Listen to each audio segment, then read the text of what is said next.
Hello and welcome. Sorry, I'm not quite ready yet. Running late because InfoRunners had a bit of an emergency. They wanted me to talk about something, so. How y'all doing?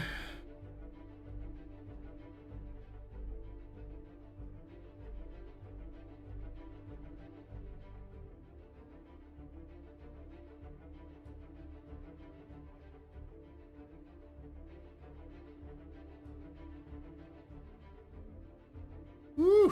All right. Hello. I gotta get my vest on. Welcome to the office hours, ladies and gentlemen.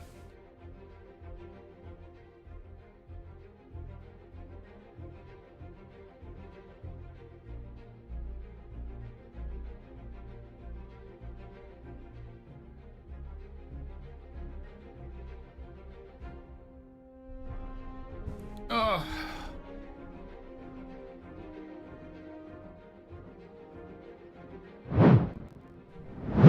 Hello, my name is Paul Berserker01 Batman Shelley, your humble host and space bartender at the TheAstroPub.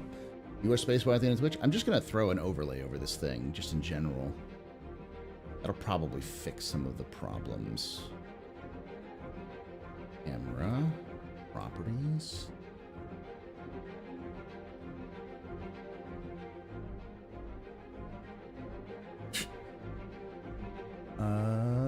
Video filters, there we go.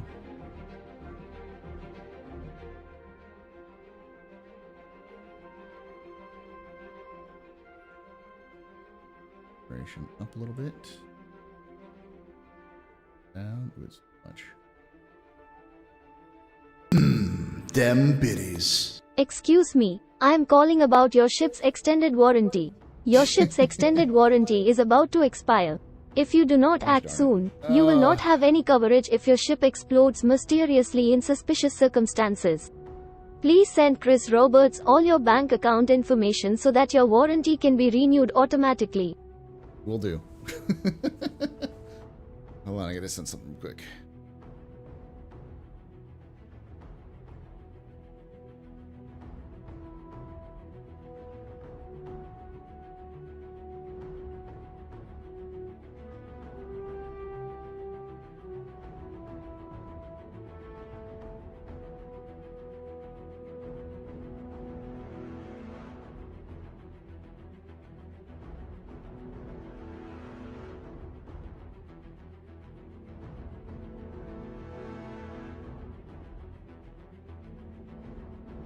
All right. You can take away my spaceship. You can take away my space suit. You can even take away my space lasers. But you can never, ever take away my space game.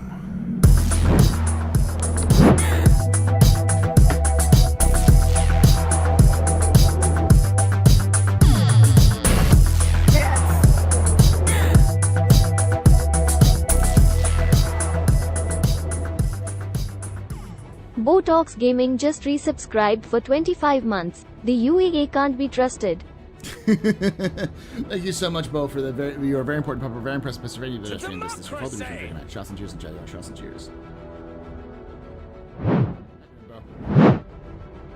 Move some stuff around real quick.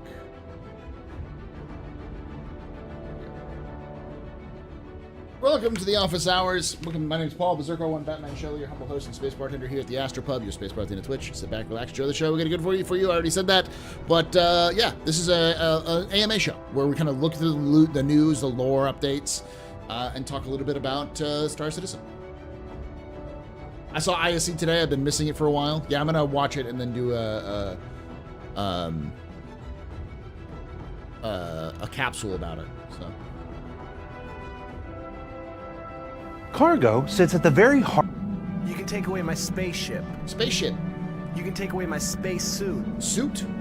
You can even take away my space lasers. No pews. But you can never, ever take away my space game.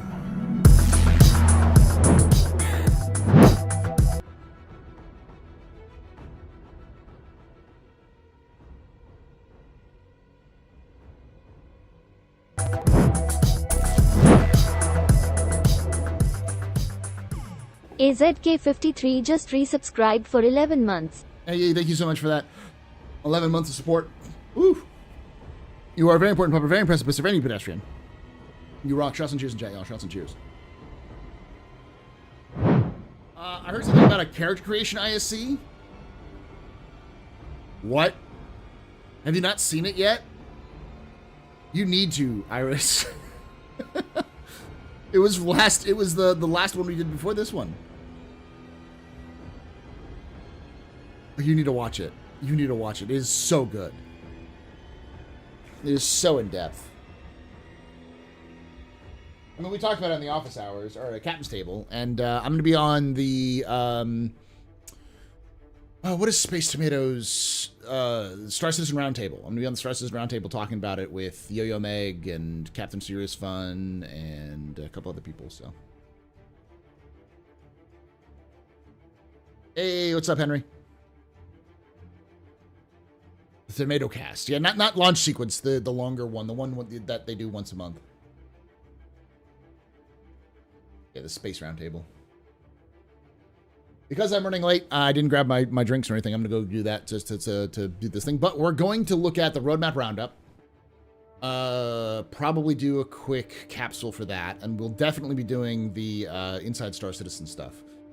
But I do also want to talk a little bit about the updates that's been happening. We're going to get, like, with 3.23, we're getting... With 3.23, we're getting the new launcher, and this weekend, starting tomorrow, they're testing server meshing, not in Evocati, so everyone can test it, and not in Pyro. It's just gonna be Stanton. It's going to be 2 servers kind of meshed in Stanton, and it's going to be mostly then they're going to experiment with different versions of it. So like every planet's going to have its own server, and you're just going to be able to like fly between the servers to see if that works. When does 3.23 expect to drop? My guess is late April. CIG has said that their plan is April, but plans go awry at CIG frequently. Almost certainly we will see the 3.23 Evocati. It's already coming out into Evocati, I believe. I don't know if it's fully out in Evocati, but it should be released to everybody else. My guess would be the first or second week of April. So we'll see the first wave PTU around there, probably a little shortly after that. It's so strange having so much happening these days after years of slow progress. I'm a little weirded out. It hasn't really been slow. It just, this is faster than usual. And a lot of that has to do with the fact that most of the team that was doing a lot of the content stuff was in Squadron. So a lot of those people have moved over. At the same time, the teams that have been working on things like, what were we saying? Why is my green screen so weird? See the little like ring right there. So I'm gonna change the chroma key. Color spill.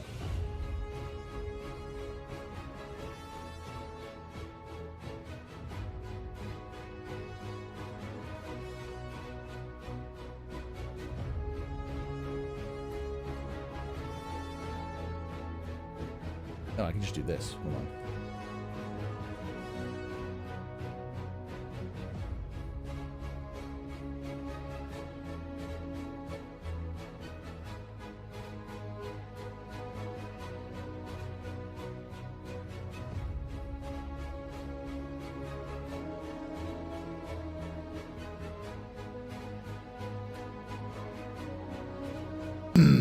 Them biddies. I heard 3.23 is coming out on April 33rd. My source is a guy my friend knows who himself knows a guy who is CR's second cousin. The source for April is, they said it I forget what they said. They said specifically that they were shooting for April. I think it was one of the roadmap roundups. It was fairly early on. They said April. They mentioned April as the stuff. So sorry, I was just noticing the stuff. Anyways, we have a combination of the team that was working on Squadron, the content teams working on Squadron, being moved over to Star Citizen, and at the same time, the tech teams that have been working on server meshing caught up to working on server meshing.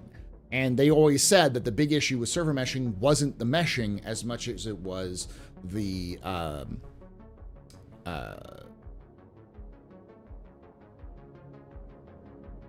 what's the dang name? PES and the decoupling of the server of the PES was the big one, and then it was decoupling of the servers of the replication layer. Once they got those two done, everything else was simple. Like it was in difficulty. It was PES, then the replication layer, and then after that, server meshing. Server meshing, they said, was the easiest of the things they could do, and it's clear. Server meshing is a technology that's been around a very, very fucking long time. It is not new. The ability to move between the servers from one to another and kind of sort of like instance that's been around forever. Seamlessly is not so much, but it's the technology isn't complicated. So yeah, the PES took them like 3 or 4 years to get through, and that was the hard part. It broke everything when it came out. Yeah, I think Jared also said it. The April has been mentioned at least once, if not twice, as the shooting range for when 3.23 is coming out. That does sound like something that Jared would say, honestly. The thought of how good 3.23 can be gets me a full 6 to midnight. Well, we're going to talk a little bit about hype thrusters toning down a little bit because CIG is already starting to roll back a few pieces here and there of it. Nothing crazy, but I do think that just like they rolled back the vehicles and going with cargo elevators, they're also rolling back the concierge items, the items that you were supposed to get come back to you. That's it's not going to happen in 3.23.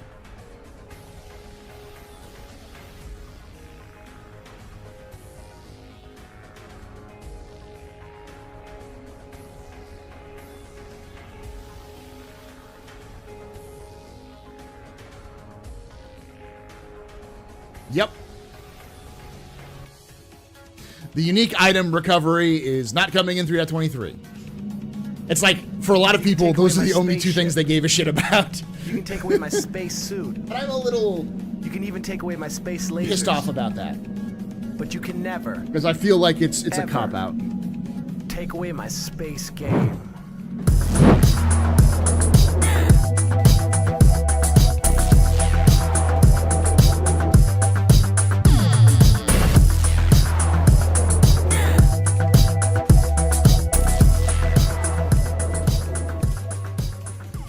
Inner Hype just resubscribed for 86 months. Not the sleekest ship upon the stars, but a sturdy frame defies the scars. MISC's Mark, a workhorse true, through asteroid and nebula, she'll see you through. Thank you for that 86 months of support there, Inner Hype. You're a very important pupper. Very impressive, very neat pedestrian. You rock. Shots and cheers in chat, y'all. Shots and cheers.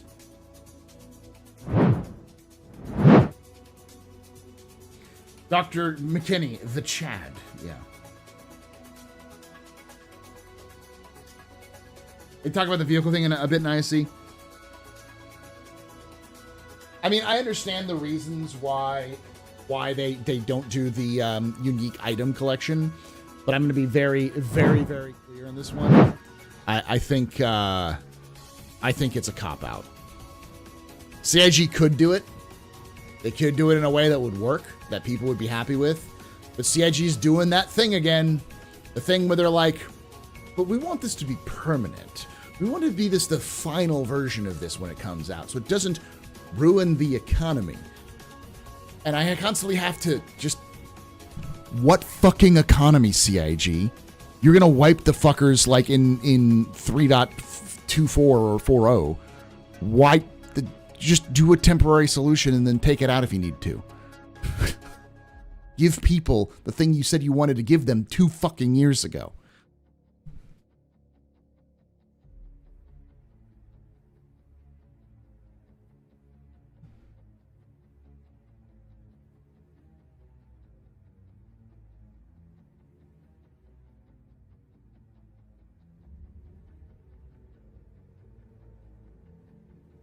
Hey, Nick. It's a fucking cop-out. It's an absolute cop-out. CIG promised it a while ago. It's not really that good. You just make it worth nothing in terms of resale value, and you give it wear and tear eventually.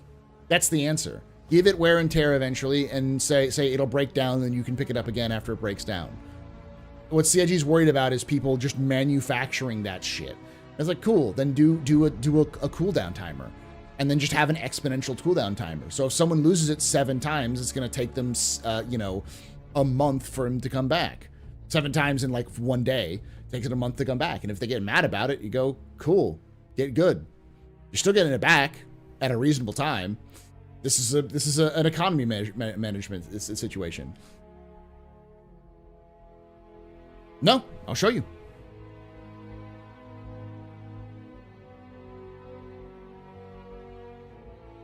Now, they didn't explicitly say the economy, but it's likely the economy. There's no excuse as to like why it would be done. It's not something that's that complicated. Why is it down? Why is your website down, CIG? Okay, there we go.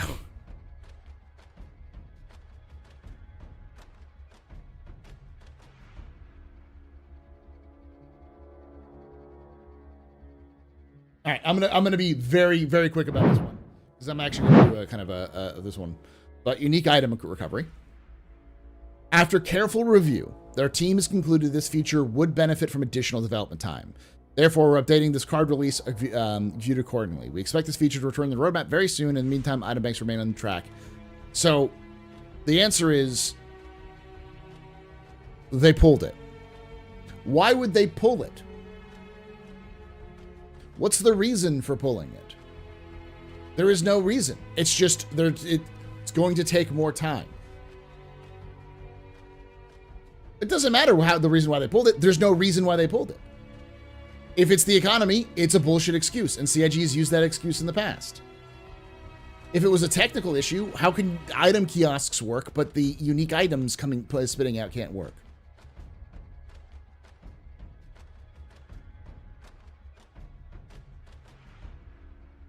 It's not a complicated feature. It really isn't.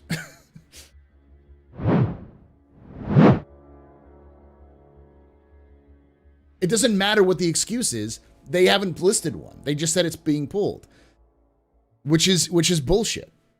If it's the economy, it's bad. It's not hard. Respawning something is not hard. They do it with ships all the time. They didn't say polish. They didn't say anything about polish. They just said additional development time. That's all they said.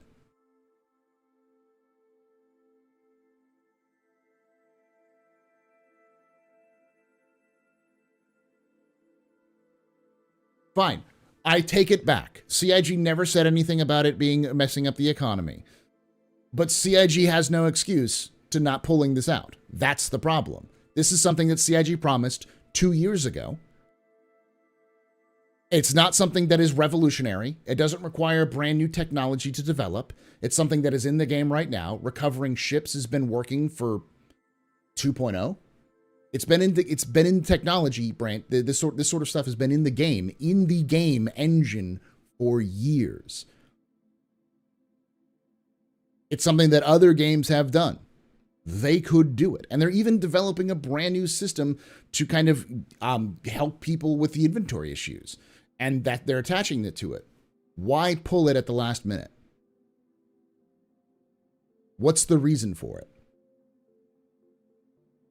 Right now, there's no answer, which tells me that CIG is either hiding it or something like they're trying to do something like with the economy. We're worried about it being causing other issues and the bugs. It's like you do the same thing with ships all the time.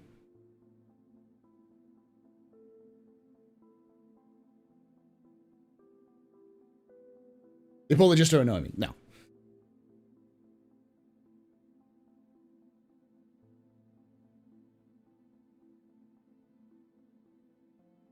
Yeah, see, it would be one thing if it was a brand new technology. If they had nothing coded to allow for respawn or like the recovery of some items in the game, like of entities in the game, that would be like, okay, I understand that it's vague and whatever, but there are multiple cases of this technology existing in Star Citizen, and CIG has been very much like go gung ho about taking technology they already have and using it to produce new technology.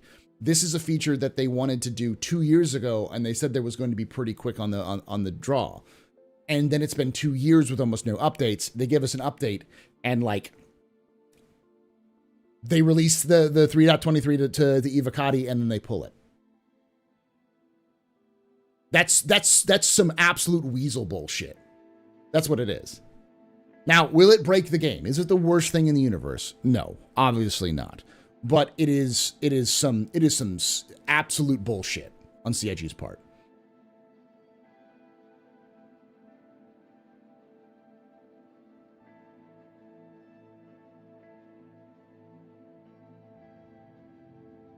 Paul, there's something in it they don't want to talk about it. Talk about it in it. What the fuck is it then? Like, I can't tell. Like, what? Like, let's not treat this like it's the motherfucking Lisa or like nuclear secrets. It's giving your gear back. It's not that hard.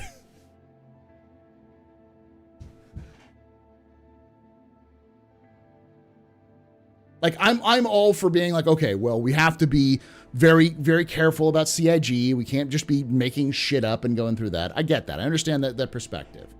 And I jumped the gun because I went to the logical conclusions. And I know going to logical conclusions is a bad idea because it skips a lot of different processes. So I will go through my thought processes. But even then, let's look at that. Let's break this down. Why would something like this be pulled at the last minute? Because this is effectively the last minute. Because CIG's internal date is shooting for April. April's in a week. That doesn't mean they're going to come out in April, like in April 1st or whatever, but they'll probably come out in like end of April.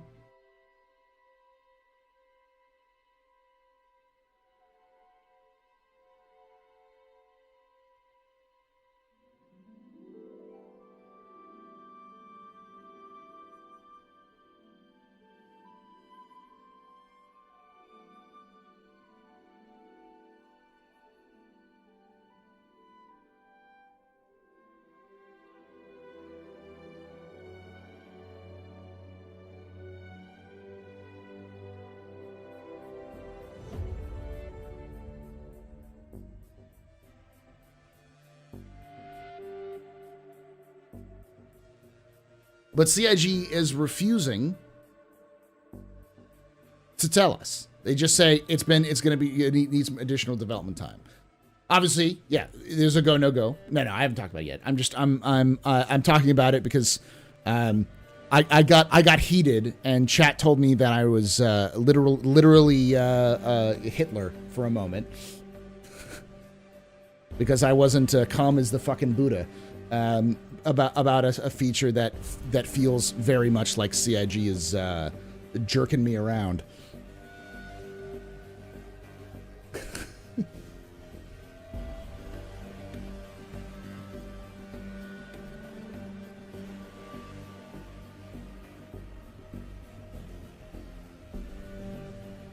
I'd put money on it causing huge database issues that compound over time. That's great. They should have said that.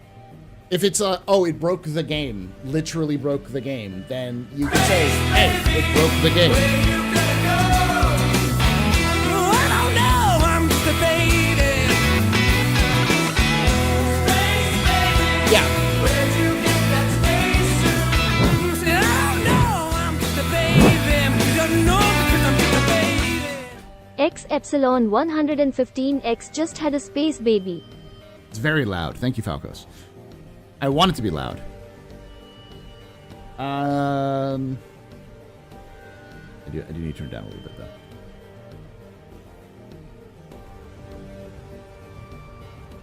I can't change the individual alerts, but thank you.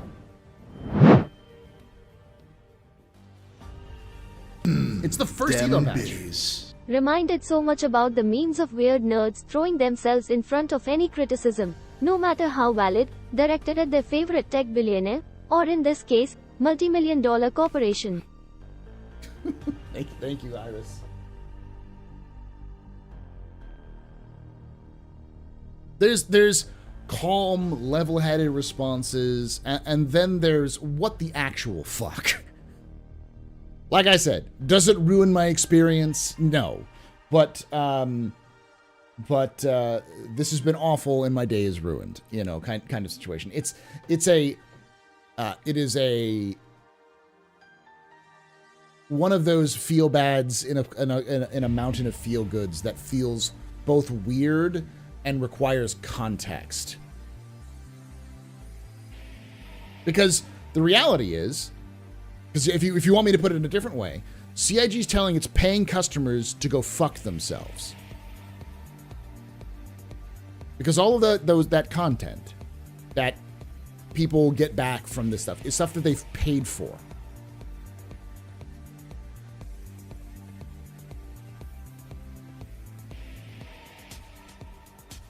Yeah, thank you.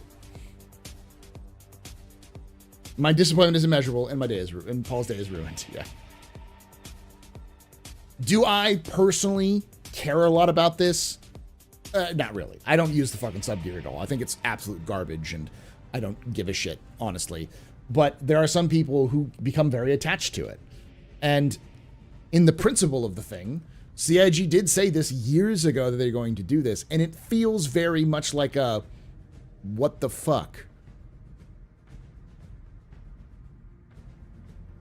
Yeah, and see, and that's the thing, Nick. It's like, if you look at it, this just looks badly for CIG, just not explaining it. If it broke things, just say, hey, it broke a bunch of things, we need to fix it. But they didn't say that. So what the fuck could it be? All they said is, benefit from additional development time. They could have said a sentence. Like, it concluded the feature had some issues, technical issues, and would require additional development time. People would go, oh, okay. Still be pissed, but at least you could say, oh, well, the shit breaks. Yeah, that's the thing. How hard is it let me rebuy items for UEC? How hard is it to add a timer on respawn? We already do it with ships. Like, both of those things would cause any sort of, like, infinite, like, reproduction bug issues. What do you mean, what's the subject? We're talking about the unique item recovery being removed from the roadmap. So CIG's no longer letting you get your stuff, like your flare stuff that you lose into like combat, to come back to you after they said they were going to add that into that. Yeah. Yeah, Mark, they already naturally have a tag system where you can mark stuff as stolen. I've experienced it firsthand. I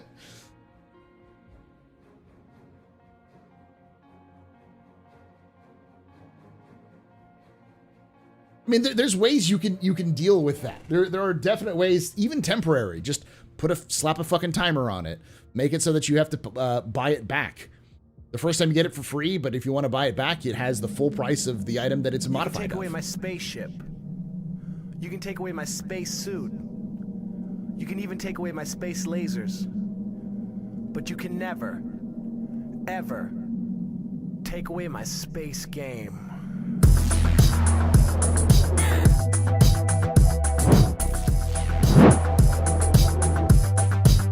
One respawn per day. Easy. Like, there are solutions for the technical issues and the economy issues.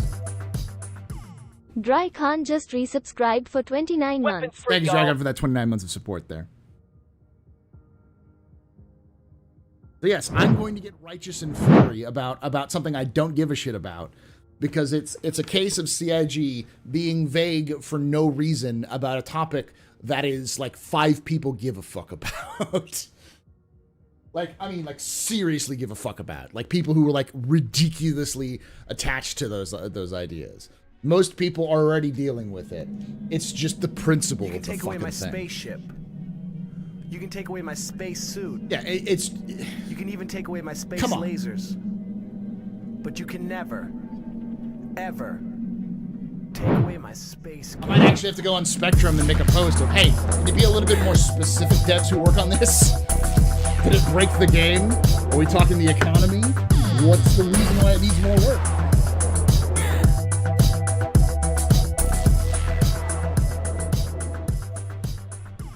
War1 SH3CK just resubscribed for 6 months. Love ya Paul and love ya chat. I'm jacked because chat was telling me that I was being unreasonable.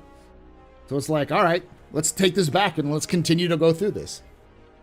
Also, let's backtrack this and walk down this primrose path.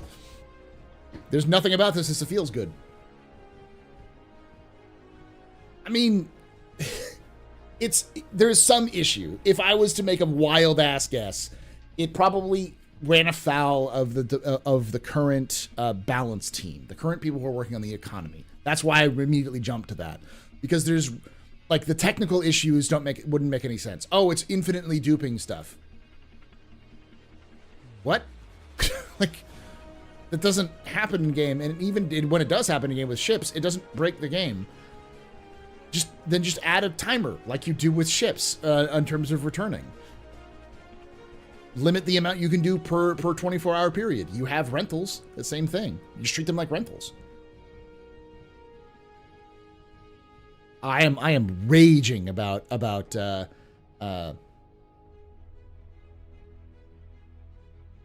that's what I mean, Luna. It's just a weird thing to need more work.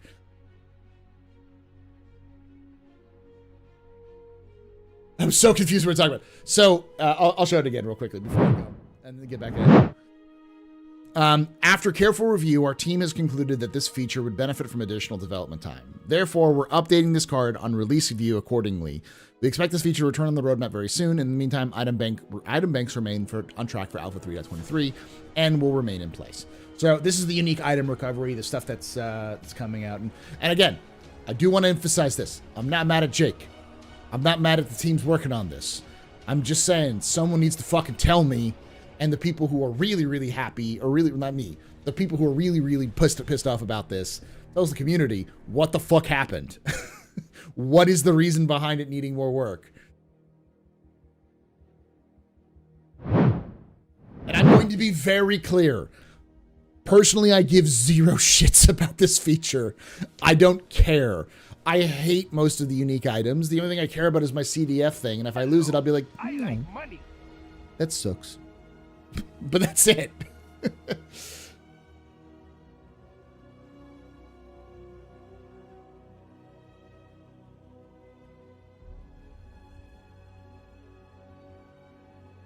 Yeah, but then they could say that, Elwalk. They didn't say anything. It's such a weird, simple feature of the background that already exists in the game. I'm just repeating myself at this point, but yeah.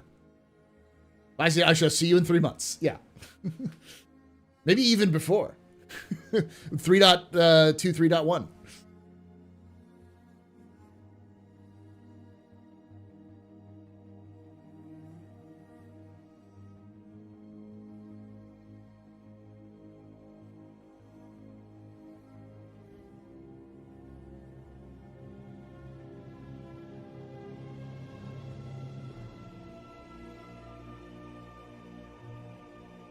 That's literally what they said, though. I don't think they wanted to put out there that there isn't a claim option on items yet. That's literally what they said, though. That's what they're saying with this that there's no claim option on unique items. On that's what this means. So they did put that out there. So it's confusing because it's like it'd be like a dev coming out and saying we've removed respawn because of technical because we feel this feature would benefit from additional development time. Like doing that in an FPS game, and then just leaving. It's like,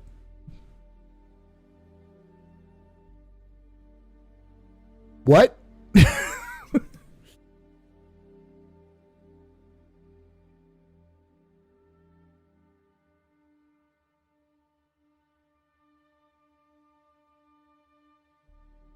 $1 bet? I might do that.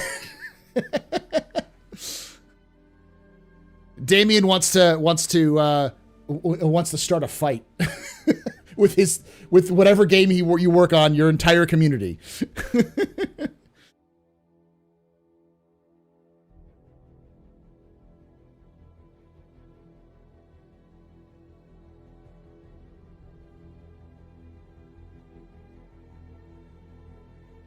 You know, they would sell more Kalva helmets if they made more variants. That's true.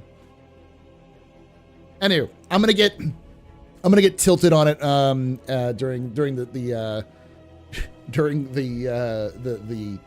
capsule, but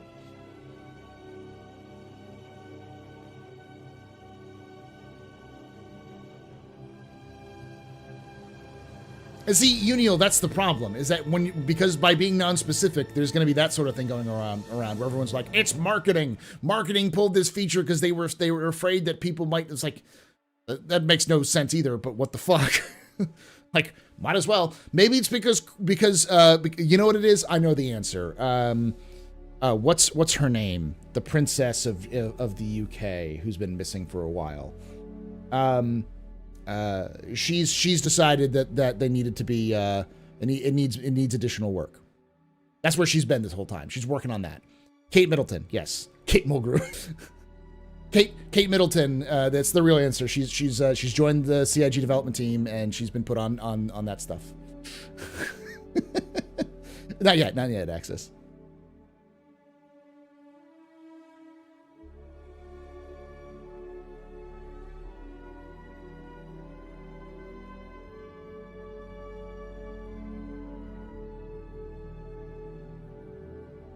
All right, I'm going to go get some to drink. Chat, I want you to come up with the most off-the-wall reason why CIG pulled unique item recovery. The most off-the-wall reason is going to be a VIP for a day. I'll give you VIP status in the chat for Twitch for a day. Come up. Hit me. Make sure to tag me. Weapons free, y'all.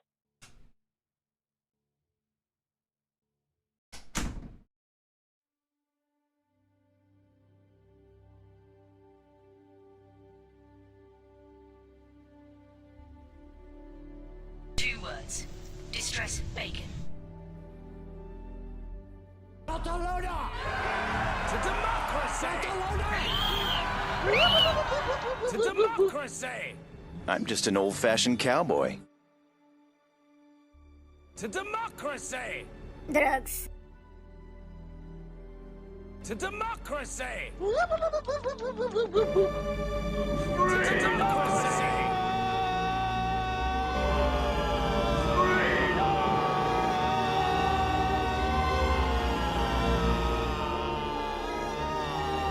Everybody and his dog calls himself an outlaw. Everybody and his dog calls himself an outlaw.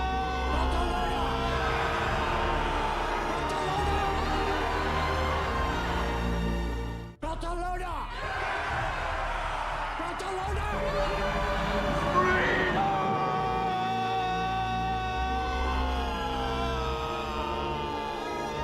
To democracy!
old-fashioned cowboy.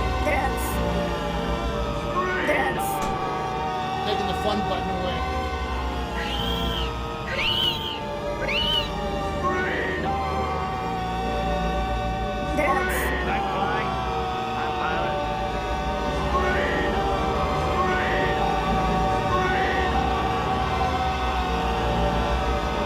Stop it.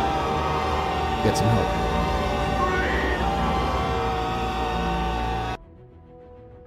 Blame Darionator and Cupan.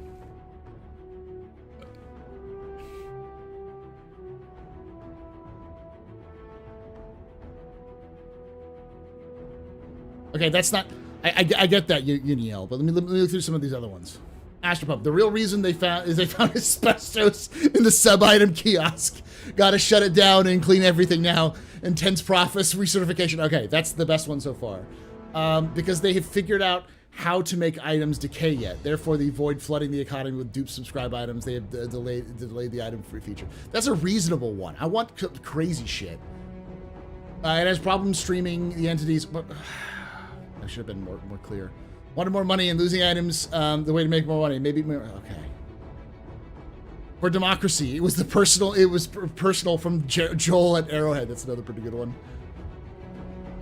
Henry Cavill was upset that they didn't have Custodian's concierge items in game, so everything is on hold until then. They're going to include a free slice of pizza with every return item. They're too busy playing Honkai Star Rail. The Vandal hacked into the CIG systems and deleted the code.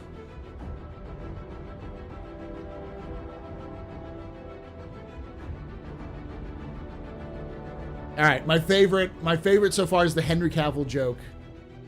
I'm sorry, the serious thing.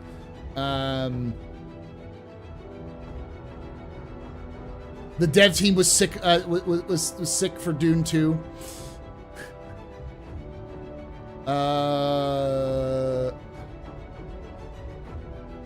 asbestos. I think it's the asbestos, the Henry Cavill, and the Joel and the Joel reference, and the Honkai Sky Rail, Star Rail. I'm gonna let chat make the decision of those four.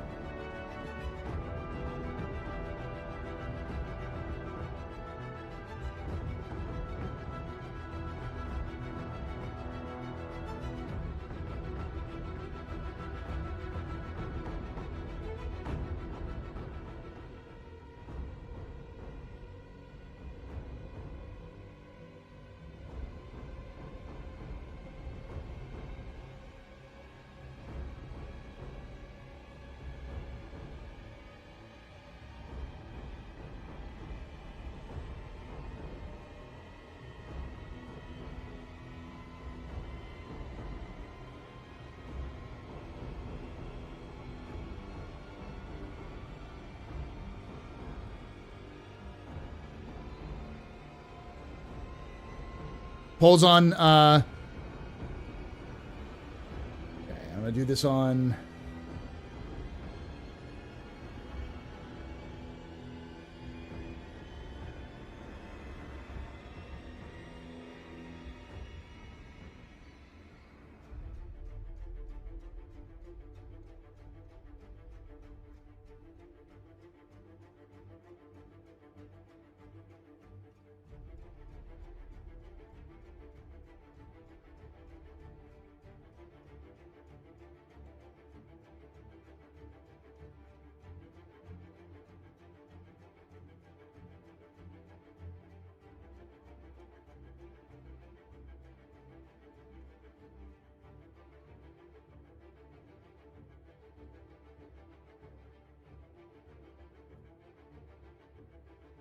there you go, YouTube. You get the chat as well. You get the poll as well.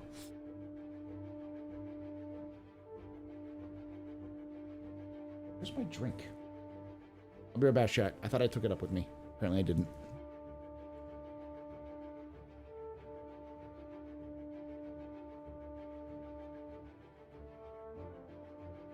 I never wear pants.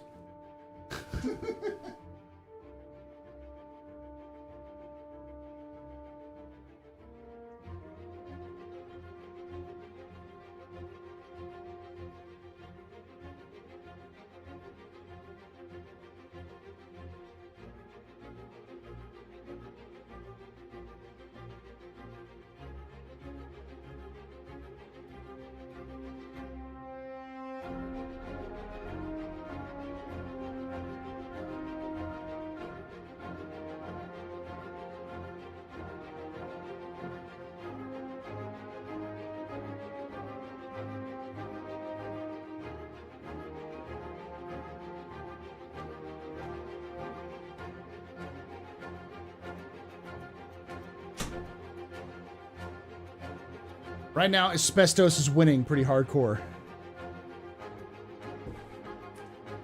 No, no freedom.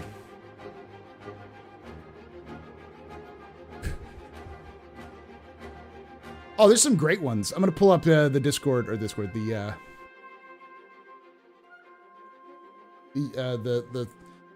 I don't usually pull up the Reddit because it is a terrible place that no one should go to.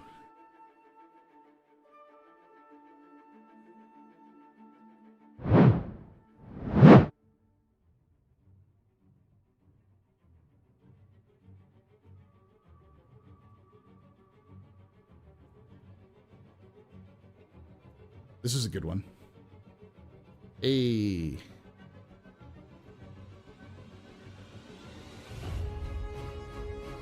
I like this one. This one's my favorite. The absolute hero. What's this guy's name, by the way? I know the community. Is that Jimothy? Is it Jimothy? Yeah, it's Jimothy, right?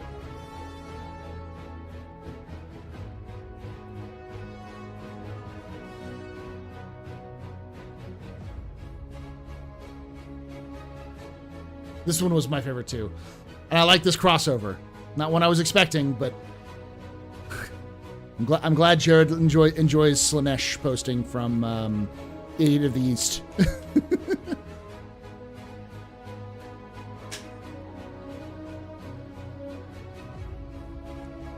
Oh, there's Jake. So Jake, we've decided that the real reason why the unique item recovery has been removed is because the devs found asbestos in the item the spot where it's supposed to come out for the item kiosks, and there's a whole process they have to get rid of that.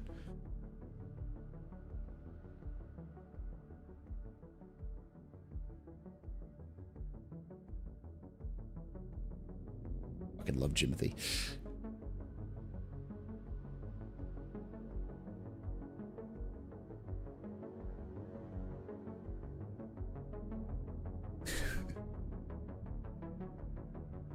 This one's great. Have you seen this one, chat?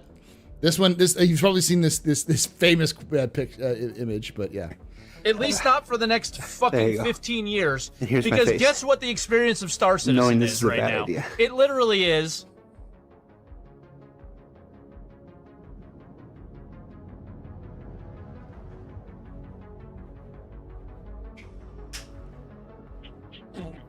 Fall over, or let me shoot at. Hold on, there's an NPC over there.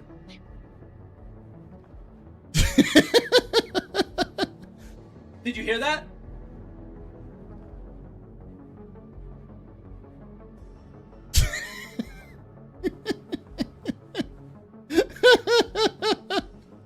Oh, did you hear that?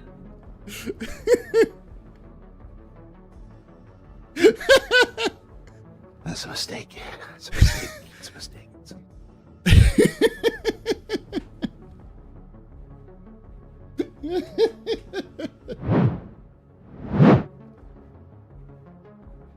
Now that Jake is here, I will ask directly if you can elaborate.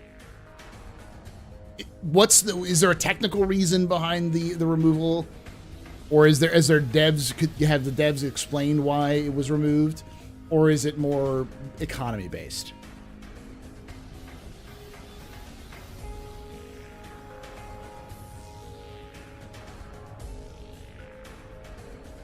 That could be a lot of things, Jake.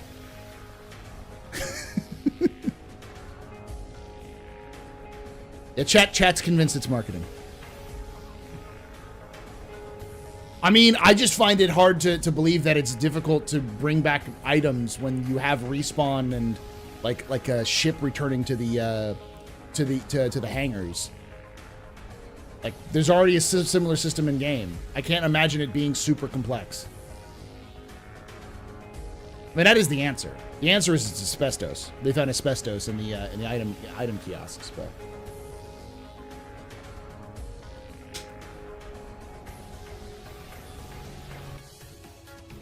So it's a technical issue.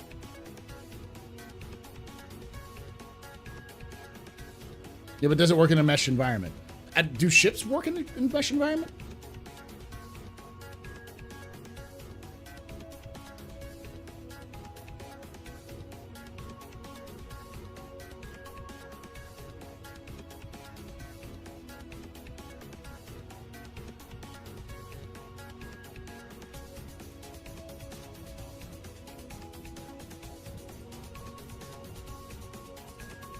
Just a lot of edge cases.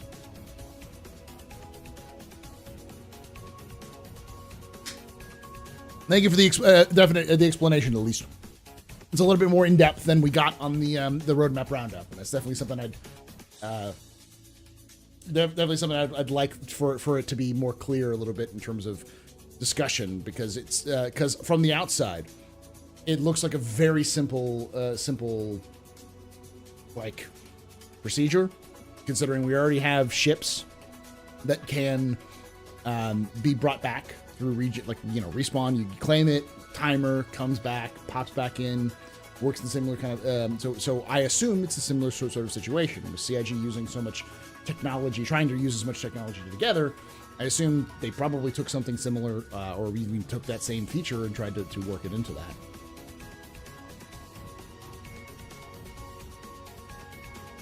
And we don't want to do a placeholder.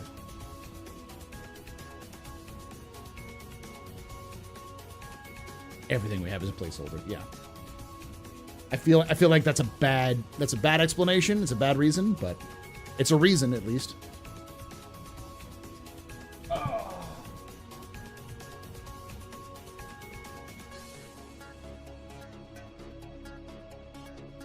Is the music too loud for your old man ears, Matt White? I'll turn it down a little bit.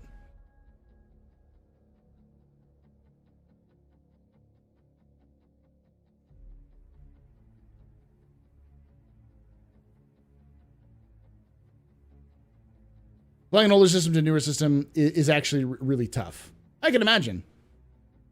I just don't know what the systems they're doing.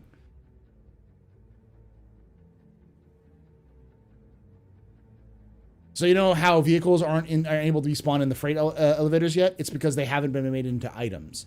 Okay, I mean, that was a little bit more, I could understand that. And if I remember correctly, it was originally pitched as like that was not something they were expecting to get done right away in the first iteration. So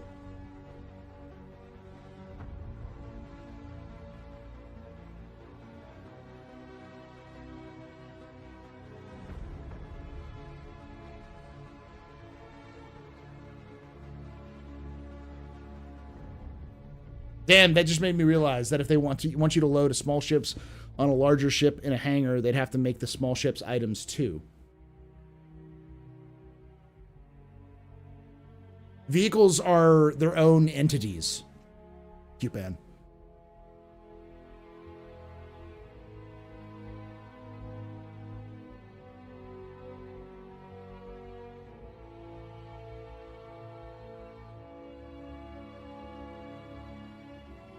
Oh, I was just very confused and mad that the unique item recovery has been removed. And again, to clarify, personally, I don't give a shit. But it's one of those things that feels very simple to do, that CIG promised to do several years ago, did not prioritize. And then when it finally got added to the roadmap, it got yoinked right at the last minute with it's going to come back in the future. We've all seen this before, and so it's very easy to go, yeah, I ain't coming back for another 2 years. And so it gets very frustrating when you look at that and you go, why? It's still fully in production though, so it won't be long, fingers crossed. Okay. I am personally offended that I can't get my my space whale mug back. I'm so mad that I'm going to request a refund.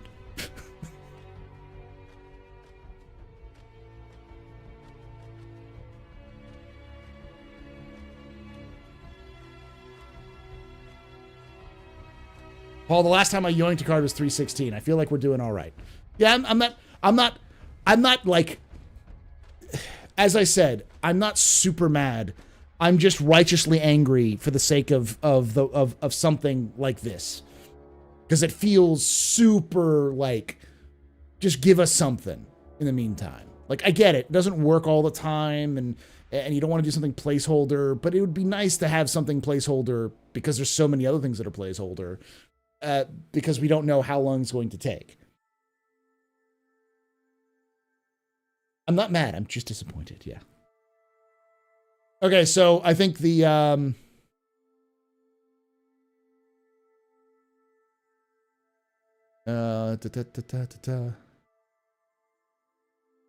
he's just the AstroPub.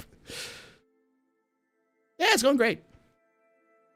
But Jake, can you tell the teams that we've decided that the real reason why unique item recovery isn't coming is because somebody put asbestos in the servers, or put something in the item kiosks? Thank you. Who was that who said that? Who was the one who said the asbestos? Was that Elwalk? It sounds like something like Elwalk would say.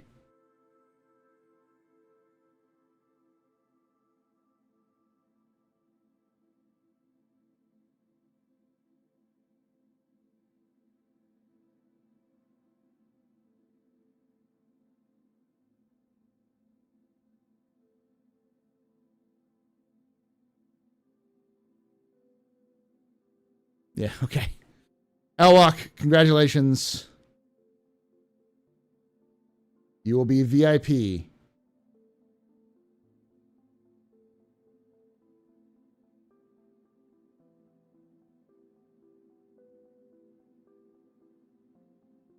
Go into my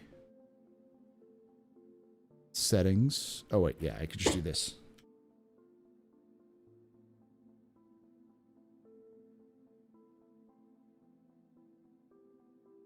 There you go, Elwalk. Enjoy the diamond. I've given you a diamond.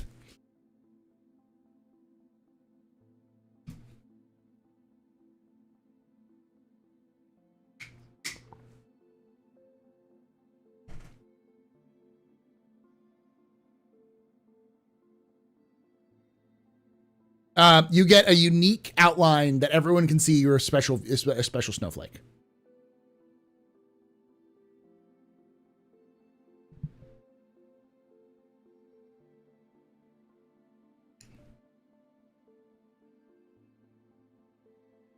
I believe Jake is one too, and at least in my mod chat, it pops up as.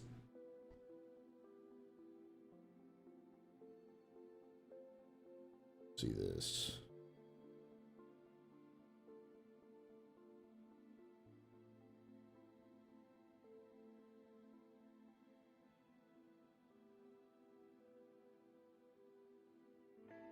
Oh, that you pop up with a little diamond by your name.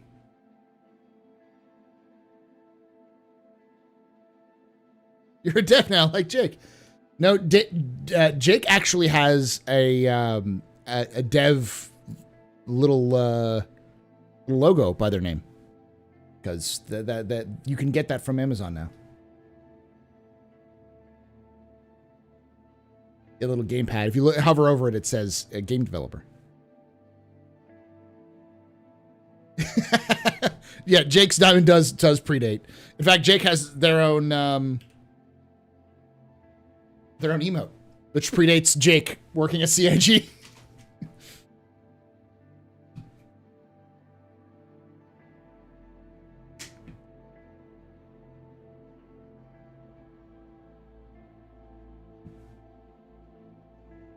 Drinks all around. Let's party like it's your birthday. Party like it's your birthday. Come on, put your lips together. Blow the candle out. Party like it's your birthday. Party like it's your birthday. I wanna make you feel real special. Put your name in lights. We are gonna party like it's your birthday. Gonna party like it's your birthday. Gonna party like it's your birthday. Blow the candle out. Jake Acapella just got a sub from Chase Hammer. Chase Hammer gifted a tier 1 sub to Jake Acapella. They have given 7 gift subs in the channel. Thank you for gifting that gift sub to Jake, so Jake doesn't have to watch ads. You're both very important puppers, very impressive sisters, very impressions. You rock. Trust and choose. Let's party like it's your birthday. Party like it's it's your birthday. Come on and put your lips together. Blow the candle out. Party like it's your birthday. Party like it's your birthday. I wanna make you feel real special. Put your name in lights. We are gonna party like it's your birthday. Gonna party like it's your birthday. Gonna party like it's your birthday. Blow the candle out. Kappa just got a sub from Shempaster. Shempaster gifted a tier 1 sub to Kappa. Thank They you have some given 159 gift subs Kappa. in the channel.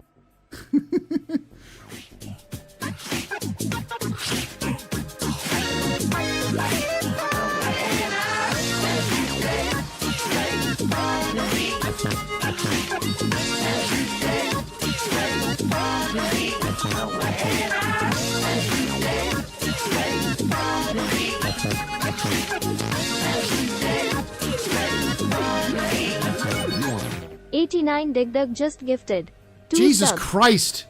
Chat's just like, hey, guess what? Subs. Listen, I was about to say we should stop the. I've done my legally mandated amount of salt for the stream. Let's talk about the cool positive shit. Chat's just like, we're gonna do this anyway.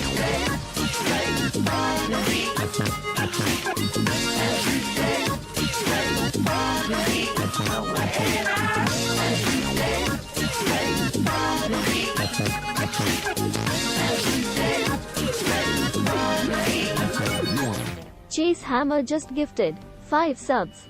God fucking damn it.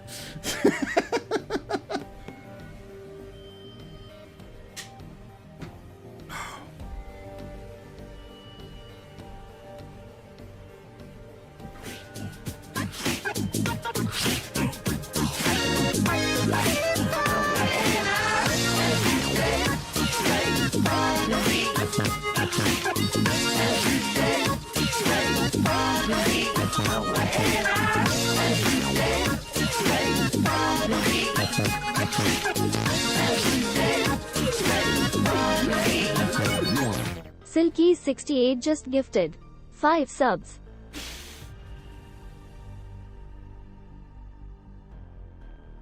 This never gets old. God fucking damn it, chat. On, because it's Silky. Thank you, Silky. Then Chase Hammer comes back.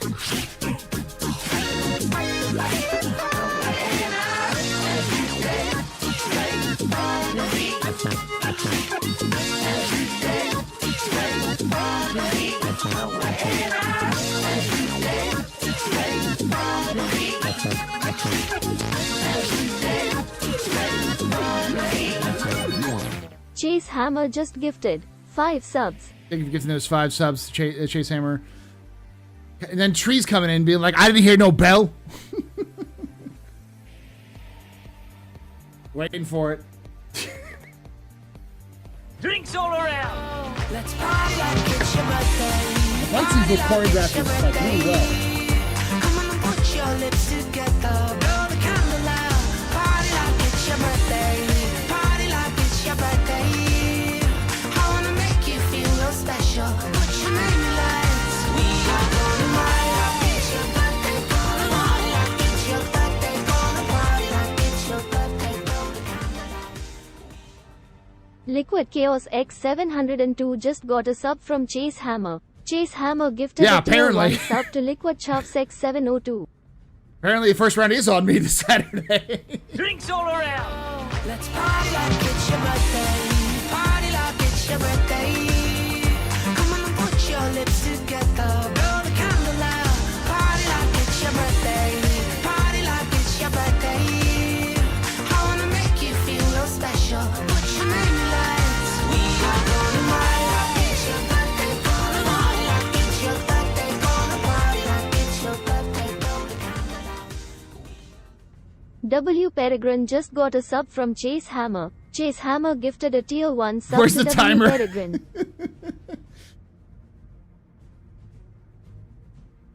Drinks all around. So there was a hype train earlier. That's the reason why it hasn't hit. Party like it's your birthday. Come on and put your lips together. Blow the candle out. Party like it's your birthday. Party like it's your birthday. I wanna make you feel real special. Put your name in lights.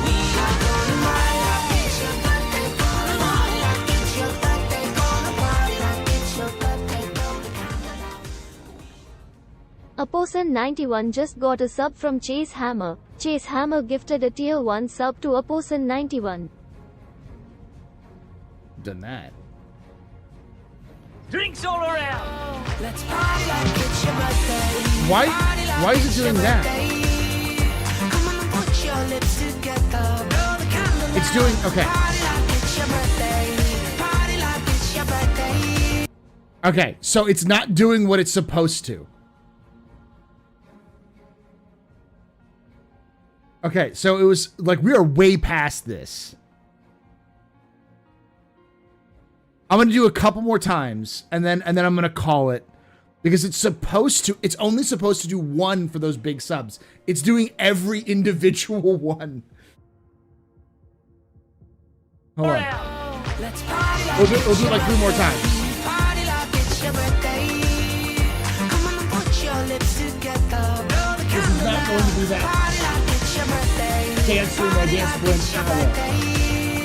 I wanna make you feel real special. Put your name in lights. We are gonna party like it's your birthday. Gonna party like it's your birthday. Gonna party like it's your birthday. Snark 3D just got a sub from Chase Hammer. Chase Hammer gifted a tier 1 sub to Snark 3D.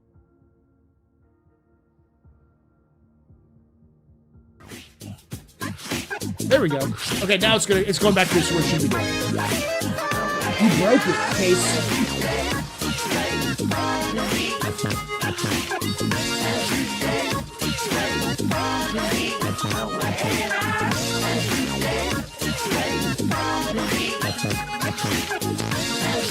You broke it with your hammer, Case.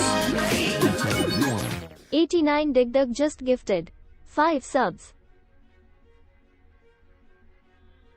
Yeah, Chad, if you haven't seen anything, I have danced for an hour and a half because of gift subs at one Drinks point. all around. Let's party like it's your birthday. Party like it's your birthday. Come on and put your lips together. Blow the candle out. Party like it's your birthday. Party like it's your birthday. I wanna make you feel real special. Put your name in lights. We are gonna party like it's your birthday. Gonna party like it's your birthday. Gonna party like it's your birthday. Blow the candle out. Lady Space Patrol just got a sub from Shempaster. Shempaster gifted a tier 1 sub to Lady Space Patrol. They have given 160 gift subs in the channel.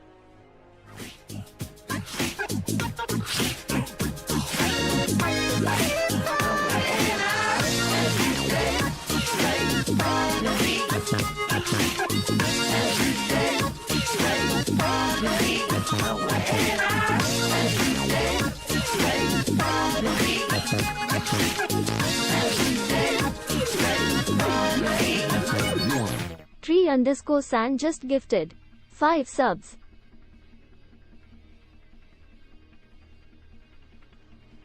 Okay.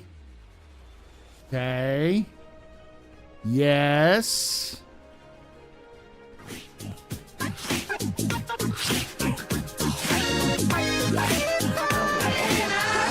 Almost.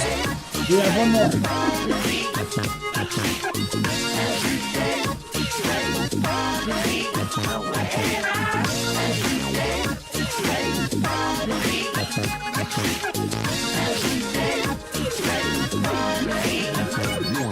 Tree_San just gifted 5 subs.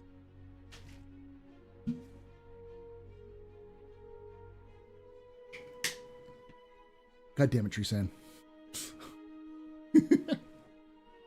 What are you talking about, Dino? You should see nothing but... What are you, Dino, are you seeing 2 of me? You've contracted the space shrooms. There's nothing you can do. If you see 2 of me, you shouldn't. You're overdosing on neon. Just ride it through.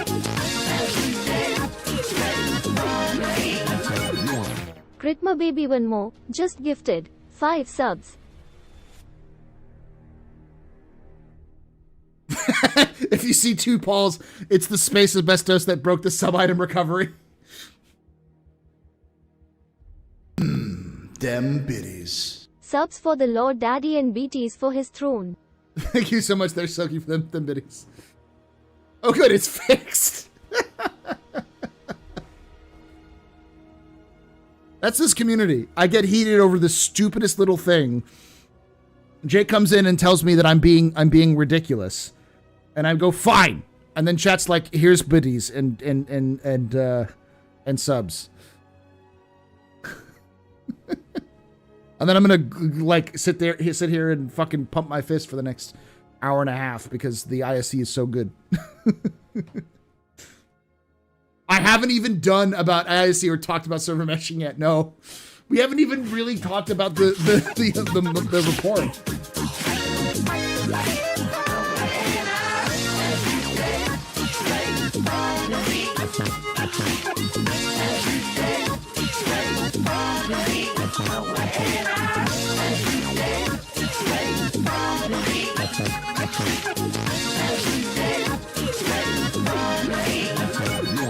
Tree_San just gifted 5 subs.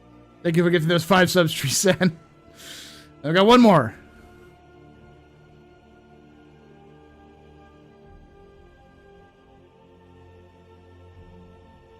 Drinks all around. Let's party like it's your birthday. Party like it's your birthday. Come on and put your lips together. Blow the candle out. Party like it's your birthday. Party like it's your birthday. I wanna make you feel real special. Put your name in lights. We are gonna party like it's your birthday. Gonna party like it's your birthday. Gonna party like it's your birthday. Blow the candle out. Pepperhat just got a sub from Tree_San. Tree_San gifted a tier 1 sub to Pepperhat. Oh, thank you so much for gifting that. Drinks all around. Let's party like it's your Call it. There was 2 of them in there. All right. You just got here time for dance. We've been dancing for like 10 minutes. Oh, thank you, chat. I feel good now. Not good about the asbestos that's going to kill us all in the game, but you know.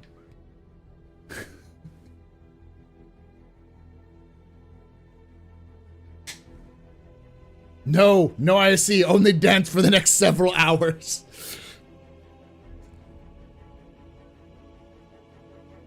Let's party like The hell? Is there another one?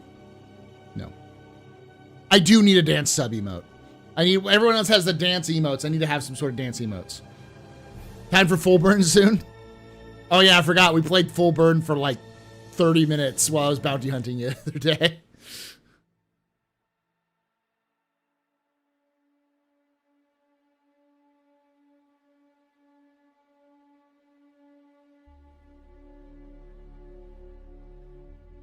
All right, let's do the ISC, and then because we're gonna do a capsule on the ISC and a capsule on the roadmap roundup. So, all right, this one's gonna be a longer one. It's 14 minutes.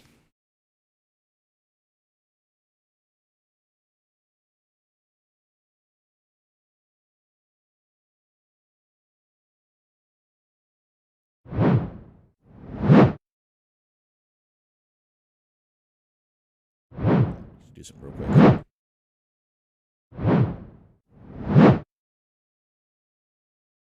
It's not there too. Good.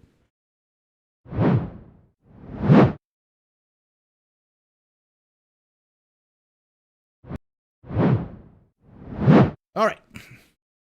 Capsule time, chat. For those of you who don't know, when I do capsules, I tend to not refer to chat a lot. I try to focus on what the fuck happened there?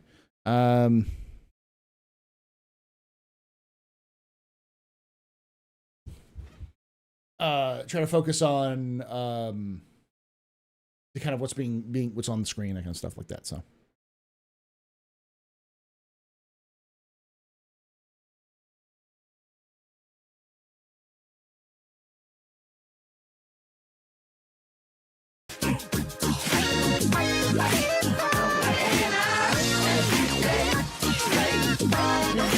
did something break?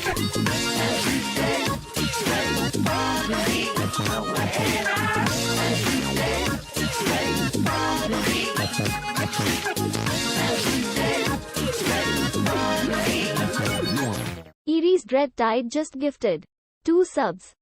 But do all right, I'm muting it now. You have all broken stream elements. Congratulations. All right. Let's do this.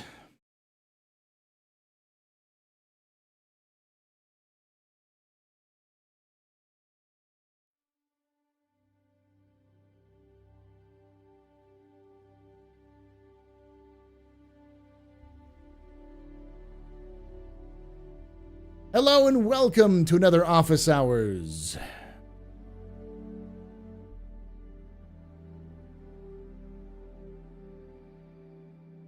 Capsule. That's right. Capsule.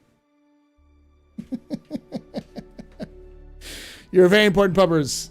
Very impressive visitors. Very good pedestrians. You all rock. Thank you for coming and showing up and hanging out at us. I've just been dancing for a very long time, so I apologize for this. But this is a small segment of my Office Hours live stream where we talk about specifics, a very specific portion, like usually like a news update or an ISC, and part of a longer live stream. So this is recorded live, and I'd love for you to come over to watch us live on Thursdays at 5 p.m.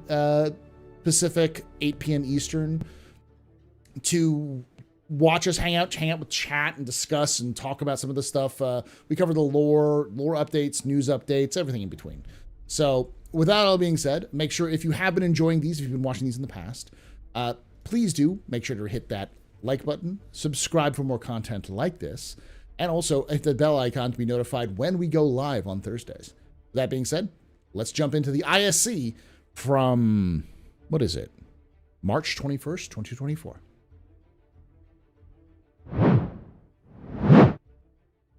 Heart of the non-combat stars. Cargo sits at the very heart of the non-combat Star Citizen experience. And as it continues to evolve in the upcoming Alpha 323 and beyond, its next major evolution is less about the places you'll go and more about the ones you'll start and come back to. Now, hangars, whether they're persistent, instanced, personal, or staging, make up the next frontier of cargo gameplay. And we went to Chad and his team for an early look at where they're going and how they're progressing. Let's find out more. So yeah, we've had a couple ISCs before to talk about the new cargo and hangars features coming, but now that we're here and about to release things, we want to talk a bit about how that impacts your play experience, even if you don't care at all about cargo.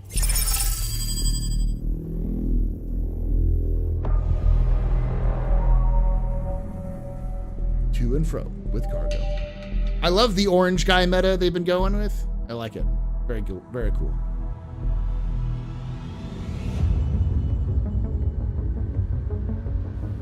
So let's start with persistent hangars. What are they and what does that mean? So a persistent hangar is an instance hangar that is going to be assigned to you whenever you select your home location when logging into the game for the first time for a patch. When that happens, what we do is we determine the largest ship that you have and then entitle to you a persistent hangar that's of the size needed to facilitate that ship.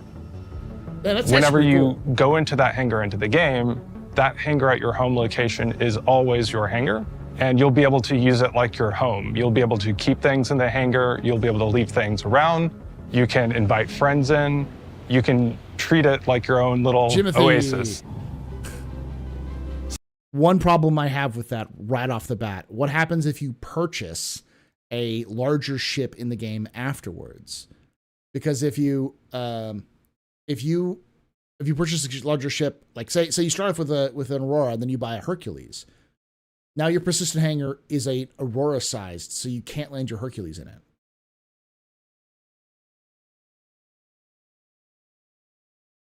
Does it scale with the? That's a good question. If they're doing an ISC, they usually been doing the SCLs like a week after they go live. So if they talk with the cargo team, not this Friday but next Friday, that would be something definitely to ask. Is like, will it scale with in-game purchases as well? So let's talk about for these personal hangars, how do you actually get into them?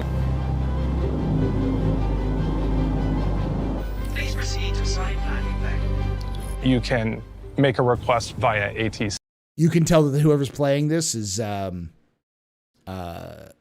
maybe they did it for the visuals, but it's like that's the old school method of requesting requesting landing. See for landing, and when we do that, we'll check to see if you have any personal hangars entitled to you. You'll be able to enter in using largely the same methodology that you do now, land, and then you can just hang out in there. As far as what can you actually do with your personal hangar and what kinds of things can you decorate with it, what we're going to do is allow you to call anything in your inventory up via that freight elevator. You can pick it up off the freight elevator either with your hands or using the tractor beam and just strew it about your location however you pick. Also in the hangars, you'll notice several new kiosks. We have the freight elevator kiosk, which has a brand new UI and inventory system to deal with large volumes of cargo. You're going to have on the left-hand side a section that is showing the contents of the platform itself. And on the right-hand side, similar inventory layout with all your armor and weapons and items. And then you decide what you want to spawn in the freight elevator. The freight elevator then comes up, and then you can start doing like loading and unloading of various cargo into your ship and so on.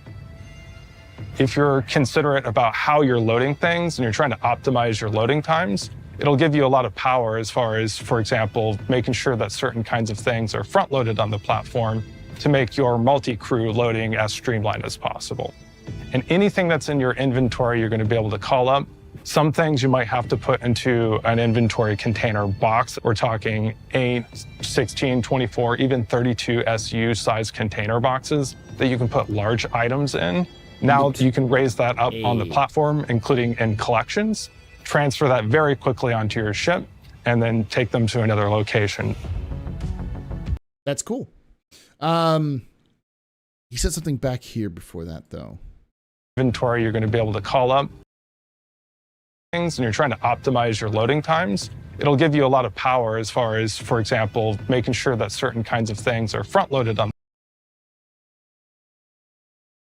Those are drugs. That's a lot of drugs.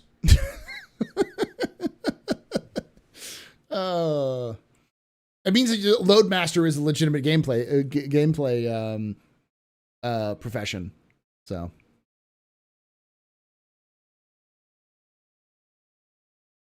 I'm a little confused about that UI though. That UI for the for the screen, like the item kiosk. I kind of get it, but I'm guessing that the stuff on the right is more of your loose items. And if you want to spawn them, they're going to have to spawn inside larger containers. That's something we're going to have to kind of wait for the game to see. But kinds of things are front-loaded on talking 8, 16, 24, even 32 SU size container boxes that you can put large items in. Now you can raise that up on the platform, including in collections, transfer that very quickly onto your ship, and then take them to another location.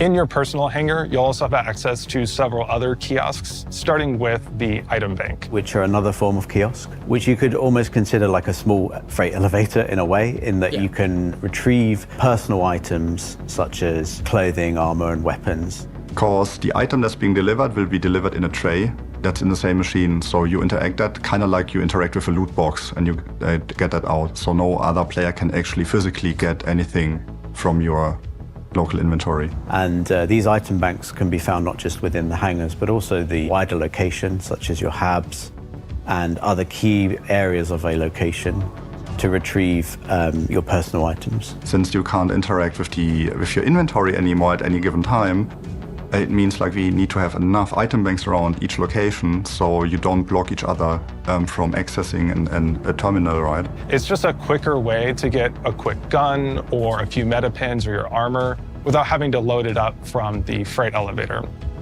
So I am going to assume that over time, these item banks are going to become more granular. So like you'll have an item bank for a specific region of a planet or a specific area that you can store stuff in. Just because it'll make more sense. Like logically, and also it will prevent players from glitching the system. Because one of the things that can easily happen is, say you allow guns in like they start doing like limiting access to guns inside certain cities, like say certain landing zones. But if you have the right permit, you can bring it in. So in theory, you should be able to pull out anything from your inventory, and without it being super like gamey where you can't pull out your gun because, you know, you're in armistice zone, you'll likely be able to access your guns. So one of the easiest exploits is go to the item kiosk in your hangar, put it in the item kiosk, then go to your hab, pull it out of your item kiosk, we're already inside the zone without being scanned, and you've just kind of created a loop. So I'm sure there'll be some things around it.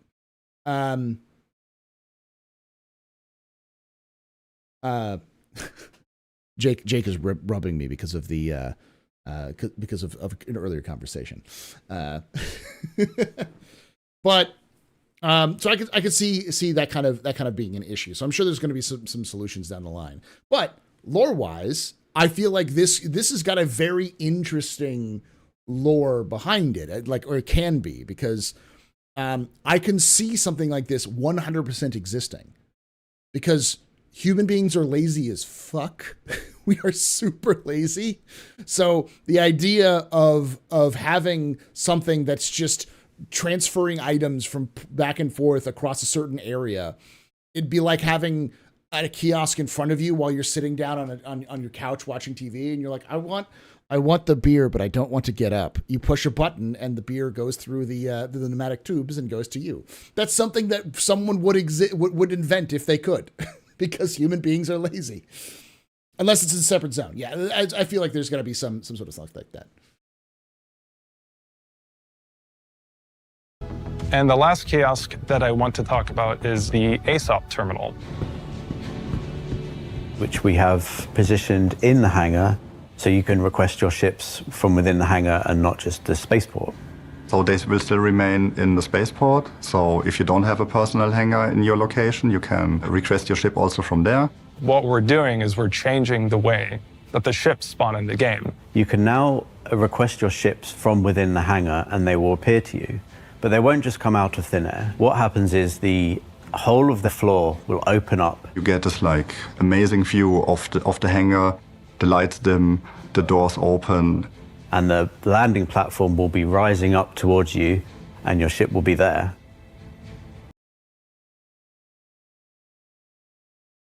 I called it. I called it.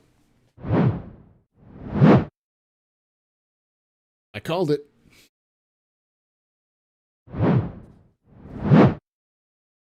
I called this. I said that this was going to be how they handled the persistent hangars like 2 years ago.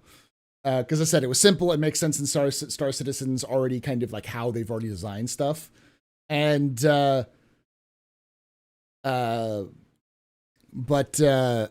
happy for this. This is actually really cool. I like this idea because it's super cinematic and I like it. We try to balance it in a way that it doesn't take too much time. Yeah, how to show a new player like, imagine this. You're a brand new player, you go into your hangar, you spawn your ship, and you hear this like the like and like the things are opening and like the little warning signs are flashing, and you're just like, what the fuck is happening? And then up rises your Aurora from the depths. It's just like, oh man, that's cool. That's really cool. This is 3.23 stuff, so. Time for you, but also that it feels like it has the right weight to it, but also you don't have to wait for it too long. So now you have a seamless transition and a realistic way of storing your ships away. Additionally, you can do clever things like call up a smaller vehicle, such as a ground vehicle, drive it off, and then call up a larger vehicle. Then you'll have access to your ground vehicles without having to go to another location. You'll be able to call up multiple ships and maybe have one person fly off with one ship, call another one, have another person in your party fly up with another ship. Or you can just call up a ship, change your mind, and then call up a different ship without having to leave or anything like that. It gives you a lot of flexibility. And I can already tell what some of you are thinking right now. We're not going to let the system like eat your body and store it into the inventory or anything like that.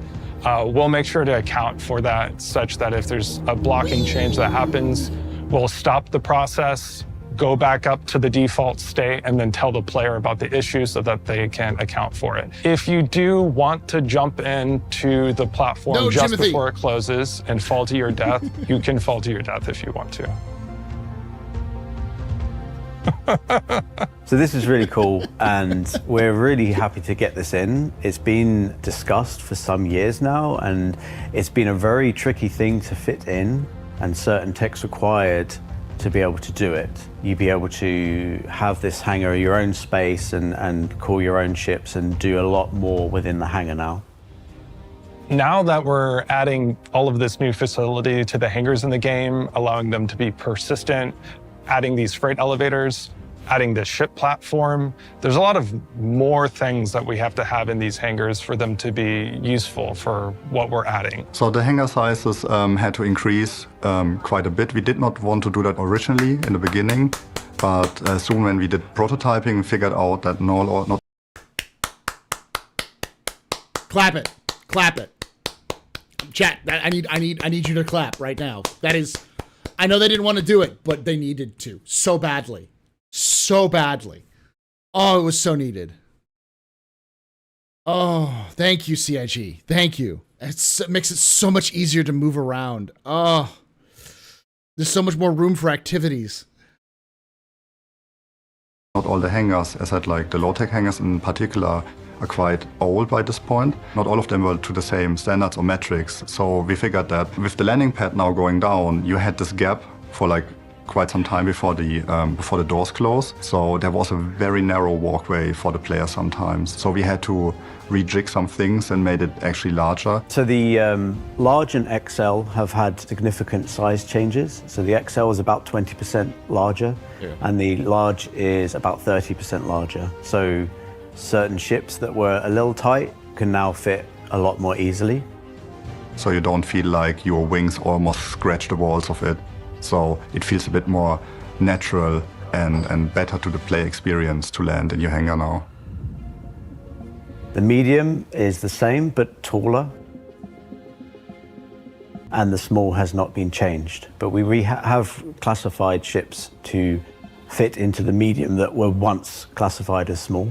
So hopefully a much better player experience than there has been before. And it's been interesting to take the design of an elevator and the door and extrapolate that across multiple sizes. So in some cases you can kind of widen out the door and use the same shapes, and in some cases you need to think really about how those shapes work, and sometimes they don't work within a small door, for example, when it did work in a much wider door. So we've had to play around with that and keep them looking consistent with each other, but also adapt those shapes to work for each size. So this is an actualization of a long-term goal for this entire cargo career, to make the whole thing feel more real.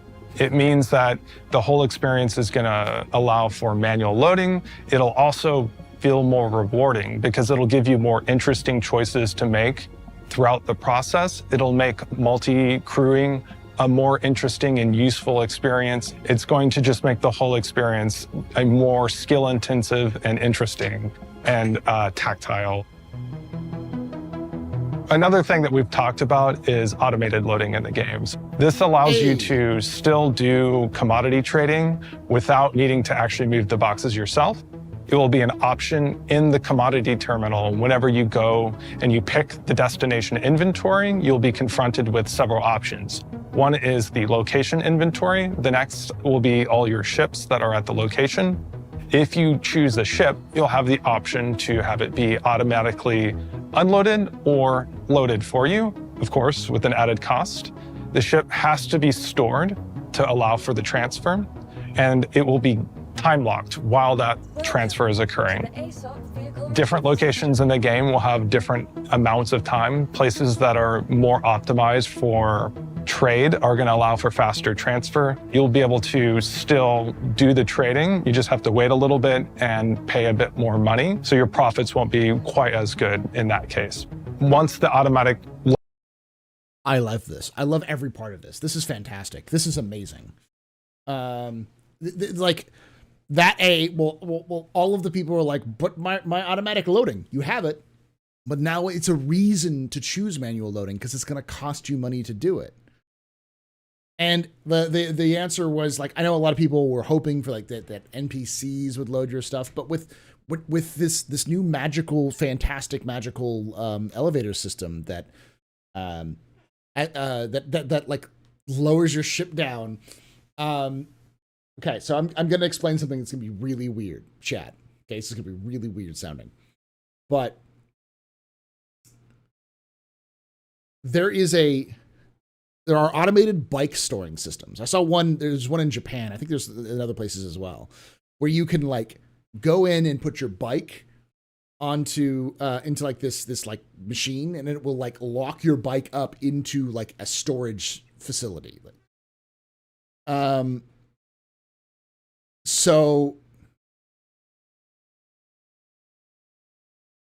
yeah, so that's really cool. Like that's what I'm imagining in lore that they have, is when your ship goes down to be stored, it goes into this gigantic like it looks like the Matrix, where like the ships are just being like carted off to these local areas. Like Carvana, yeah, like a gigantic Carvana for ships. I love it. It's ridiculous, and I love it. Loading process is finished. You can just go to the ASOP terminal in the hangar, access it, raise it, and go off, and you're on your way. If you care about cargo, this is going to be transformational. But even if you're not interested in cargo at all, it's still a foundational change for the game that fundamentally changes principles about inventory, physicality, and your play experience. The work's ongoing. We're nearly there. I think the team's done a great job on this. It's been tricky to get it working as it should be. It's a big milestone for the game that's been years in the making and coming. While I'm here to talk about it today, there's been a large number of teams across the entire company that have helped. Everybody from art, animation, VFX, through to all of the gameplay teams, engine teams. We've had a huge effort from Austin, Montreal, Los Angeles, Frankfurt, Manchester. It's been a big endeavor. So I want to thank everyone that's been helping to see this vision through, and I'm really looking forward to getting this into your hands so that you can play with it. You left Pico. So what did we learn this week? Well, we learned that the days of big ships scraping by the edges of player hangars are almost behind us. That you'll soon be able to spawn your ships and have them rise up directly into these newly expanded hangars. And that the freight elevators and item banks within will herald a new future of physicalized cargo loading that should have long-reaching ramifications for life in the verse. And of course, while everything you see on ISC is always an early work in progress, because of the dramatic and far-reaching effects these systems will have on all life in the verse, you can expect this work will continue to iterate and evolve from what you've just seen between now and its upcoming targeted release in Alpha 3.23. For Inside Star Citizen, I'm Jared Huckabee. Thanks for letting us share the process of game development with you, and we'll see you all here next week. All right, before he does this the thing he wants, let's talk about this a little bit. I like this. This is probably one of my favorite ISCs. I am also biased because 100% cargo is the gameplay I'm most interested in.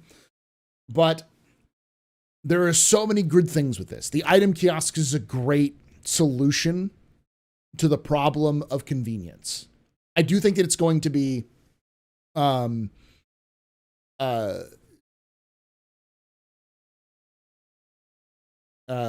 do think that it's going to probably be workshopped and kind of revised and tweaked and manipulated to the point where it can work properly. But for now, it's good addition. It's kind of like a slow integration is what we're going to get away from the giant universal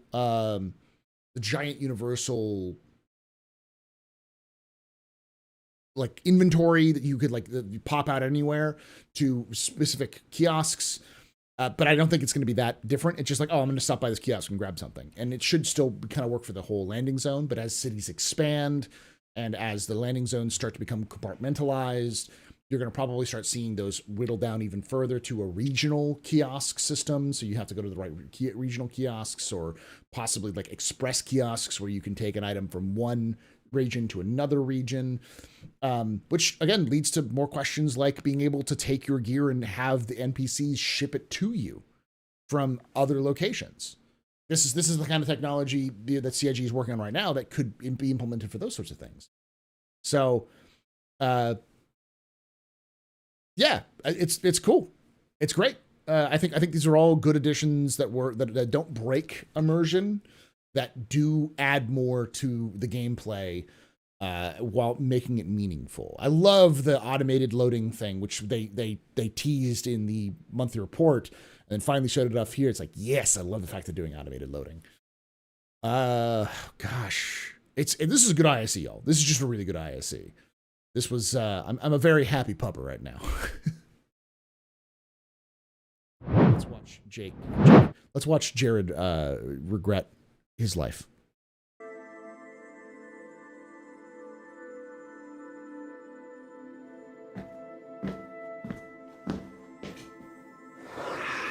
Hi.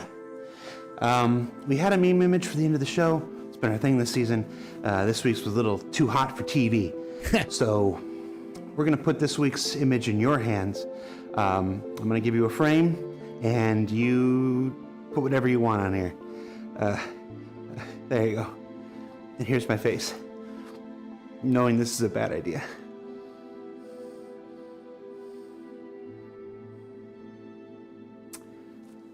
That's a mistake. It's a mistake. It's a mistake. It's a mistake. Look at this photograph. Yeah, this was the Inside Star Citizen last week for that one, which is pretty good. So yeah, I'm excited. I think this is a good thing, and I do want to emphasize, because chat was talking about, like, pretty much every week they say targeted, and the reason why they say targeted is because literally anything can happen. So none of this could make it into Star Citizen 3.23. It's probably unlikely at this point that it won't make it in, but it still possibly could not. And this is just the first final, actually, because I think this is probably the final version, but this is the first version of the final versions. It's like the rough draft of the final version for this system. I don't think we're going to see any sort of major tweaks to the system fundamentally in terms of the idea of the item kiosks or the hangars, just more functionality for them going forward, which is really nice. So, as always, I want to know your thoughts in the comments below. Are you excited for cargo? Are you worried about other things? Let me know your thoughts in the comments below. And like I always say, hope to see you someday in the black.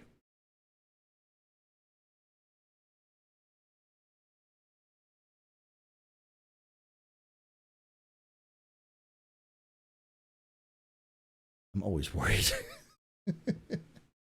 This is great. Looks great. Yeah, I'm turning back on the fun stuff.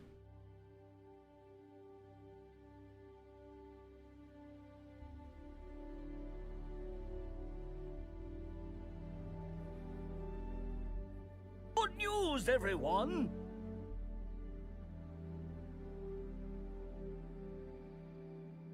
Elevators and the hangar floors just seem like another failure point to destroy our ships. And make certain patches unplayable.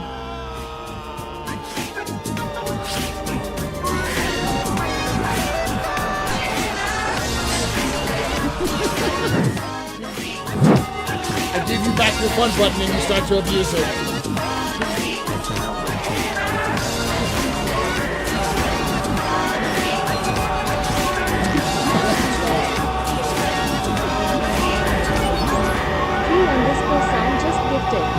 Take it away. All right. Away. I'm taking it away. No more. No more.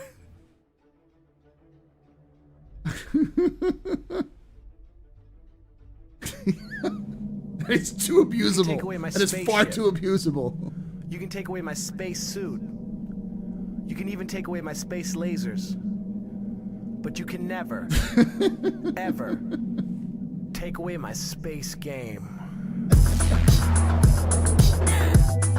You fucking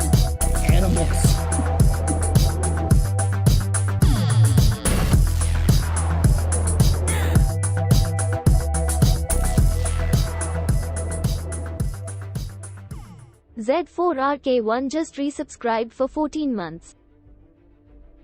Oh, thank you so much there. Who was that? Zark for that prime sub for 14 months. You're a very important pubber. Very impressive pisser. Very pedestrian. You rock. Shots and cheers. Shots and cheers. That was a great. I can tell, Jake, you haven't been around here for in a while. That is what chat does now. Chat just waits until I turn on the fun button again. And when I turn on the fun button, they just mash it.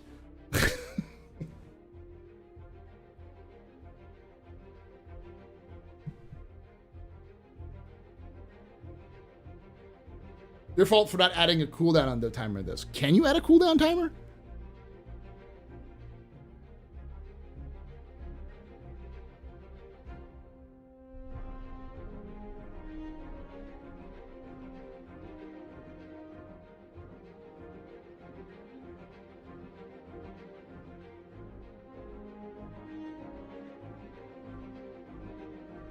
Oh, I can!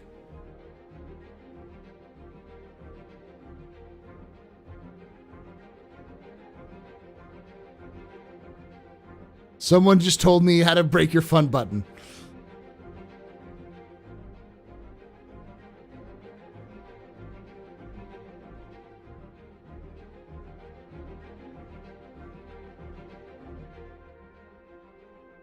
I'm not gonna do many. I'm gonna do the ones that everyone likes to spam, like freedom.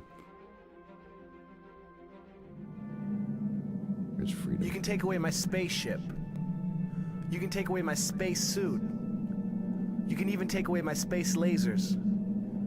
But you can never, ever take away my space game.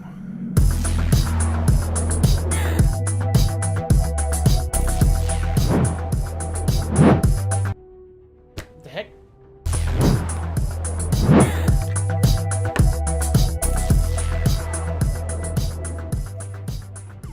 Anxious__Android has subscribed. Thank you so much for that subscription there, Anxious Android. You are a very important pubber, very impressive Pennsylvania pedestrian. This is your father between drinking that. Shots and cheers, all shots and cheers. Who do I have to stab for hurting my freedom? All right, fun button's back on. I'm gonna turn it off here in a second because I'm just testing it. I love democracy. Bartoloda.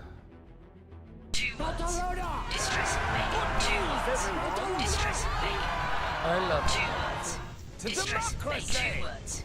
Distress, 2 words. Weapons free, y'all.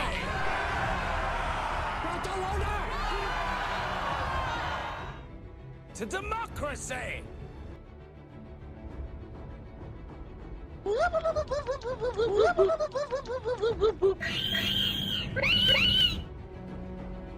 I'm I love fly. democracy. I'm pilot. I'm just an old-fashioned cowboy. To democracy. Everybody and his dog calls himself an outlaw. I love democracy.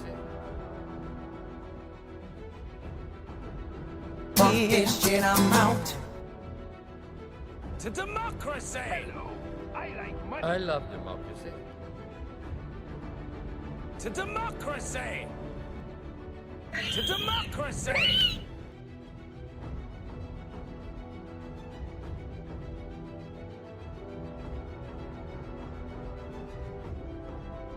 Drugs. 2 words. Distress, bacon. They all have a timer now.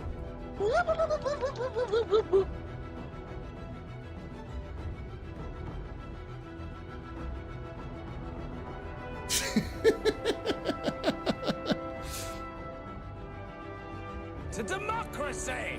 Yeah, it is. I just heard my entire office rumbled for about a minute when I was doing that, Jake. I'm just an old-fashioned cowboy. It is pouring right now here in Austin. The pub used to be cool.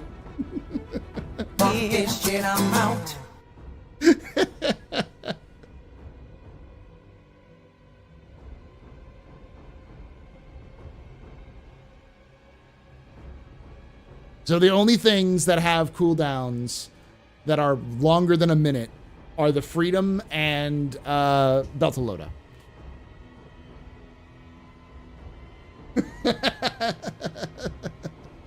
Mother Nature's telling you to turn off, to deactivate the cooldowns. They're a minute. They're 1 minute cooldown.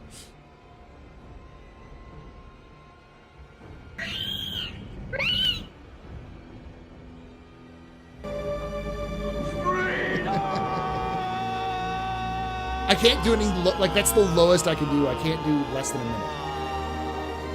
All right, so thank you, sir. Question, with the introduction of the Hornet Mark II, do we have any information what will happen with the old Hornets now? They still need a gold pass, if I'm not mistaken, especially the Super Hornet, which was heavily nerfed in the past. Not a clue. I couldn't tell you what's going on with that. Drugs. There is a value. 0 minutes. Not going to do it.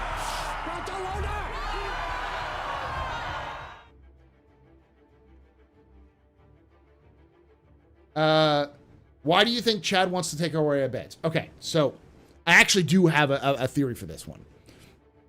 So I think that the beds, when they were originally implemented, was because they were looking for a logout point. Jesus, it's coming down now. I don't know if you can hear that, chat.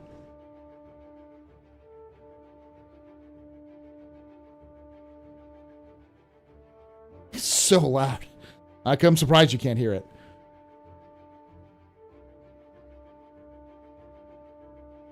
So, originally, you got to remember that the original design plan for Star Citizen was that you would log out at a certain point and then you'd be done. But now they've got persistence working to such a degree that I can almost guarantee they'll just not have to worry about bed logouts.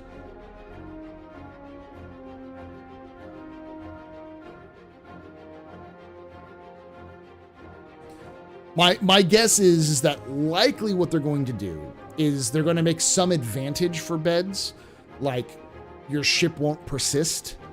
So if you have a bed, you can, if everyone logs out in a bed on that ship, then that ship will eventually despawn like it does now, or get like pulled back. But there's a lot of other questions. What happens if the owner, the person who's not the owner of the ship, logs in first? What happens if there's somebody right there at that location when that person logs in? Will they just see the ship just go bloop? They want to avoid those sorts of situations. So there's going to be a lot of edge cases that they're going to have to figure out.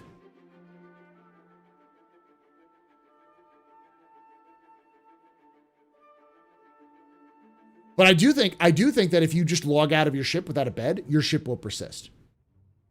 So you're just going to leave your ship on that location and you're going to get hit.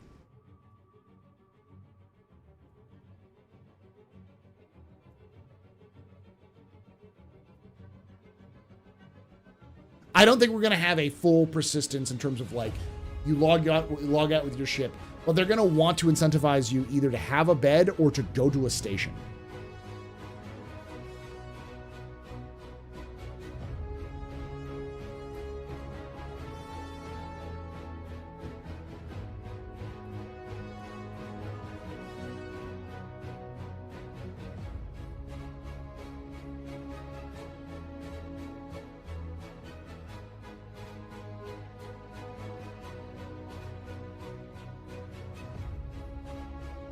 Shogi is just using the best emote. I didn't know Meg had that. That's awesome. My ships are chosen because Space House live on board. I don't want to sleep in stations like a pedestrian. Yeah, they're going to have some sort of advantage for that, I think. I don't think it's just coming down, yo. What if someone is trespassing your ship? Then your ship won't despawn.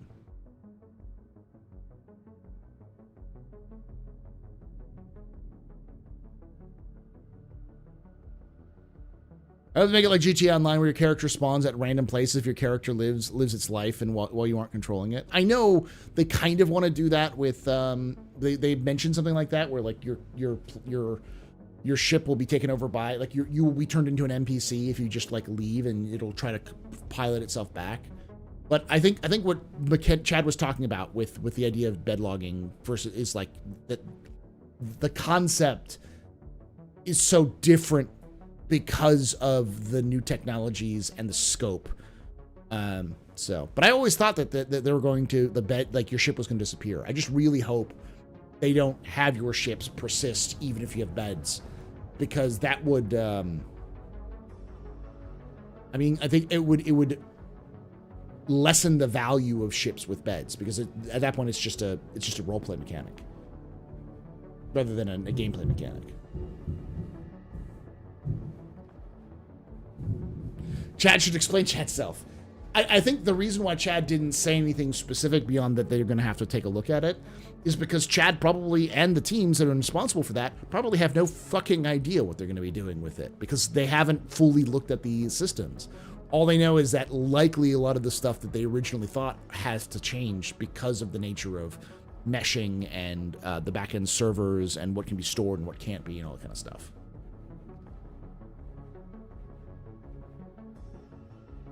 Don't worry, Lady Space Patrol. Chad is Chinough. Okay? He is Chinough.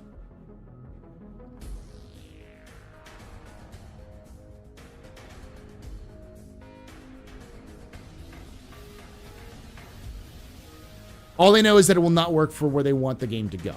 Effectively, yeah. Most MMOs I've ever played lets you log out from anywhere, and where you return, you load in where you were. Yeah, that's not going to happen with Star Citizen, though.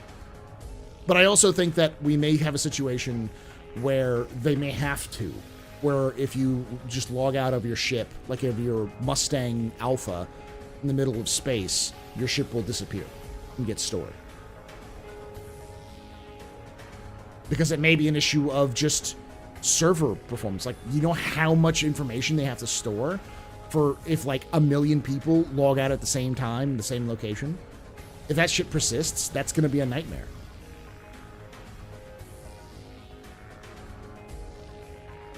Yeah, so you can hear it now.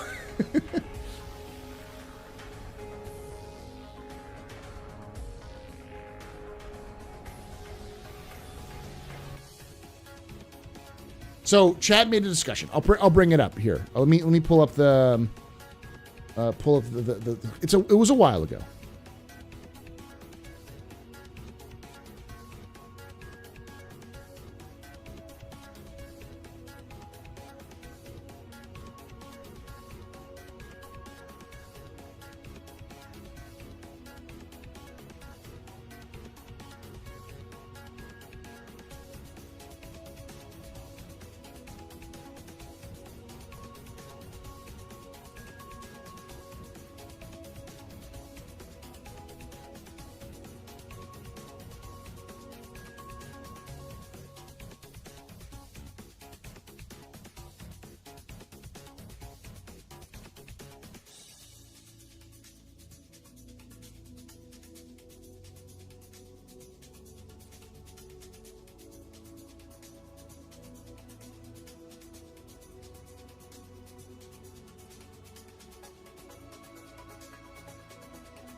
Hold on, I'm talking some real quickly.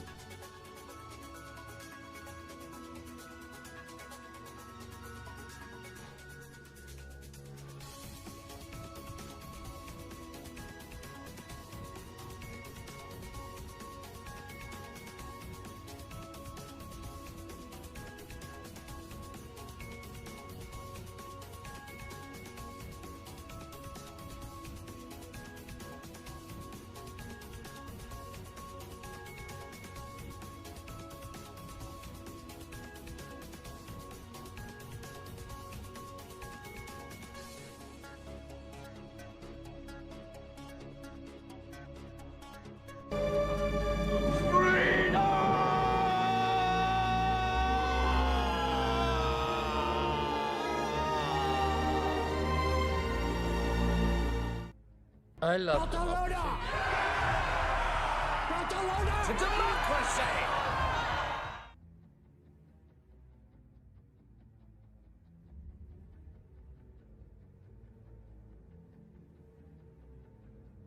I can fly.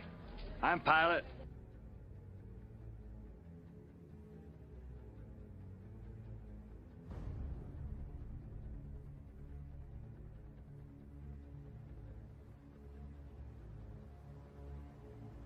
Good news, everyone!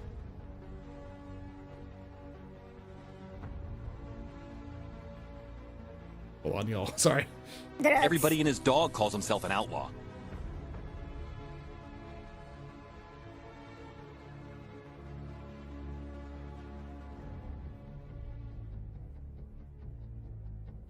Two words.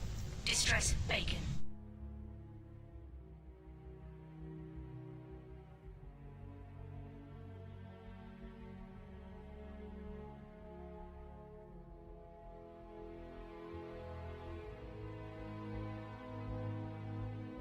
Weapons free, y'all.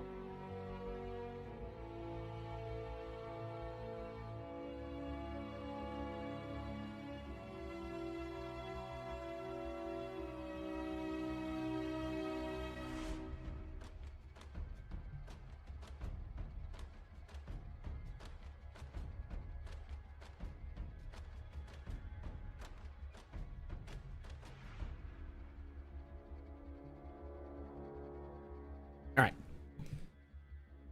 Sorry, I was discussing a something with somebody who was it's a pressing matter because it's hilarious.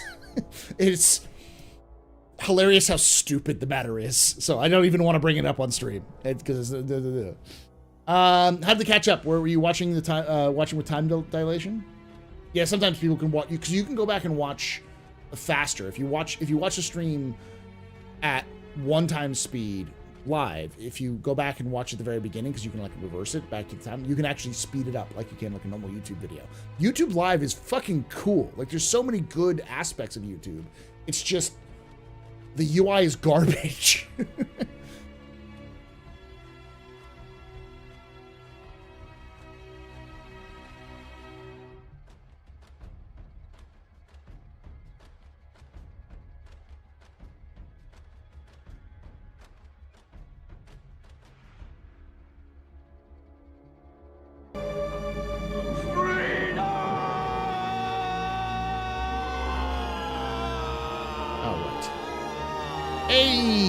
Metformin.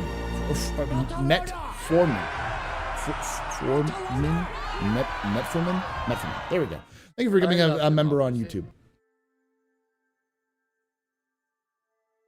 I must sound like I'm high right now, Ziv, if you're watching me now at 1x speed. Drinks all around! Let's party like it's your birthday. Party like it's your birthday. Come on and put your lips together. Blow the candle out. Party like it's your birthday. Party like it's your birthday. I wanna make you feel real special. Put your name in lights. We are gonna party like it's your birthday. Gonna party like it's your birthday. Gonna party like it's your birthday. Blow the candle out. Gifted Metfo, a membership. Oh, thank you so much there for, oh, someone gifted them a membership? Who gifted them a membership?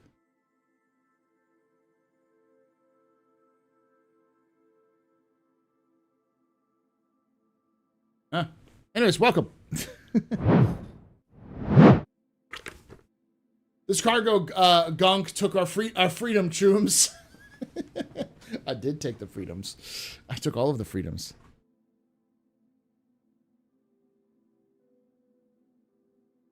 All right. So I was going to do a roadmap roundup video, but I don't think I'm going to. Because there's really not much here. We'll look at it as a chat, though. Because we already talked the unique item recovery thing to death. But I thought this was already there, the new character customizer. I guess it wasn't on the release view. Yeah, implementing an overhaul of the player character creator for Star Citizen, including new user interface and additional customization options. Very cool. Now, this was very interesting, because I think a lot of people were misreading this one. Updating the reputation system so that players can affect their long-term standing with in-game organizations via means outside of missions. such as reduction of reputation for killing a member of that faction. AI belonging to certain factions will react differently based on their reputation with you. Being an ally provides that player with benefits, such as more generous friendly fire thresholds and providing medical aid. Being an enemy will mean harsher friendly fire thresholds and may result in an attack on sight. Lawful organizations will not attack on sight as long as they're in a monitored zone, whereas unlawful factions will attack on sight no matter what. This is the foundation of which allows players to become allies with in-world criminal factions and enables places like Grimhex to enforce their own laws. A lot of people took that to mean that you physically and literally could not, like if you attacked, like if you were an outlaw, right? So you had like a tier 1 or tier 2 crime stat, that the lawful people will not attack you. Like the security won't protect you. They won't attack you. And I have to remind people, much to my own pissed offness and issues, the reputation system and the criminality system are not the same. They're completely two different systems. So if you broke the law and are on the lam, you will still get shot at by the security forces. It's just that if you did your time and are now out of jail, but you shot a Crusader security member in the face, they're not going to like you as much. They won't shoot you, but if you do, they won't give you missions. And if they do give you missions, if you accidentally shoot somebody, they're just going to immediately turn on you.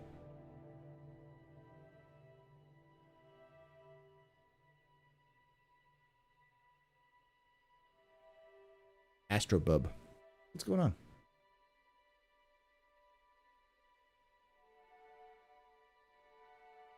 Hell or high water?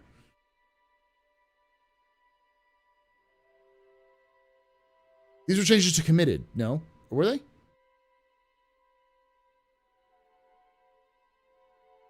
I don't think it doesn't say anything about here about committed. It just says release view. Usually it says like they add these were changed to committed. And this was added.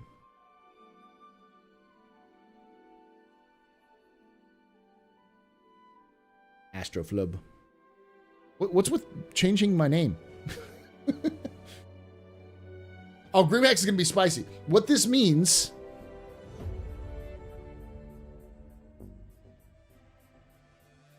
Oh, because you're mad that I took away your fun. It's either giving you cooldowns or taking away your fun button entirely, chat. Those are the options.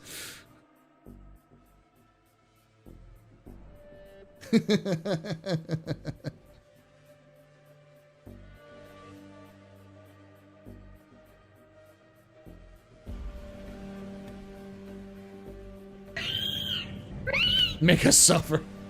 Easy there, Pop in Hand. We're getting that far. You need to tell me your safe word.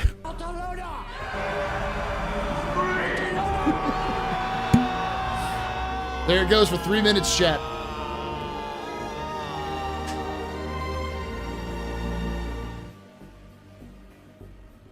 So I'm gonna take a cue out of CIG's playbook, and I'm gonna add some of these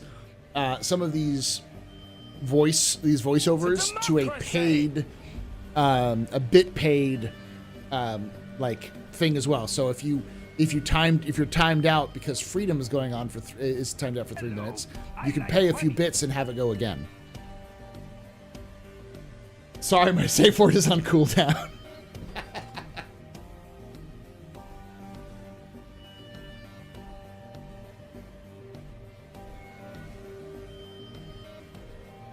Seems like a loot box type thing. It's not a loot box because you're getting exactly what you want.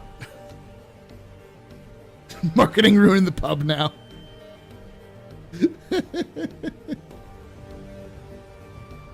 Pay to win, that's a better one, yes. Yeah, I'm FOMOing, y'all.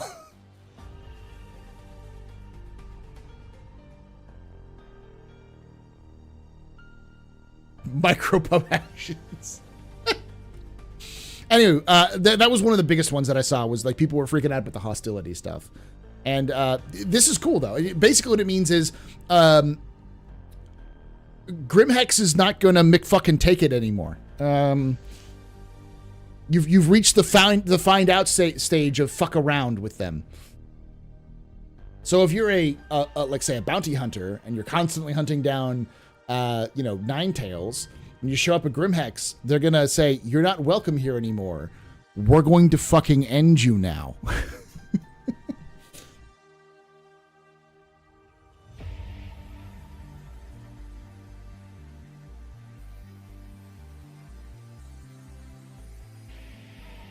There's no more armistice at Grim?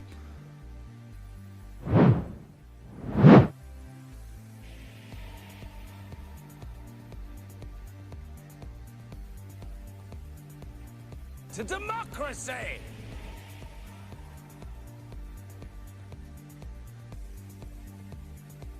Okay. Do I still have it in the background?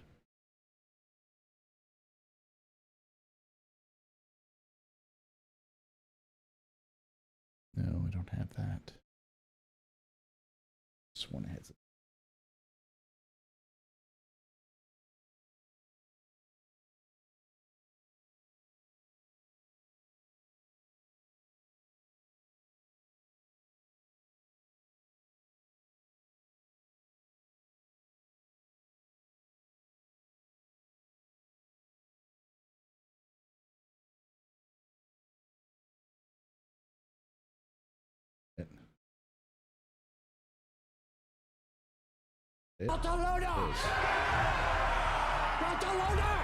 But the fact that they've removed Armistice at Grim, I love this is my only thoughts on that.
I love it.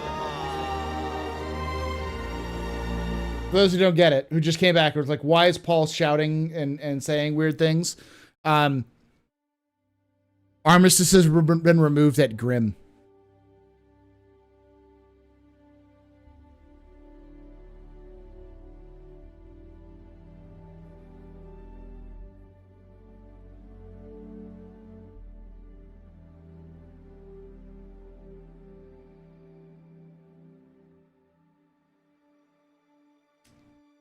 Some of you may not know this.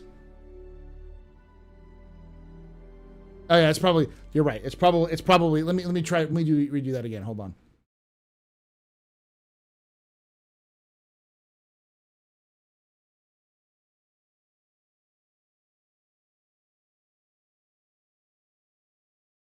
You ready, chat? Because I know some of you can make this into a freaking clip.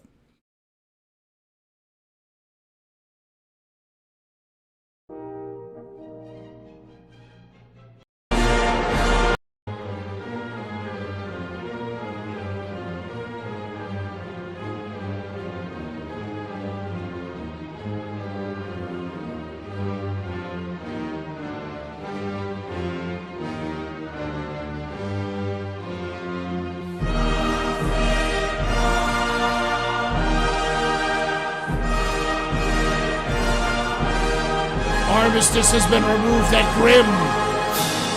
Let chaos reign.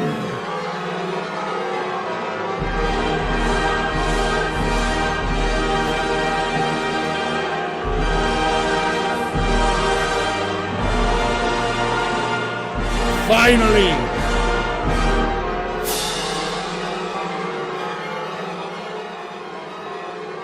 We will have freedom!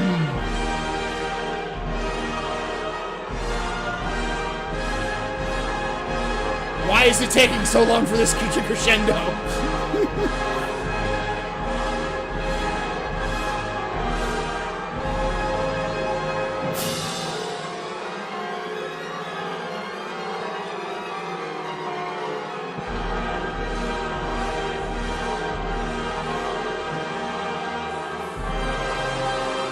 Here we go.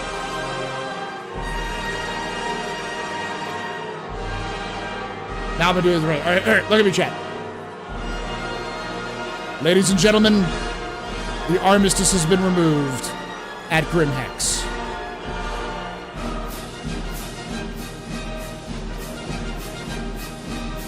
You are now free to murder as you please.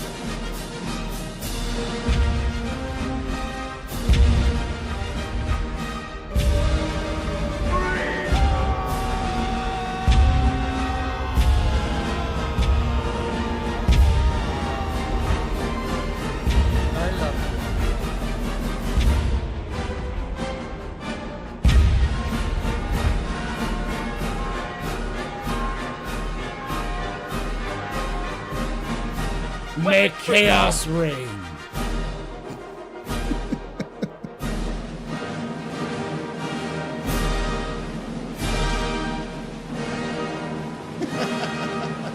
We have fun here, chat.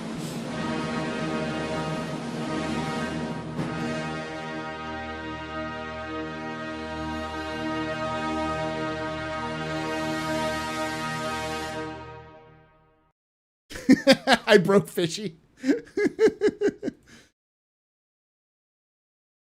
To democracy! Oh. I'm keeping this fire gif on here in the background, though, for later. Drugs. It's all fun and chaos until the Adeptus Astartes Everybody show up. and his dog calls himself an outlaw.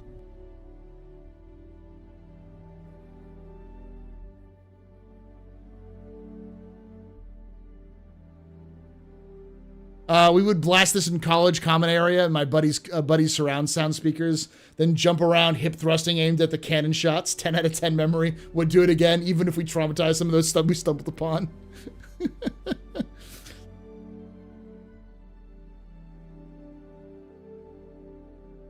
I am 100% looking forward to the absolute madness that's going to happen.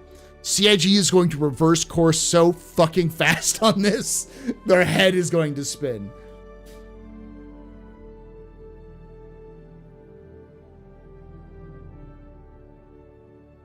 Now, to be clear, that doesn't mean that you can just murder wantonly in Grimhex, because they have their own law and order. So if you just start to go in with the guns blazing, they're going to shoot you. And then if you try to come back, they'll continue to shoot you. Yeah, they're just going to shoot you on sight. That's what reputation hostility is. That's what this is. They will shoot you on sight now.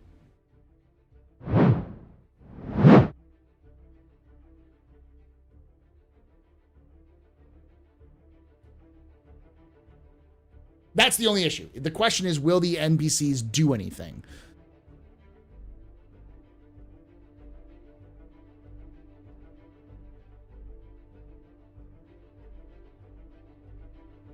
SFPS?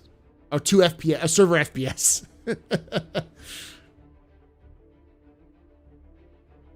Drinks all around. Let's party like it's your birthday. Party like it's your birthday. Come on and put your lips together. Blow the candle out. Party like it's your birthday. Party like it's your birthday. I wanna make you feel real special. Put your name in lights. We are gonna party like it's your birthday. Gonna party like it's your birthday. Gonna party like it's your birthday. Blow the candle out. Phantom 5692 just got a sub from Iris Dreadtide. Iris Dreadtide gifted a tier 1 sub to Phantom 5692. They have given 71 gift subs in the channel. Jesus, Iris. Iris, that's a fuck ton. By the way, is it Iris or is it Iris? I'm guessing it's Iris because it's I-I-R-I-S. I think you remember saying, I remember you saying Iris, but... Peanut butter. I mean, if server meshing grants Grimhex it's a dedicated server for it, it will, but not in 3.23. Server meshing is 4.0. You say Iris. Okay. There we go. Or Iris. It's one of the rare occasions where the AI voice bot is actually correct.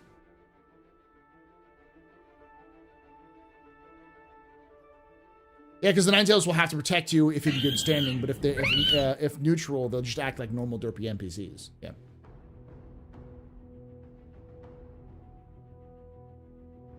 But I agree with you. They're fishy. It's like it's 100%. They're going to reverse course on it so fast. But in the meantime, I'm going to absolutely adore the chaos that's going to be sown at Grimhex.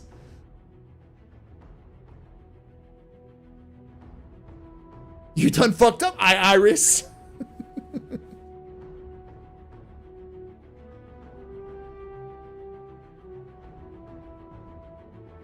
Oh, by the way, new glasses.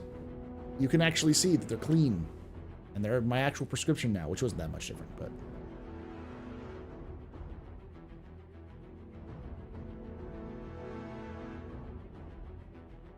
Oh, no, I don't think that's if they reverse course on it, it's not going to be forever. It's just because it's too chaotic and they need to make sure that their NPCs are better dialed in for it.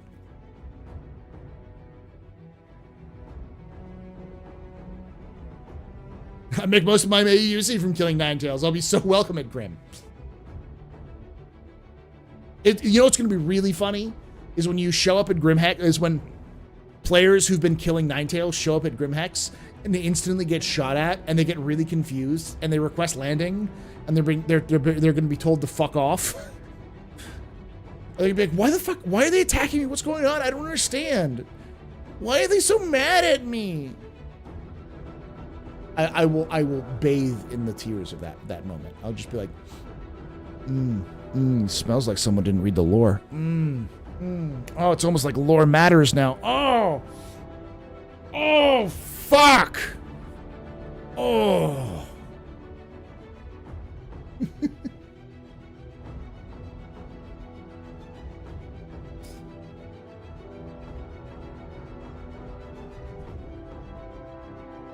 That's exactly what I wanted to say. Now we get hype train somehow. You can take away my spaceship. Keep it PG now. You can take away my space suit. You can even take away my space lasers. I gotta stay within Twitch TOS. But you can never, ever take away my space game.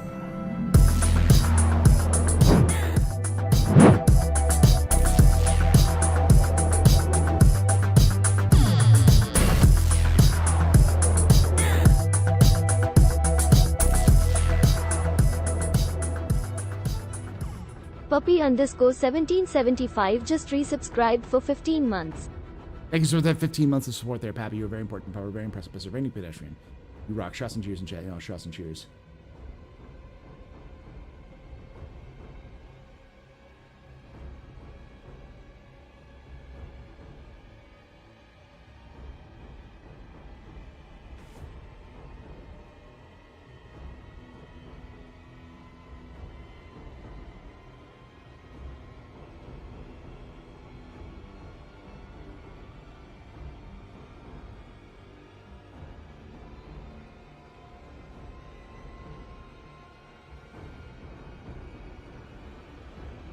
What's going to be absolutely lovely. Thank you, Foshizzle, for that 79 biddies. It's 100 biddies to get the little like sound beat bites.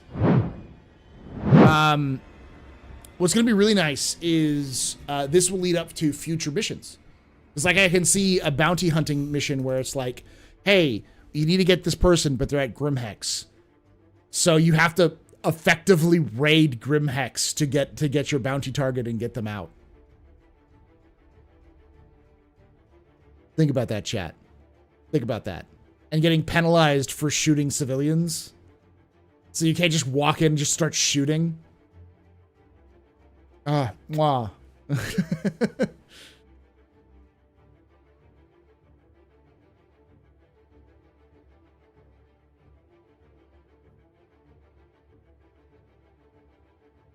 Grimhex is going to be their test for Pyro.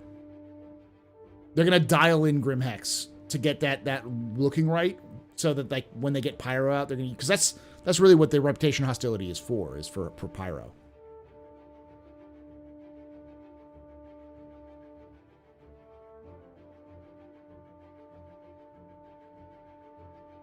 They do, but I get the reason why they're only doing it for Grimhex now, because they're trying to kind of dial it in. But again, this is just someone said that they removed it for testing purposes. So you missed a lot, Radar Echo. CIG is removing unique item recovery because they personally hate me.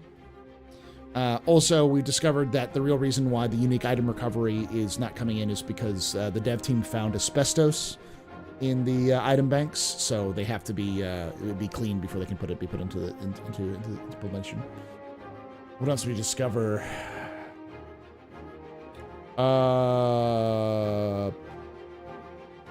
Cargo decks are cool, or the cargo elevators are cool as shit. They're really fun.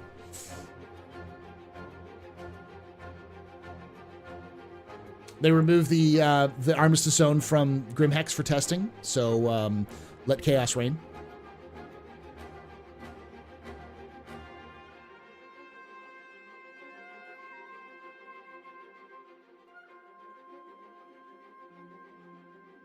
So when's this podcast with Tomato? So it's not going to be broadcast. It's not a live broadcast, I don't think. But we're recording it on Saturday.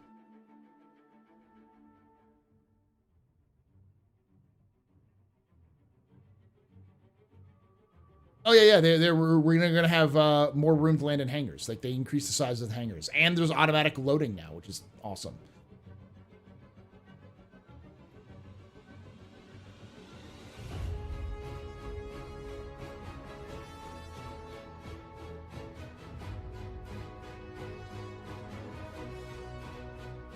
So Grimhex has freedom.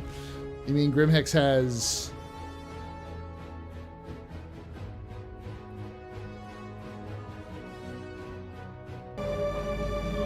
this?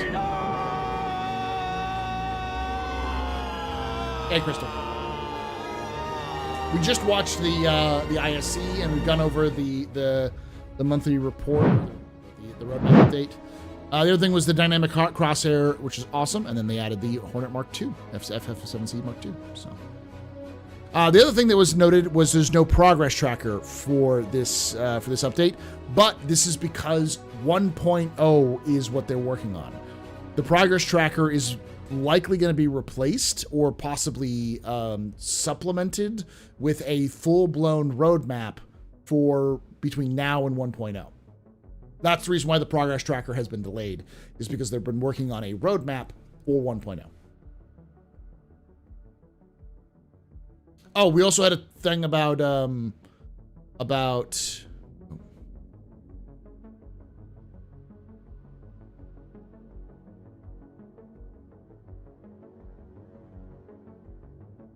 was the other thing I was gonna do, because we were talking about bed logging.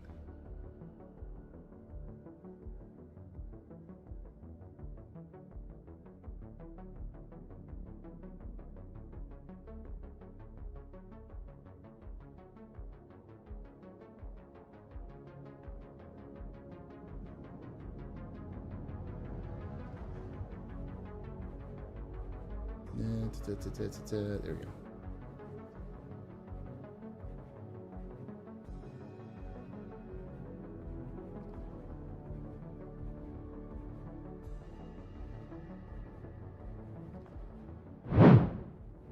This was a fun one. Someone was talking about how that's what I thought a scary idea. What if CIG was being eternal alpha? Now I realize the scary that way things are almost done. What if mining is more or less complete? What if the same with medical and salvage and bounty hunting and engineering and hacking and data running? What if we don't get things any more interactable? What if everything is dirty or clean by design choice? What if HVAC systems spewing fog always? Chairs remain unmovable. Everything. It's not happening. It's just a whole lot of panic, and it's like, bro, calm down. Xylo just responds like, we're not going to stop development when we reach 1.0. It's going to be a soft launch. A very soft launch.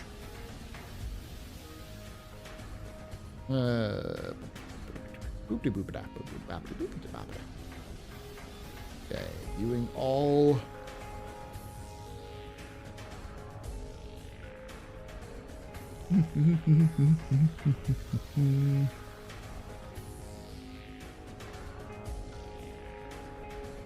Wasn't that long ago. Dr. Chad McKinney said something, so. There's DJ, Yogi.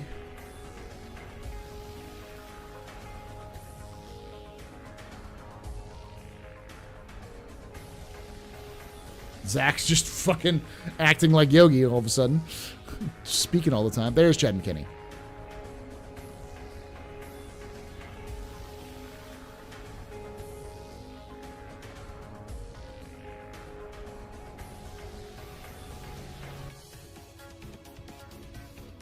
Here we go. So this is what we were talking about earlier. Because it was brought up that bed logging was going to be a thing.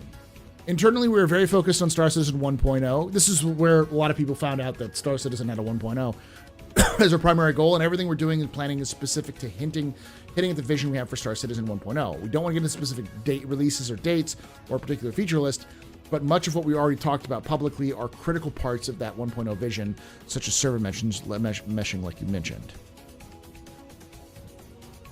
And then he I had lots of folks ping me to follow up in the main question here, which is fair since I rolled up on the topic, clarified tactical question. We are looking at what we have now and the vision for 1.0 and this feature and many others. The way bed logging works in game isn't going to fit that vision, but really more fundamentally, bed logging itself doesn't entirely fit that vision. We don't want to overly speak to specifics now, but we want ultimately to be more ambitious and fundamentally revisit what logging in, persistence, spawning, and everything around it. In this new world, we're going to have a drastically different game that has server meshing, persistent habs and hangars, player-created bases, multiple star systems, and more. That said, because of all of that, it won't be something you'll see changes in 3.23. On the road to Star Citizen 1.0, this is one of the many things of the games we are looking at to make sure it's hitting the mark for what the game needs and its vision has. So, rereading that again, that 100% feels like what Dr. Chad McKinney is saying is they want to do Rust in space.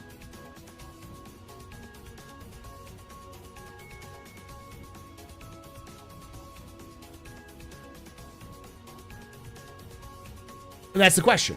What are beds for if not that? I don't know. I could give you many different ideas of what beds could become, but it sounds like they're no longer your automatic logout thing.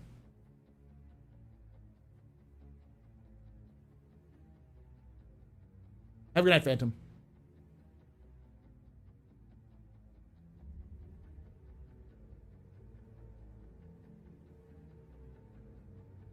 Russian space is not what I was sold to me. It was sold to me. Yeah, same with me. The issue becomes, what if you are on the fringes of space and you need to log out? It's a big feels bad if you have to log out and you just get offline rated. Nobody likes offline rating.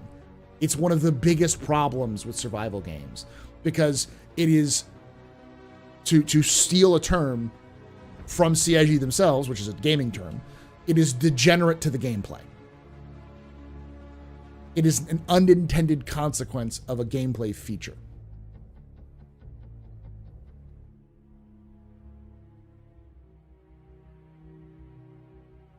So if they choose to change the bed logging to no longer have a meaning, so like, for those of you who don't know, bed logging was originally supposed to be how your ship would disappear, because I think that's the way it works now. If you log out of your bed, your ship would disappear and then be stored by the back-end servers. And if it's stored by the back-end servers, then it needs to, when you log back in, your ship will pop back into existence and you'll be able to fly around. If that's no longer the case, where you can just log out, either you're forced to stay in place, even if you're logging the bed or not, I think that's a bad move gameplay-wise, because that'll hurt the overall. There needs to be a reason for those beds. You've put them in the game. That was the original plan, and I know the plans change, but people have already paid for the game. Like, they paid for the game you pitched them, and while changes are always good, people are hoping for improvements to like graphics and more in depth and more complicated gameplay, not fundamentally changing how you log in and out of the game. However, it's also important to note that what Chad McKinney is talking about is they have no final idea of what's going on. They just know that the way it currently works isn't going to work, which means that they don't know how it's going to function long term.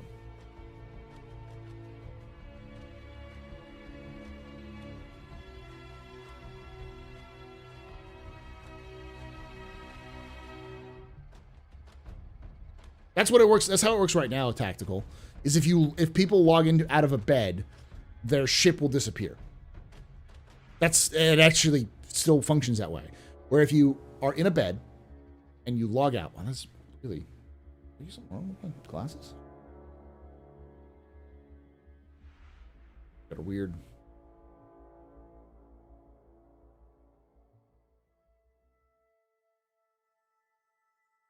So business as usual. Right now, what Chad was saying, because I'll read the original comment, because the original comment question was, as of writing this, bed logging is currently allowed for one person on a ship, 20 to 30 kilometers away from any landmarks or OM markers, and without any interference of any sort of way, players near ship at all, whether fighting or idle. With RL, server meshing, capital ships on the horizon, this will be changed in any way. If I were to run an Idris, it would be a pain to find everyone because they couldn't bed log. Another thing is that when you bed log near POI, Brio's bunkers, they're just taken to the nearest spawnable location. Why can't our ships just be moved outside this range instead of taking us back to the spawnable location? If I log in at Brios and then push me back from the area, don't force me to back to Seraphim or Grim. And what he was responding to this, internally we're very focused on Star Citizen 1.0. Let me see where that comment came from. Was it a comment on something else?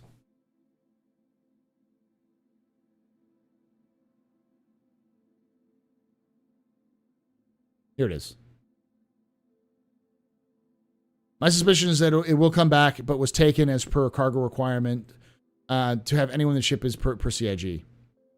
Per CIG Chad. Bedlogging is nothing to do with cargo. I don't know where that came from. And also cargo functionality is all changing for 3.23, so it's fairly moot anyways.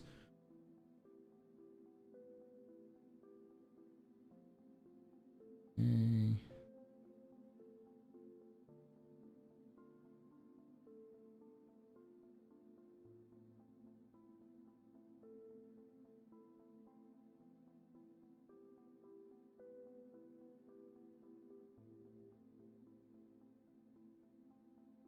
The fuck? Where are they finding this? Because I saw it earlier.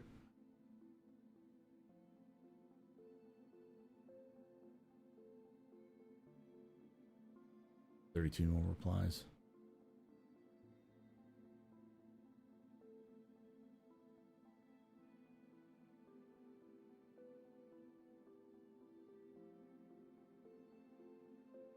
Jesus, this is long. Spectrum sucks so much. I'm just trying to find the comment where that was originally attached to. Okay, here we go. Off topic here, and I may be reading this in too much, but we've really been. I've only really started following the project in 2023. But isn't this the only time 1.0 is referenced in this manner? Okay, so he's talking about this. Go back to the dev tracker and see what it was saying.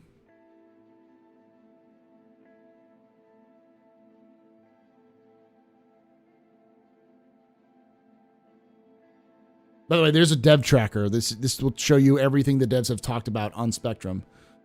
Everything. If they post on their devs account, it shows up here.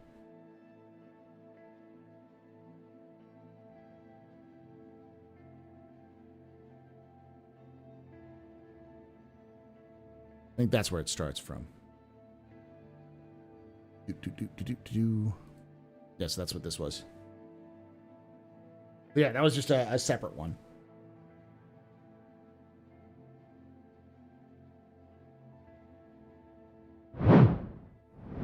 So yeah.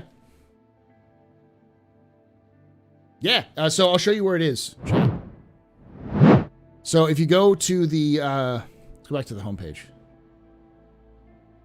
So if you go down here to development, you can see roadmap, dev tracker, telemetry, issue counselor, patch notes, chip matrix, and funding. If you go to the telemetry, it's actually pretty cool.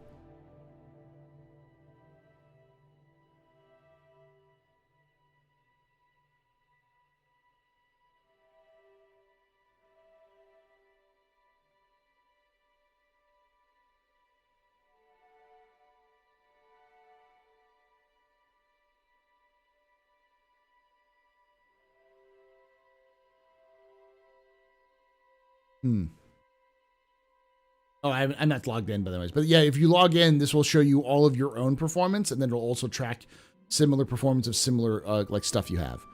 But yeah, dev tracker. Click here, or you can scroll way to the bottom and find it, and you'll see all of the posts by all of the devs. You just have to turn on auto load, and it'll load up all the way back.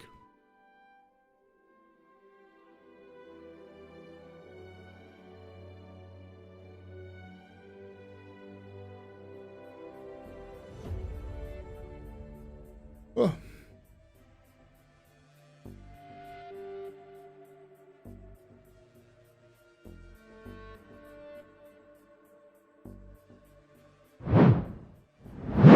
I just love the chips because of their sheer level of detail work they put in them. I also view pledges as paying for parts of the game, not just the ship. Yeah.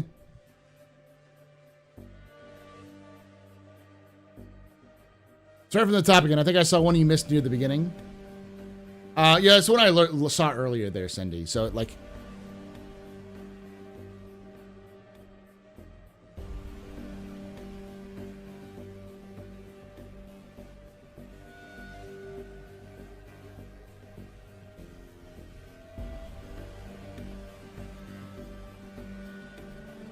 Oh, sorry, chat. I'm getting a little tired. I'm getting eepy. But now let's look at the server meshing. So I'm going to go for the message of the day. Actually, I'm just going to pull up Tyler's tweet. Zylo's tweet. Oh, also, I'm going to pull this up too. Roxas.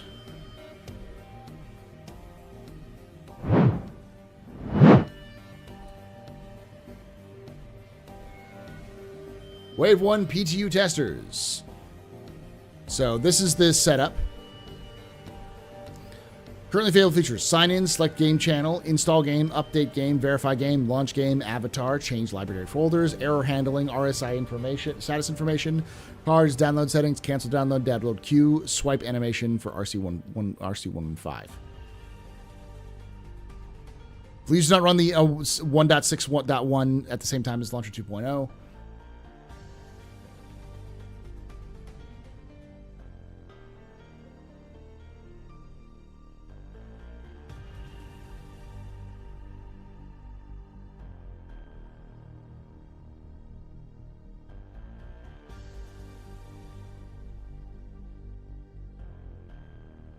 So its core functionality is art, not gameplay. Hey, you do you, boo. I mean, the beds originally had a reason. There was originally a reason why the beds existed. There's not like a, it's not like some conspiracy there. It wasn't just art. There was a reason for it. And CIG is very interested in having everything matter. So there's always a reason for everything in your ship. You have a toilet in your ship. It's going to be used. It's there for a reason. You're going to use it for its intended purpose at some point, because CIG wants to use every part of the buffalo. So I don't get why bed logging going and normal logging is so bad. So let's say you're on a Carrack, right? And you're off in the distance. You're in a very distant location. The closest station is like, several hours travel away from where you are, and you don't want to have to go back anyways because you want to keep exploring. So you get out, and everyone else on your ship has logged off on your ship, and you log off on, climb into a bed, you log off. If your ship is in the middle of nowhere, it's going to it's still at risk of getting attacked by other players. And if it gets attacked by other players, it's going to be a big feels bad for you to spend a ton of time and effort preparing your ship to go off, only to get ganked because you have to go to work or sleep.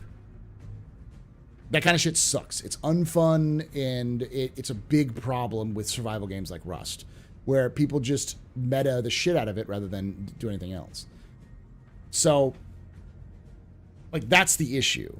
And you would get a ship with a bed because it allowed that feature for you to be able to log out and then your ship to disappear into the ether so no one can interact with it and then come back when you log back in. And that was one of the first things they said. Now, does that mean that bed logging isn't going to work like that? Chad didn't say anything like that. Chad didn't say the beds are going away. Chad just implied that it's going to change and that it doesn't work the way it currently does. Because the game is so different from when it was when the beds were first implemented.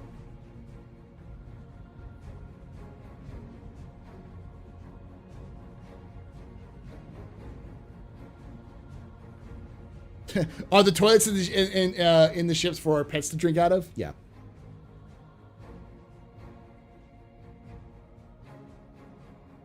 There's implications behind it, but there's no definitive information behind it. So while I agree, it does imply that bed logging has gone the way of the dodo, there is no confirmation of that. And it's likely because CIG doesn't know themselves. Because that feature changing is such a far down the road thing. Could be months or years before they change that.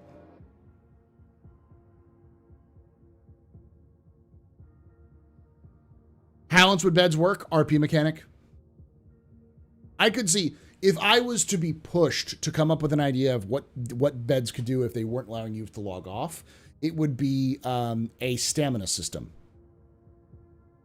Because I've said for a long time, what CIG is probably going to do is have some sort of rest system where if you log off in a bed, you will get a rest status attached to you, which will allow you to have less of your passive skills degrade and increase your stamina bar, or have some other kind of passive boost, a buff that would like to encourage players to log off rather than just constantly grind, or have a debuff applied to players if you didn't log off in a bed, so that you would have lower stamina. You wouldn't be able to handle G's as much because your character hasn't slept.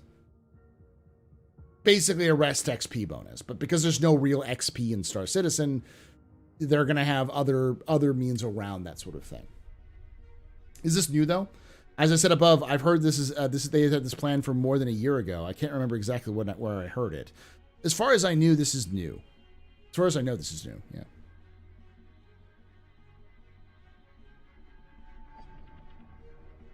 Right now, bed logging is still here to stay. In the future, that might change. I think they'll do a lot of digging and soul searching, and I think they'll find some sort of compromise, kind of like how they've done with the item kiosks and done with like the automatic loading. There'll be some compromise they'll make to allow for the beds to still have their intended purposes, but within the new context of what Star Citizen is becoming.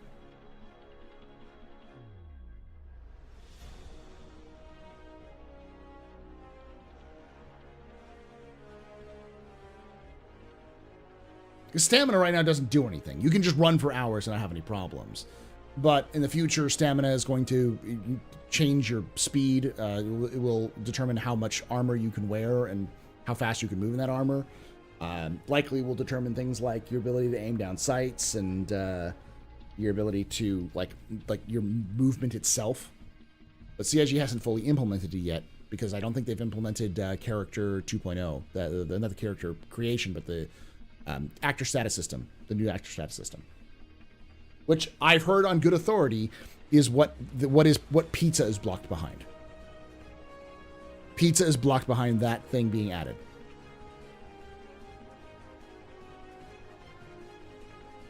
So what I'm trying to say is that the new actor status system is the most important update in Star Citizen's history. Fuck server meshing, fuck the dynamic economy, fuck capital ships and resource management, master modes. All that shit is secondary to me getting pizza in game.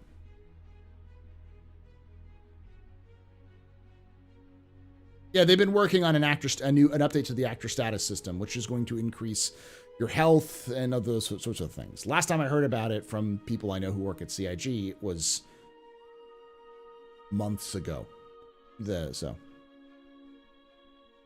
What kind of pizza, though? Not deep dish. The real pizza, not Chicago pizza. Fight me, Chicago.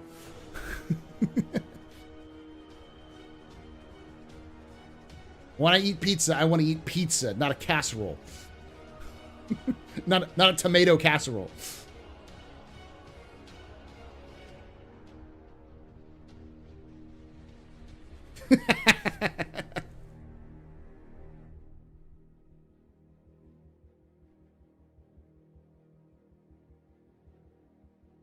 And now I'm about to alienate every single person who's just offended me on New York style pizza, which is I also believe you can put anything on New York style pizza as long as it's okay with your taste buds, including pineapple. Your hate, give it to me. Or I should do it the right way. That's right, chat. Give me your hate. Let it flow through you.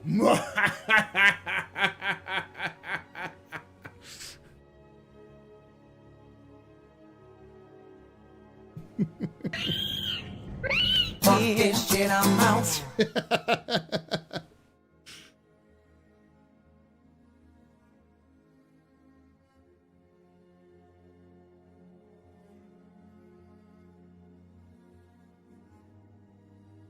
I never understood how that argument came about.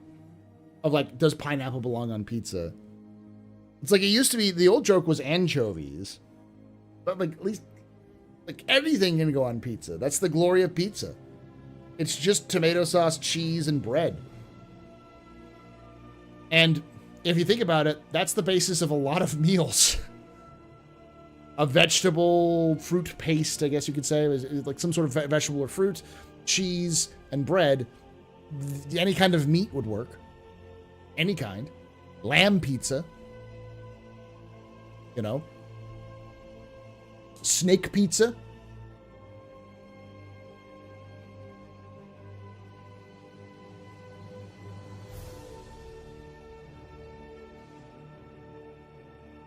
Yes, that's what Futurana taught us, Fishy.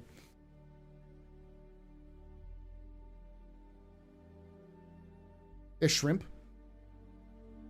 To me, living quarters, kitchens, bathrooms, showers are for living in deep space. Hope their sole purpose doesn't become mechanisms for time sinks. Eat crap and shower every 2 hours. Unlike food, I don't think that hygiene is going to matter that much as long as you're not dealing with NPCs. But I do think things like hygiene will make you, if you disregard your hygiene, will decrease your stealth meter. Because if you're trying to sneak around an area and you stink, people are going to smell you before they see you.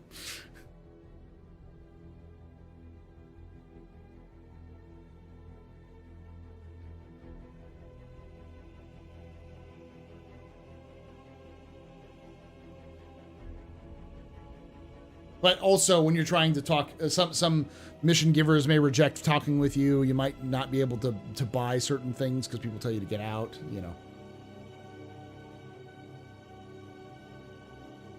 Helmets can't smell. Yes, they can. They 100% can. If you're around a piece of equipment, it will smell like you. 100% helmets can smell. Trust me, I have firsthand experience.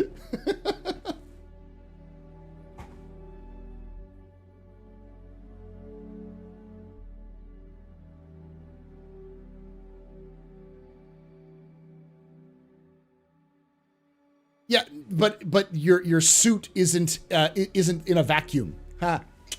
Like if you have a suit on a ship that you're around, it's going to absorb your stank.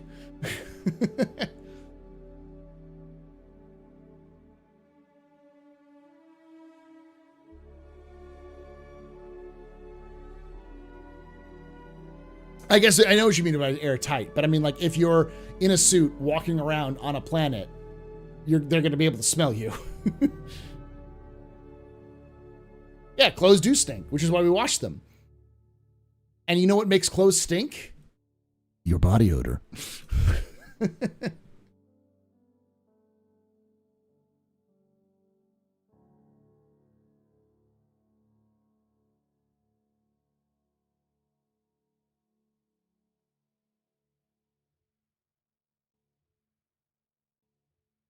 So, well, actually, yeah, let's let me hear it. Let me hear it. Dashun, tell me, hit me. I will repeat it in the best voice that I have. This is going to be the best response ever. Actually, Paul, it's actually a misnomer that your body odor causes your clothes to smell. It's actually this tiny microorganism that lives on all things, and if you don't wash it off, it becomes a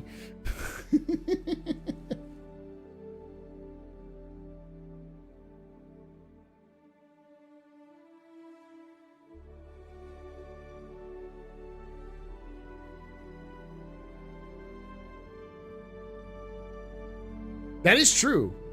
Unless you're Asian with a Chad gene mutation. I know Koreans have, there are Koreans that have the mutation, but isn't that mutation originally Japanese in origin?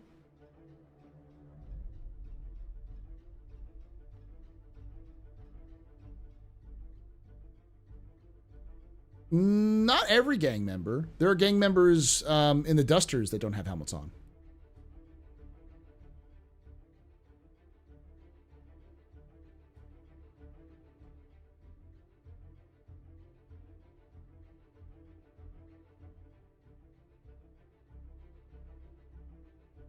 And I can imagine there's going to be a lot of enemies that don't have like fully air sealed helmets, especially if they're in air environments.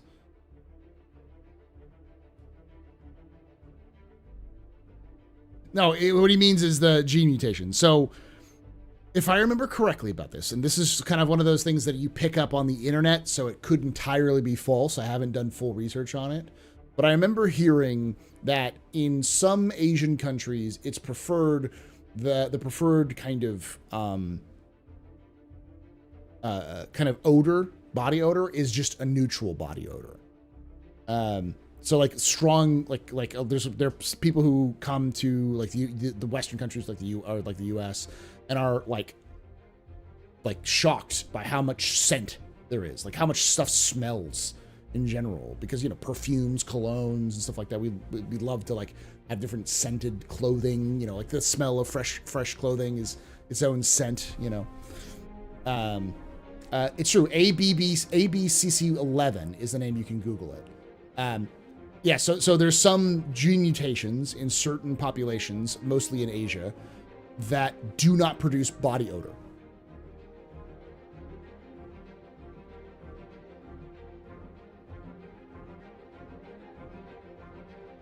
That's what it is. So they just don't smell. I think they still sweat. If they sweat, they can. It still has a stench, but generally speaking, it just doesn't have a like you don't naturally produce body odor. Yeah.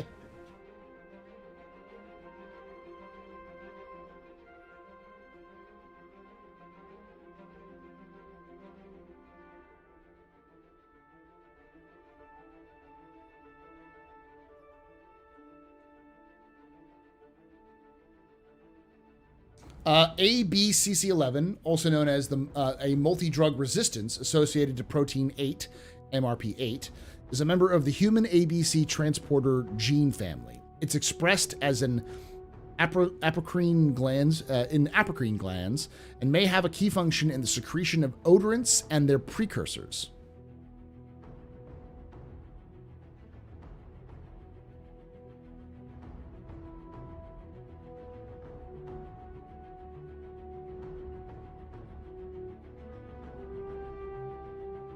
It's bacteria farts.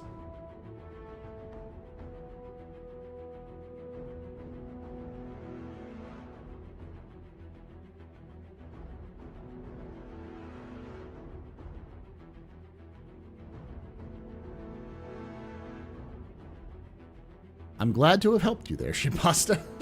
I remember hearing about that because I know it's a thing where like a lot of deodorants in Korea, at least in South Korea and in Japan, are odorless. So their most of the job is not to like mask, but to kind of mask natural body odor, but kind of more like just like neutralize it rather than give it a different scent.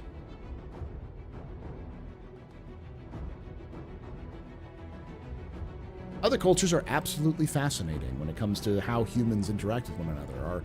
Our perceptions of the world is so very tied to our origins and our own traditions that sometimes you could look at other cultures and go, oh shit. Even in modern day, when it seems like all cultures are becoming homogenized to just one giant glob of humanity, there's still a lot of distinctiveness in most human cultures that will surprise you in terms of things that happen. Which is one of the reasons why I'm super glad that CIG said that they're going to be hiring more voice actors than just American and British. We need more dialects than just American, standard American accent and British accent. Give me some Southern twang. Give me some Boston. Give me Chicago. Give me French. Give me German. Give me like Bavarian, Polish, Russian, different flavors of Indian dialect, and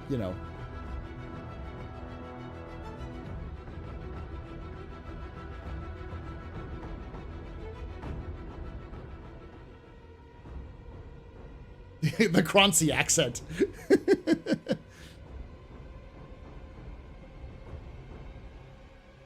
Note to self, shower like there's no tomorrow if traveling to Asia. Generally speaking, yeah. And don't bring your deodorant. If you're using deodorant, you pick up deodorant there. But there's a reason why hygiene is very important in many Asian countries.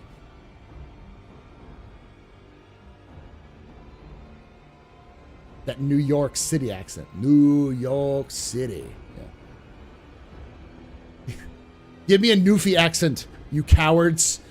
CIG, you cowards, give me a Newfie accent.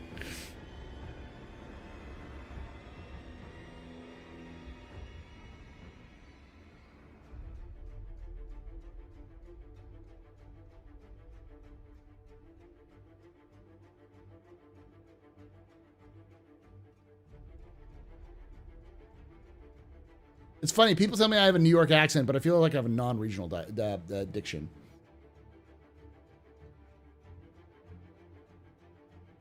The Latin accent. Well, depends. There are multiple versions of the Latin accent if you're talking about English. Because you've got Mexico has its own distinct dialect, which is different from Argentinian Spanish. And then you also have Brazil, which is very different because it's based off of Portuguese. You know, and then Caribbean islands have a completely different because they're so influenced and affected by African cultures which were brought in. So, you know, people point to like Jamaica, but Jamaica is just one of many islands that have their own.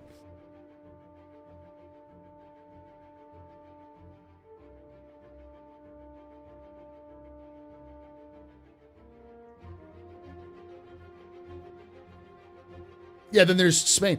I mean, even in Spain, there are multiple dialects in Spain too, because you've got Castilian, which is what we think of Spanish as, and then you've got or is it Catalan? No, it's Catalan.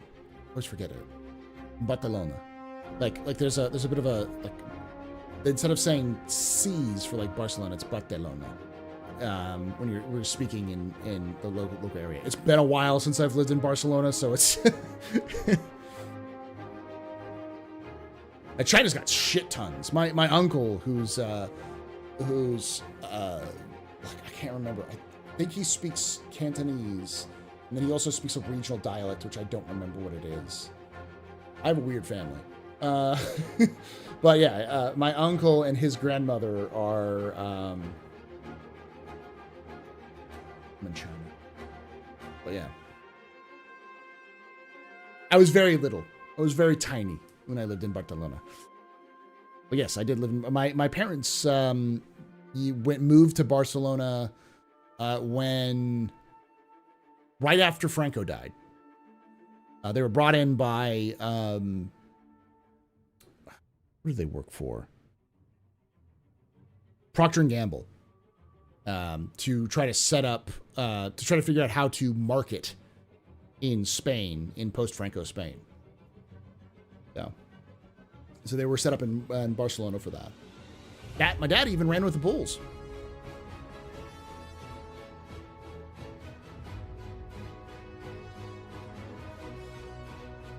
Who do you work for? I've got that same uncle is also part Armenian, so I don't fucking know. I want to say that my uncle's grandmother is Taiwanese, but they may not be Taiwanese. It may be a different dialect. It might be Hong Kong, but I don't think Hong Kong speaks a lot of Cantonese. It might have been Hong Kong.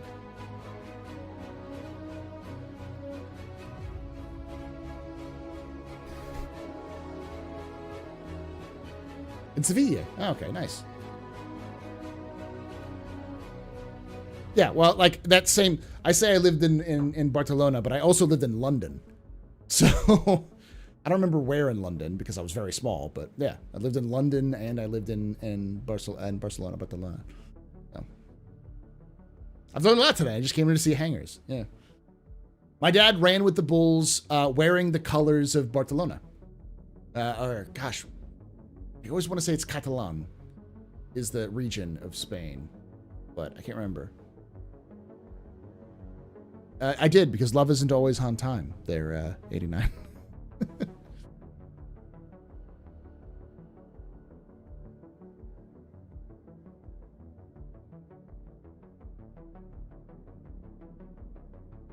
I'm not a fan of Franco. Hong Kong is Cantonese speaking. Okay, yeah. Because my uncle was very much spoke Cantonese, because I tried to speak Mandarin to him, and he would just like, no, we don't do that here. Chinese New Year was, New Year's. Well, I guess Chinese New Year was Lunar New Year was fun when I was growing up. Because she was grandma. It wasn't my grandma, but she was grandma. So we would go to grandma's restaurant, and we would be forced to eat Cantonese cuisine. I think it was mostly dim sum is what we would eat. But like,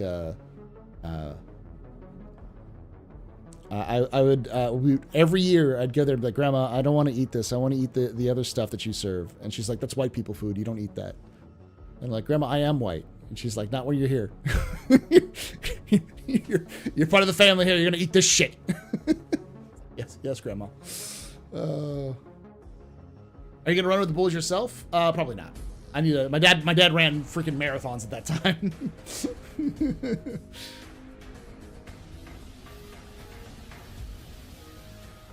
Dim sum is good. It is good. But I was like 6. Or not 6. I was like 9. I wanted American Chinese food.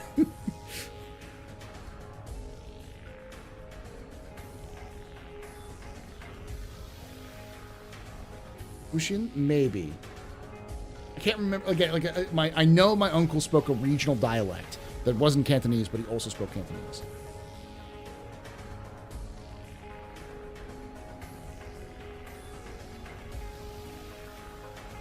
I've seen a lot of those things happen. They're really cool.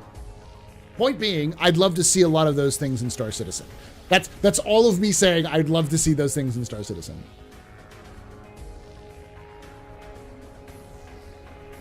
Dim sum is good though. Ooh, dim sum in Star Citizen, that'd be good. It's been so long since I've had dim sum now. We have sea nuts and noodles, and you will like it.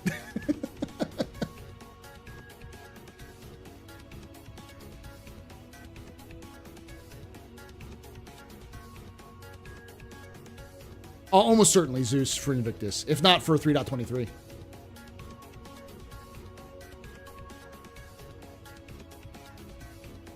But like I said, I have a very fucking weird family.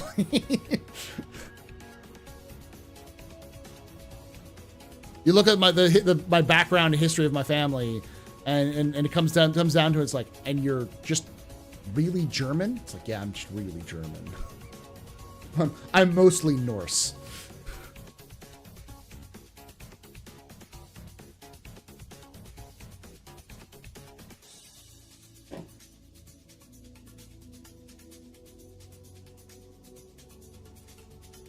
I'd love to see Polaris for Invictus, but I don't think we're going to see it.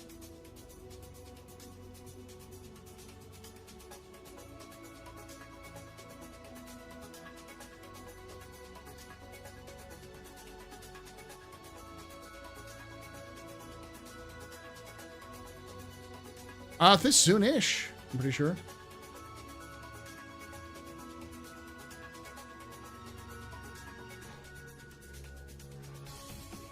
I'm going to pull this up. So, if Wacka is still here, hi Wacka. Put it back. But this was posted as the message of the day a couple of days ago. 3 days ago. Our goal is to have another tech preview server meshing test for select waves of testers starting on Friday. And this was clarified as not Evocati. This is first wave PTU tests. And running through the weekend. This server meshing test will be focused solely on the Stanton system, with multiple servers sharing the load. We will be testing multiple configurations throughout the weekend with more servers per shard than we have ever tested before, increasing the number of players per shard to stress test the system. Almost certainly it's not going to be Friday morning. CIG usually launches around, I would say between noon, my time, because most of the stuff is done through Austin, so noon Central, to about 4 to 5 Central. Usually, I think the average is like 3 or 4 is what they tend to release it at, PM.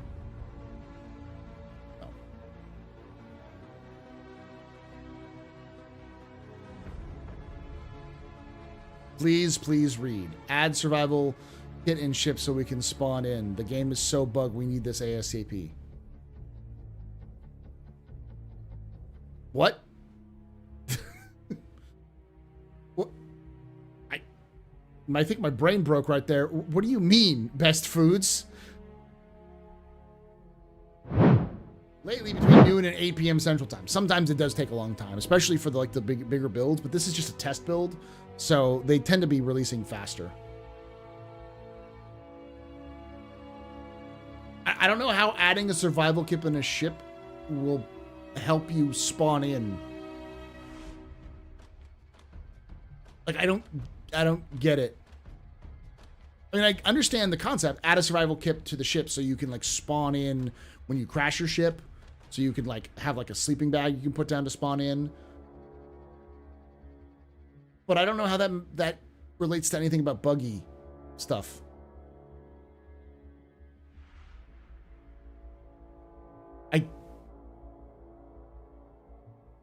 I'm also not CIG, so I couldn't tell you if this is true or not. I just know a lot of people work at CIG.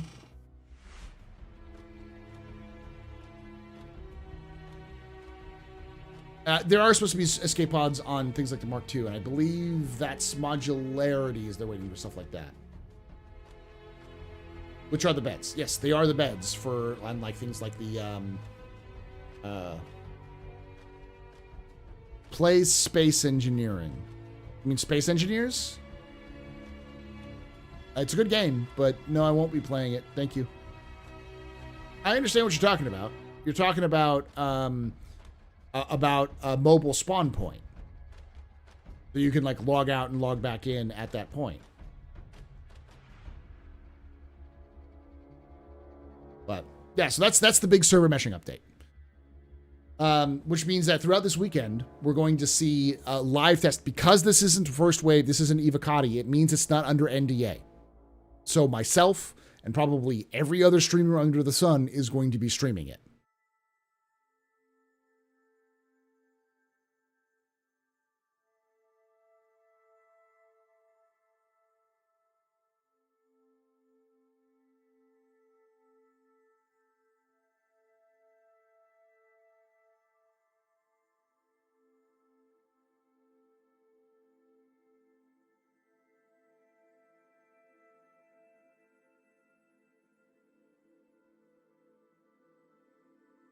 So there is ways that you can spawn back on your ship if your ship has a regen bed, which is specifically for certain ships. But until then, CIG is not going to allow you to respawn on beds. That's not in the design. So it's never going to be in the design. Sorry there for foods. Yeah, it's only 2 ships, and that's just going to be the case. Like, CIG is not going to let you spawn in on beds, like ever. Like respawn, I should say. They'll let you spawn in when you log out, but yeah.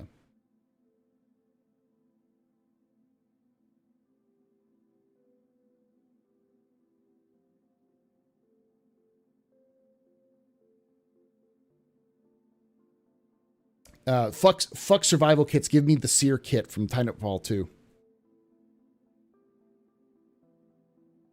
Real G's know what I mean. Will we get functioning escape pods before 1.0? Probably. I have a feeling that a lot of what escape pods are waiting for were being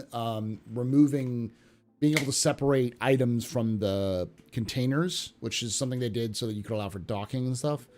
And which they already done, and I think the other thing is modularity, being able to like recover them and then restock them, that kind of stuff.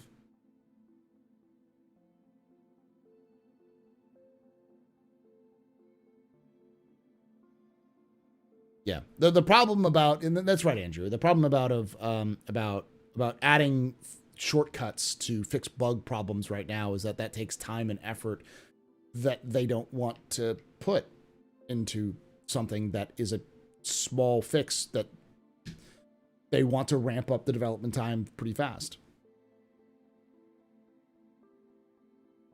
You need a module and ship to serve as a spawn point. That's probably something they'll do at some point. But Like that requires modularization and other things like that. And by that point, the game's going to be less buggy. So I get what you're saying. It's not in CIG's design language. Not how they're going to do it. Because CIG wants death to be punishing. But they also want to reduce the chance of you dying more frequently. So doing things like what they're doing with hostility, where allied like NPCs will actually bring you up from a down state. Not like a shield module. Like, for instance, right now, you can... Well, I'll pitch my idea because I still think it's a good idea. I think they can use the... right now, the modularization, the way it works is you have to have a ship that has specific modules for it. But I think in the future, that now that they have more modular containers, they could use things like a med bed that would be deployable in your hangar or in your like cargo bay. Think of it as kind of like a portable med bed for emergency purposes, because they've got to exist. Like, you know, a portable medical bed to set up at a MASH, you know, like a forward operating hospital somewhere, or for like during rescue operations, or like emergent, like a disaster operations, to have those sorts of things, not just on ships, but like on the ground. So, they have to exist. So just having it so that you can just buy effectively a med bed and stick it in your cargo bay and hook it up to your power system makes sense to me. It also makes sense that it would take a shit ton of resources that you don't have naturally on a ship that isn't supported, so it's not going to be optimal. But that sounds like base building, because it is.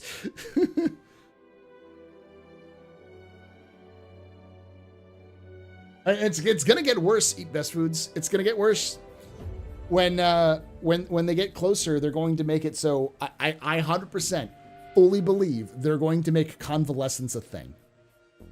Meaning, after you respawn, you're going to get effectively respawn sickness, where you're going to be completely useless for a certain amount of time, probably like an hour.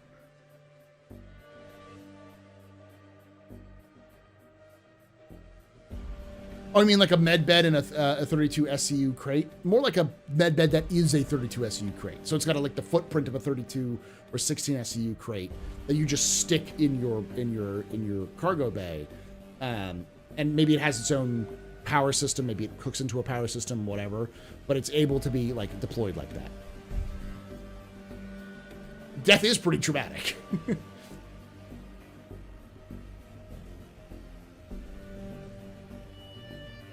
I don't think it's a bad mechanic. I think it's a good mechanic for slowing players down, for instead of especially in a game that's so heavily, that has so, not so heavily, but has so much PvP in it compared to other games.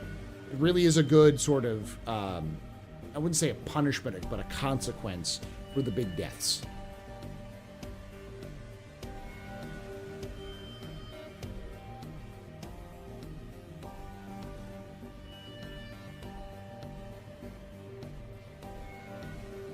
Star Citizen's motto is fuck around and find out.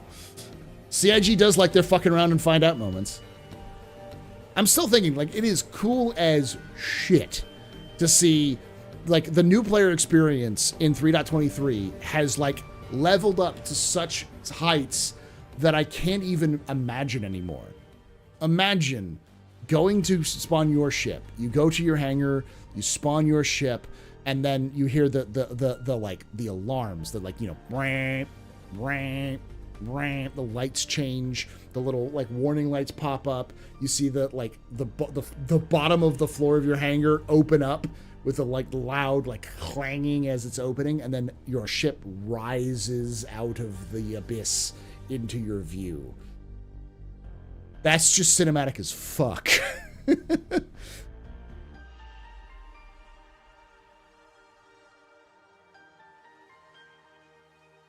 I just want the slightly bigger hangars. You're getting it with 3.23.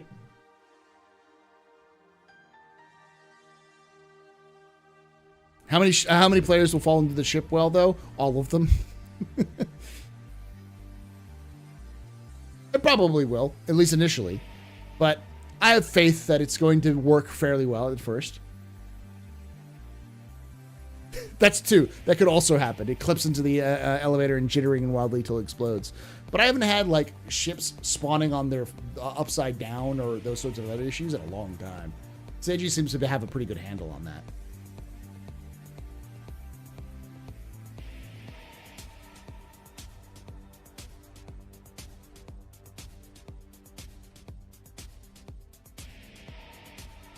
That would be funny as shit.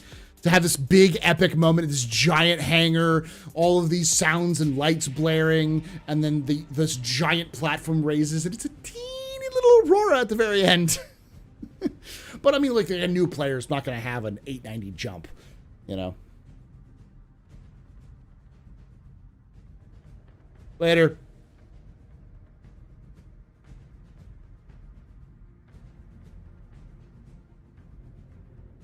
Do I think the ship pad slides to the ground? Maybe. I think that'd be a cool mechanic, but I don't think so.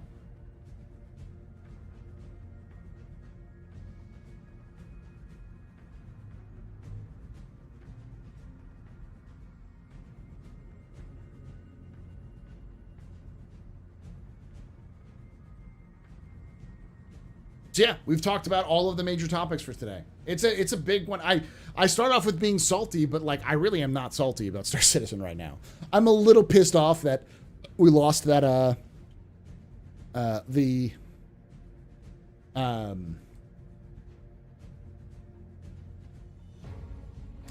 unique item coming back, but I personally don't give a shit because it's like I already don't use those items, so I don't care. But I understand that some people are very particular about it.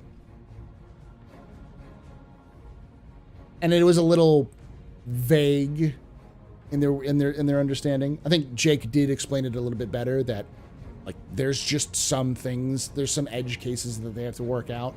But that wasn't said like that. And I think that's the mistake, is that some people are going to get mad about it because of that. And I think some people are, I'm angry about it a little. When Jake said they are still working on it, though, it's a nice touch, because hopefully this is a new leaf, a new chapter in Star Citizen's development, where the devs don't work on something for 6 months, get it like 60% done, then abandon it to work on something else.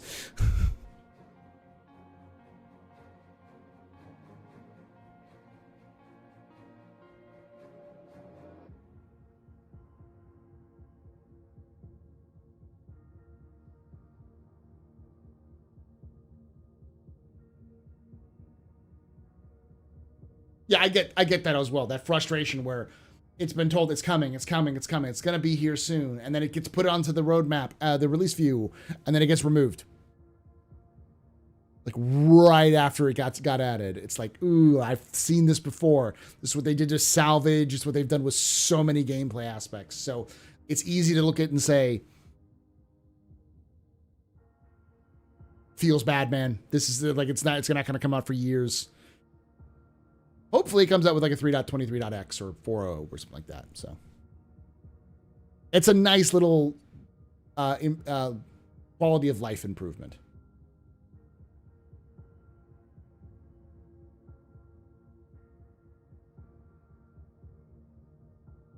You want to get really salty, KO? I don't even care about my BMN and BMM really much anymore, because it's kind of, the game's changed. My own kind of perspective of how I wanted to play the game's changed.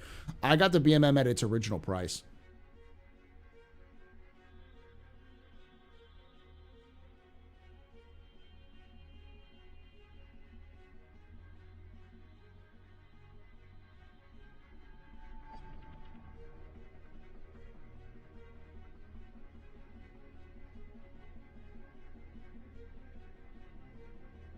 He's surrounded by salt.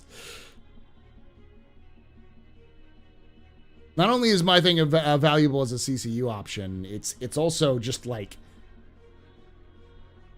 if shit hits the fan, it's like $1,000 that I can get pretty quickly.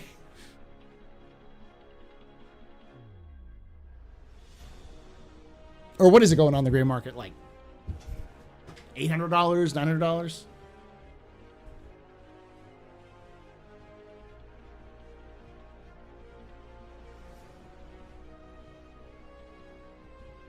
it 500 now? That's about double the amount of money I paid for it like 10 years ago.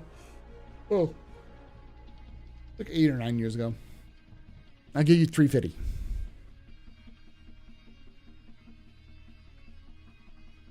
You should turn the BMM into a Pioneer because at least base building you can build a bar and bazaar.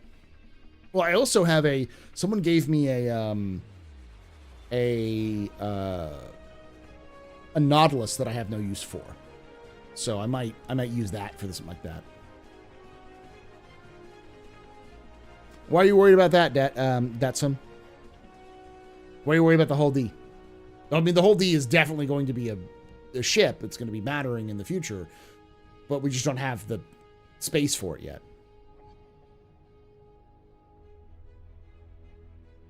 A bit off topic. Is there another complete history in the works planned for the future? There is. I was going to record it on Tuesday night, but then I got kind of sidetracked, and then yesterday I got sidetracked. So it should be recorded this weekend. Gotta go over it again because I originally recorded it and wasn't happy with the audio, so re-recording it and then sending it to my editor, who will take a couple weeks to get it done. If you really want to see it, I'm going to start doing, instead of posting all of my videos to YouTube right away, I'm going to start posting, especially my longer videos, to Patreon first. And they'll live at Patreon, on Patreon for a little bit, for like a bit, and then I'll release it to the public for everybody else. Especially with the complete history of Star Citizen lore, that's going to be living on the Patreon for a little bit longer. So. Agreed, Paul. My perspective is that it's changed. My perspective changed too, based on development direction. Not a good or bad thing. Yeah. Let me look it up.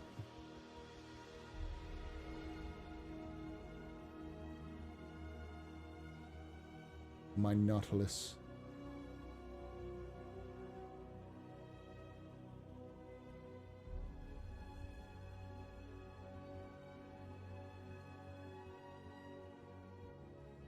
It was nice. Someone told this person to give me like there was a question like, hey, I want to give away a Nautilus because I'm feeling good. They asked the community, and a bunch of people in the community said, Paul does lore stuff. Go give it to Paul. And so he's like, hey, do you want it? I'm like, sure. I didn't think they were serious, and they sent it to me. I'm like, oh shit, okay. Yes, I guess this is nice. Thank you. Let's see what it is. What it is.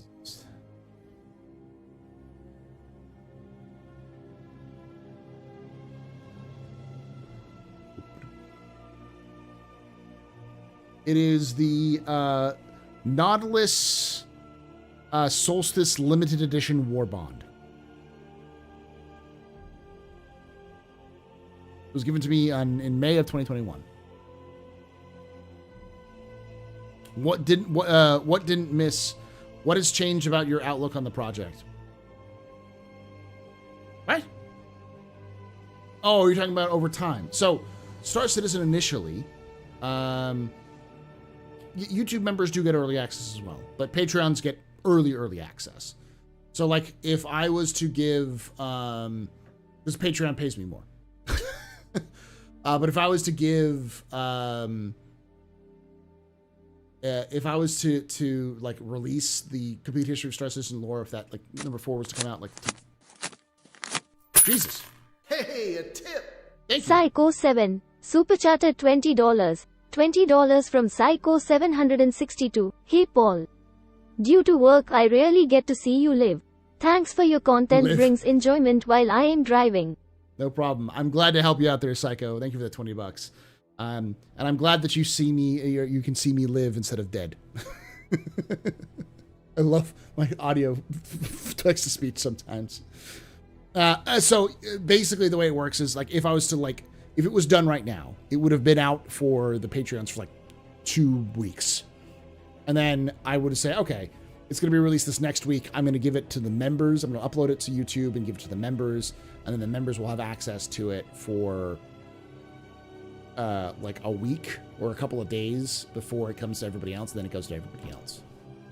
But I've got 2 long-ass fucking videos that are going to be coming out. The next is the tactics, or not tactics, the doctrine, naval doctrine of the UAE. And then after that, it's going to be the complete history of Anvil Aerospace. Both of those are going to be between 30 and 45 minutes long. The doctrine video is 100% 45 minutes long. So they're going to take a fuck ton of time, and as I have learned, the amount of time you put into something does not equal the amount of attention or care that YouTube gives to it. So instead of really working my ass off and then getting it all good and then releasing it to YouTube and having it fall on its face, I'm going to release it to the people who actually have been helping me out on a routine basis. And those people will get early access to it as a thank you for being so loyal and helping me so much, and like really fucking insane that anyone pays me to do anything other than teach, even then. So thank you for that. And that's what I'm trying to like readjust my thinking in terms of how I should work with YouTube. And what I'm thinking is it's just more about trying to make good content for people who care about it and trying to grow along with it when I can, but focusing more on the stuff that I like to do rather than trying to produce content on a regular basis.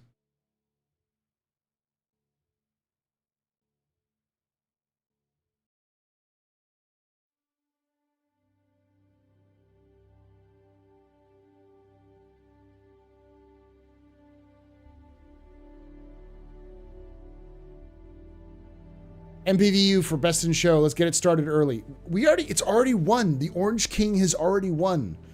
The Orange King will never win again.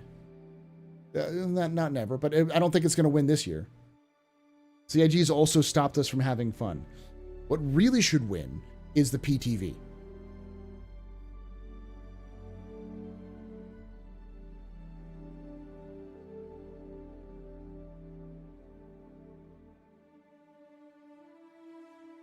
Since we're on the subject of your lore project, is that still the museum? Oh, you're talking about my Galactic Historian museums? Those videos? I stopped doing those because they were cool, but like, I might bring them back again. But those were specifically dedicated to like objects, so like vehicles, that sort of thing. If you're talking about my lore in terms of like the League of Relic Enthusiasts museum, yeah, we're gonna build one of those.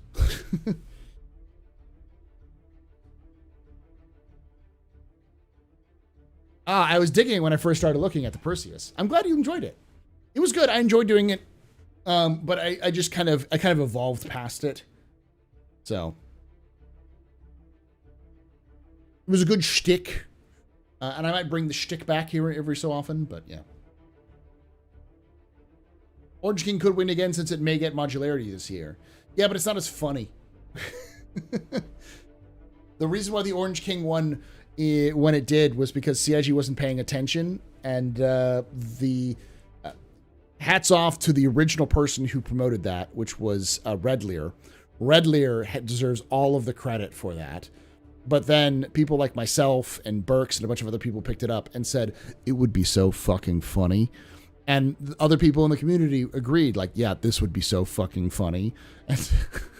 And so a small cadre of content creators and community members bounded together to push the meme super hard. And once we started pushing it and people started getting on board, it started just to take off. And it was glorious. It was wonderful. When Jake Bradley, this community manager of CIG, brand new, I think Jake had been working for CIG for like 6 months at the time, started making memes in support of the Argo. It was like wonderful, wonderful to watch Tyler quietly lose his mind and to see Jared actively lose his mind about the loss of the Carrack, to the loss of the Carrack loss to the fucking MPUV. It was, mwah, it was perfect. It's just perfect.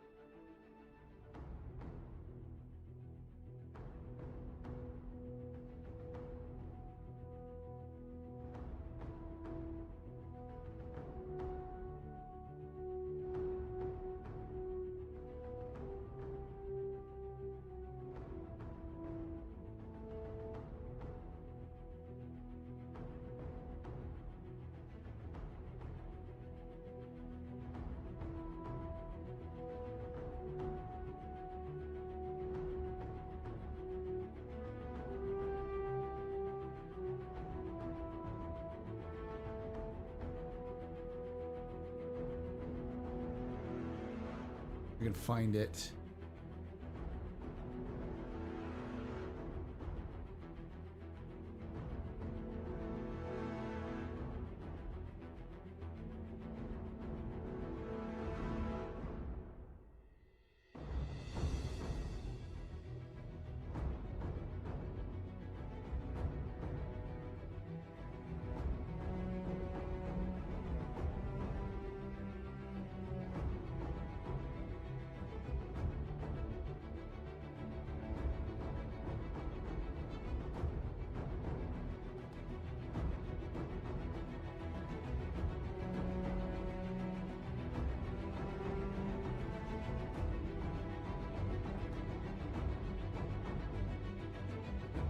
I'm trying to find something that I thought was really, really cool. At least not for the next fucking 50.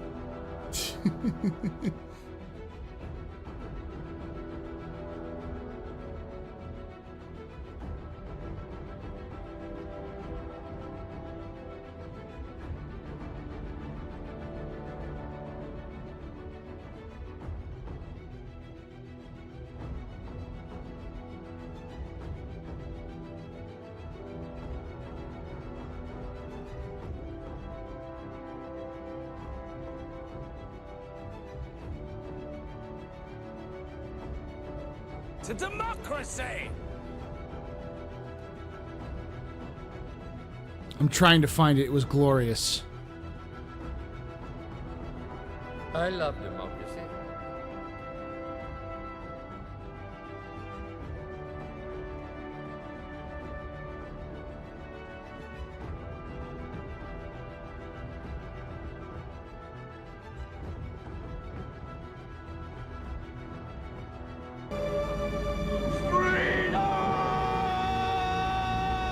Someone edited the end scene from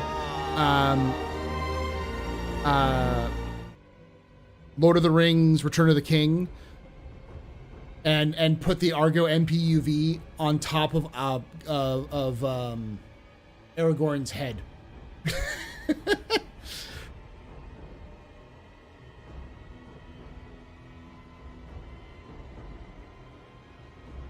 I'm trying to find that clip again.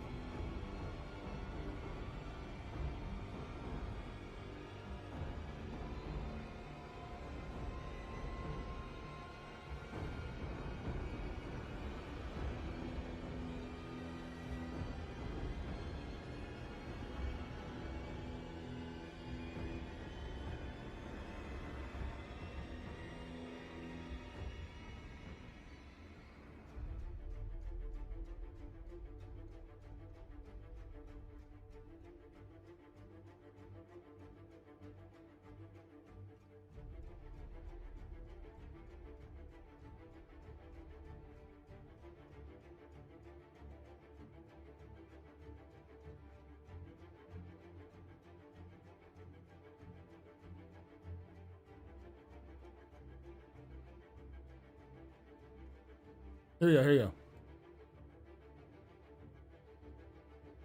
go. You want to feel sad? Here you go.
the top comment, this was 3 years ago, obviously. The top comment was, it's over, Sam. It's done.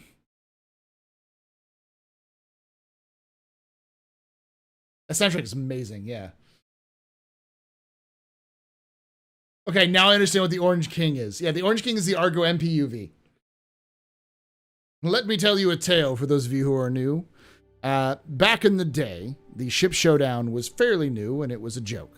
No one really participated. The only people who did were people who had very, very large collections of fleets and generally were only looking to get the most meta ship or the ship that had the best, the largest price tag so that they could get nice, fancy, free skins as well as generally a sense of satisfaction. And no one really participated after the first year it did it, and it just kind of fell out of favor. And then one year, a prophet, a madman in the woods, wandered out and said, we should vote for the Argo MPUV for Best in Show, because it would be funny. And that man was Red Lear, and that year was 2020.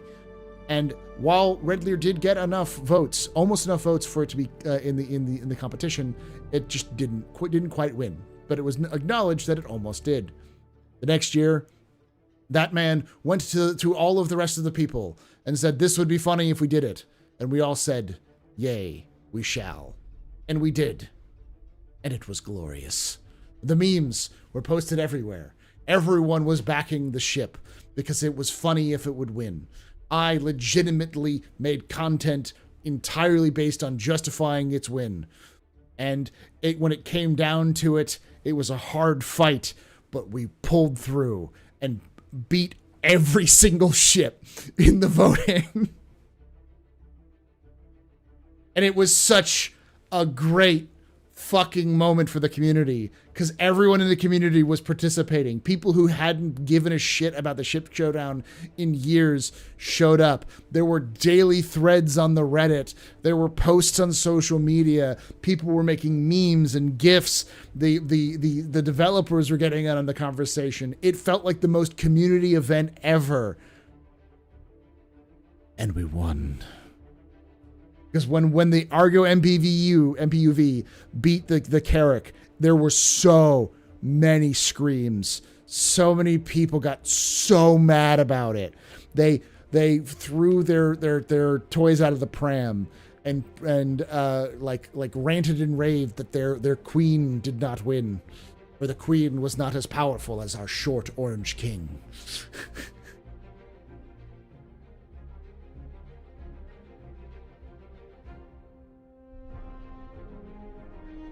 I love that one, Silky. I mean, I legitimately think it is going to be one of those ships that everybody has and everybody uses because it's a Swiss Army knife. If you have a big ship, an Argo MPUV it's practically like required.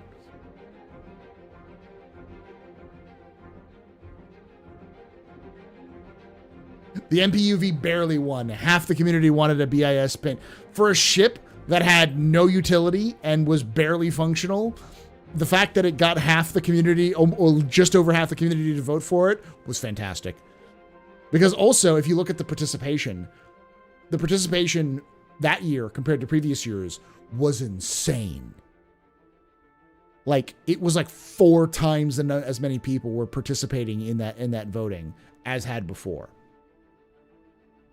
It was nuts.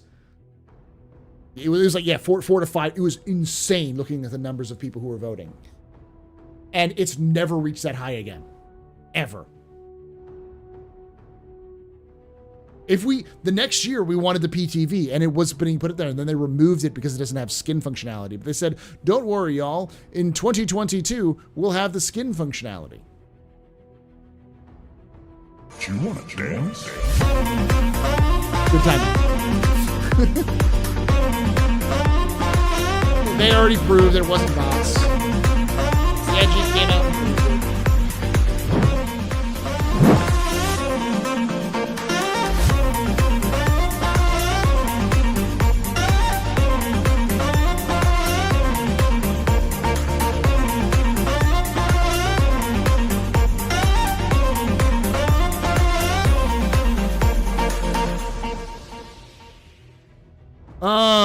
Welcome everyone from Ferris Stream. My name is Paul Berserker1 Batman Shelley, your humble host and speaker here at the AstroPub. How you doing?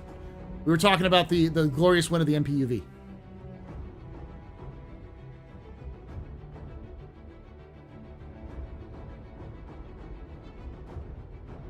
Yeah, they promised skins for PTV after throwing it out of the race. Like, we'll do it next year. That was 2 years ago. Still haven't replaced the PTV. Still haven't given us those skins.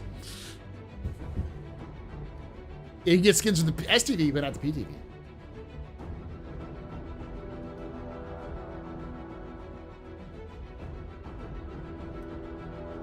The Emperor. The Emperor PTV. You can take away my spaceship. The Steven with a PH. You can take away my space suit. You can even take away my space lasers. No pew-pews. But you can never, ever take away my space game.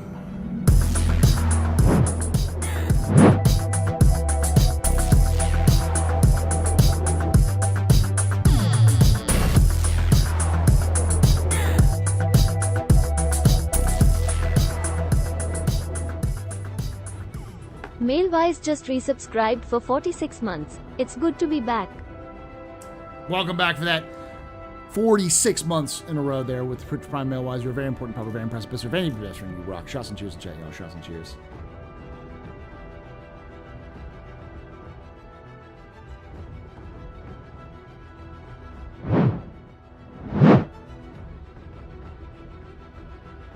Do your post.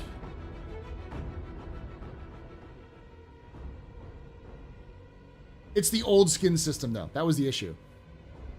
Soki, it didn't support the new skin system, so they had to, basically they want to go through and redesign the PTV entirely, so it's a little bit better for what its functionality is. So we're gonna get the PTVU Mark A, the PTVA Mark II.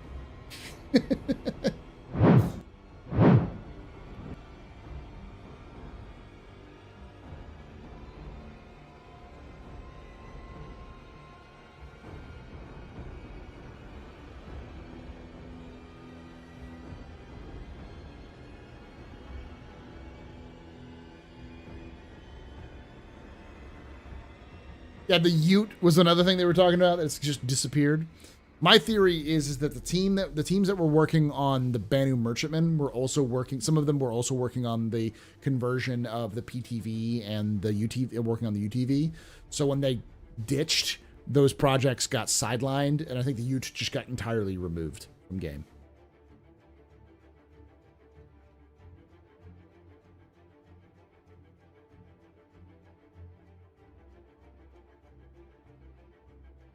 It's with the crossbow now.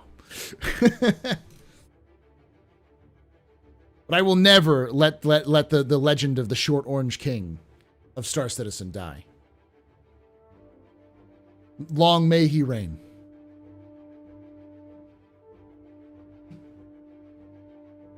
I'm down for the Gladiator, honestly. I'm down for the Gladiator to win Best in Show as a meme ship, not because it's a meme, but because it's been abandoned and it's the coolest fucking ship in the game that it's been abandoned.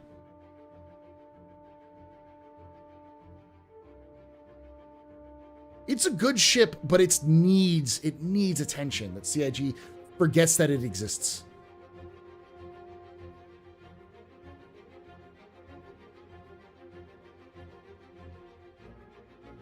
My only thought was that the UTV may have been something they pitched for Squadron 42. Because Utes are used in military purposes. I think they're used in the military all the time in the US. For basic transportation. I don't think they're used for combat transportation, but I know they're used in... I've heard people in the military reference UTV, using UTVs to get from point A to point B.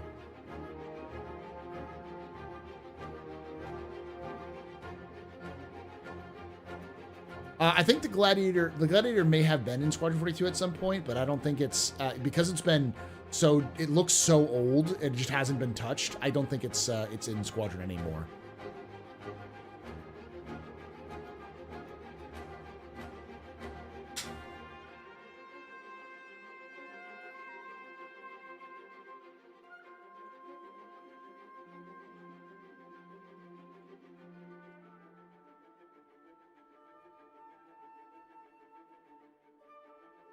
Yeah, use UTV on forward bases to get around. Yeah. They use UTV. Yeah, like, because civilian UTVs are all-terrain vehicles that we use in the U.S. And I know the Utes are used in every country. Since they're just basically upscaled, what are those? ATVs, all-terrain vehicles.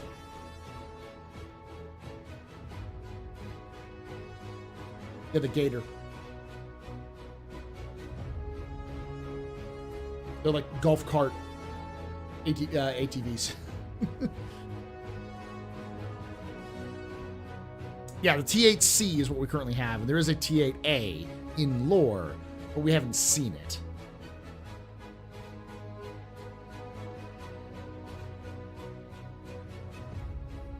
And it is a medium. It's the same size as a Hornet. It's a medium bomber.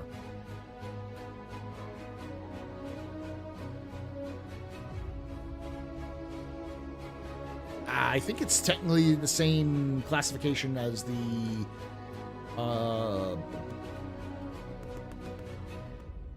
Eclipse. I think they're the same size.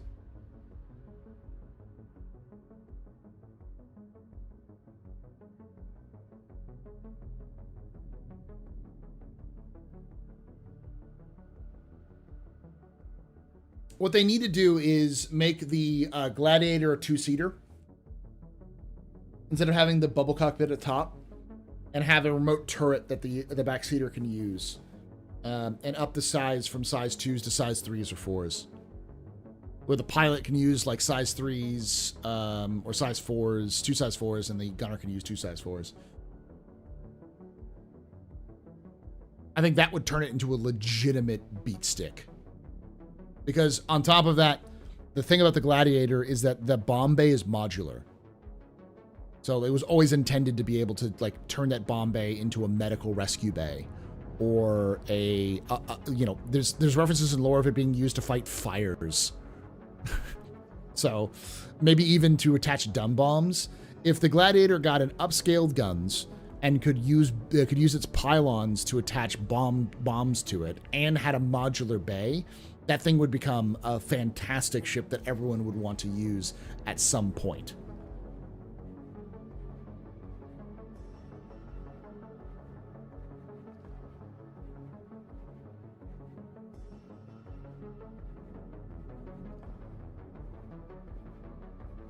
Yeah, you still classify it as a bomber because it's mostly set up as a ground attack craft. But if you can only use the gunner, the remote gun with a gunner, it means that the pilot is locked to only 2 size 4s.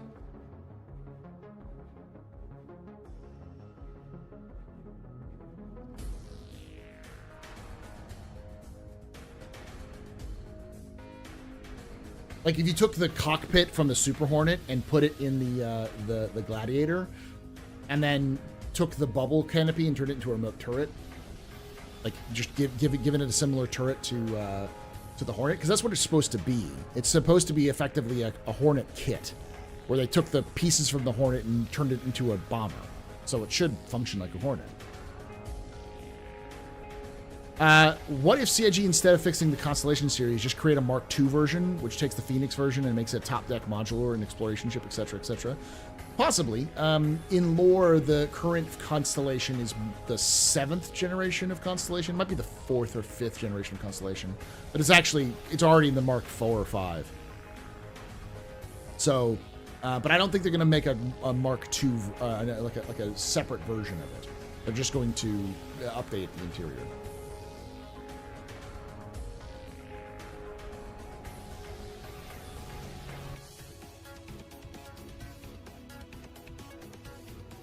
It's an air-to-air ship right now, the Gladiator. Yeah, but what it needs to be is a bomber and a ground attack target. Shows on the tail of my current Connie. It's Mark IV. Yeah, so it's the Mark IV. And like CIG likes to do, the reason why it's the Mark IV is because it's the 4th version of the Connie. Not only in lore, but in reality. The first version of the Connie is very different because it was a hangar thing. I don't think we ever saw the second version of the Connie. I think the second version of the Connie was an internal one that we saw some like demos of, but it never really came out. And then the third version was one that came out for like Arena Commander, and the fourth version was the one that came out for 2.0, which is the one we have now.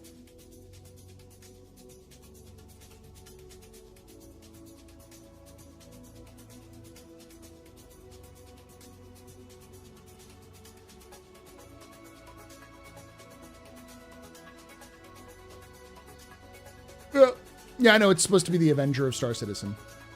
It's even with the T series. It's like the fact that it's called the T8 is like a nod to the TBM. But I think you could still turn it into a ground attack craft as well as a dive bomber and a torpedo bomber to give it more flexibility in game, because it is positioned in a place to fit a role that not many other ships have the ability to right now, which is, I think, is a good idea.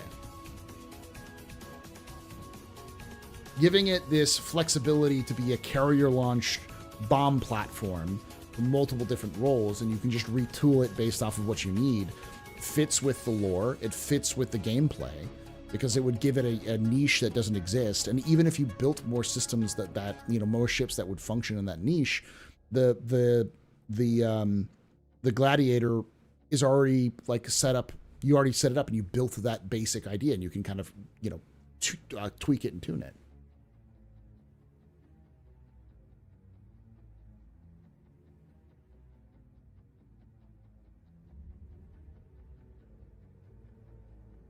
Random thought, but it would be funny if CIG added lore that Chris Roberts in lore also sold shower curtains. I don't know if that was ever confirmed that he did that between his time working in Hollywood. But he worked as a car salesman was the rumor. But yeah.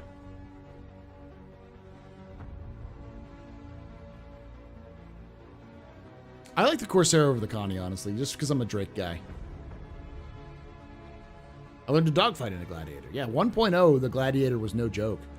Arena Commander, that thing was fucking broken. Because you could replace the interior torpedoes with more missiles, so you could just missile spam. Cave Johnson sold shower curtains. Oh, okay. No way. I've heard so this was back in the day when like Star Citizen was entirely propped up on the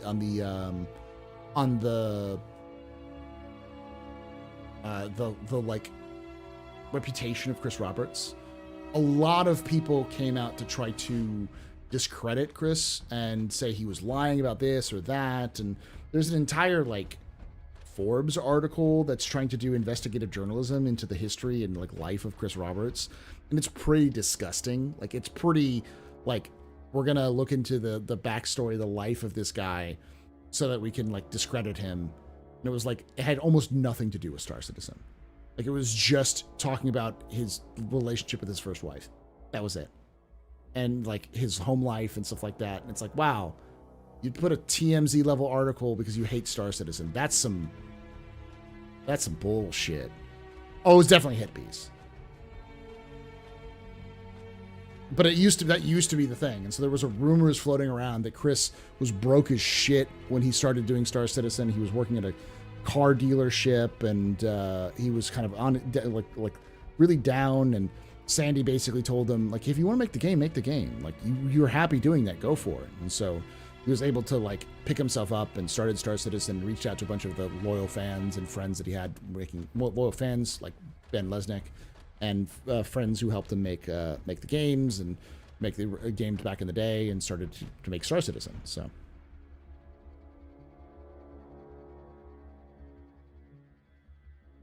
nah, he's not a liar as much as he's an over enthusiastic developer.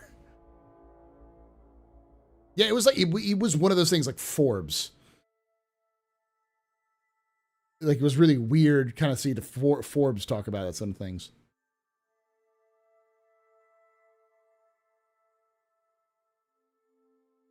That's a redemption story. Yeah, but I mean, like a lot of people were trying to say that Chris Roberts wasn't independently wealthy because a lot of people were arguing at the time that Chris Roberts wouldn't use Star Citizen as a money-making scheme because he was independently wealthy, so he didn't really need to do Star Citizen because he had done a bunch of these other things. And people were just like, no, this is all about Chris making money. So this whole thing is about Chris starting a gaming company and scamming people out of the money so he could pay himself a large salary and never develop anything, and then pay people super low salaries and make the game. And so he would sell the dream and never actually produce anything. And that this was eventually going to rug pull. It would be a rug pull, and eventually kind of went down. It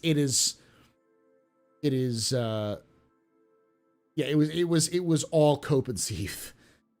The problem was that Chris responded to these things, and that's what you don't do with these sorts of things, and so it got out of hand. So if you want to know where and why a lot of people have been just so attached to hating Star Citizen to the point of like they should probably seek, therapy or get a different hobby, it's because this sort of thing. People took it really personal. They felt like they were getting scammed by Chris Roberts, and they think it's their duty to go out and tell people about the horrible, awful things about CIG. So anything that was bad about CIG, they believed instantly without any backup or accreditation. And it led to some very, very funny articles that were lampooned by the community and by people at large. My favorite was this article that supposedly talked to a developer. And when CIG when people inquired, like, how did you confirm that they were a developer?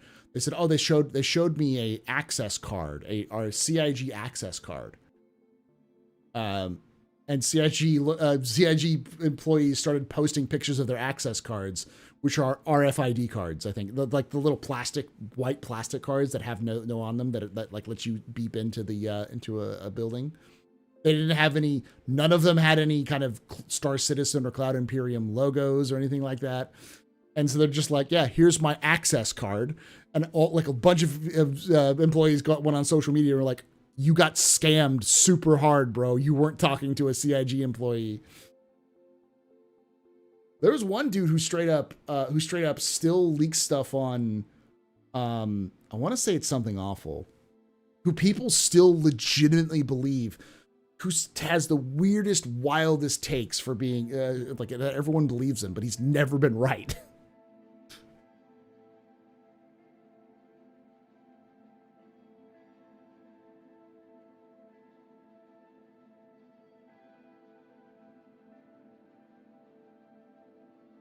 It's one of those things where, like, I of course have my issues with Star Citizen and CIG, and I have fears that CIG is moving in directions that I don't think they should go in, and that they may be moving too slowly, and like they're reprioritizing issues, and maybe there's some management issues here and there.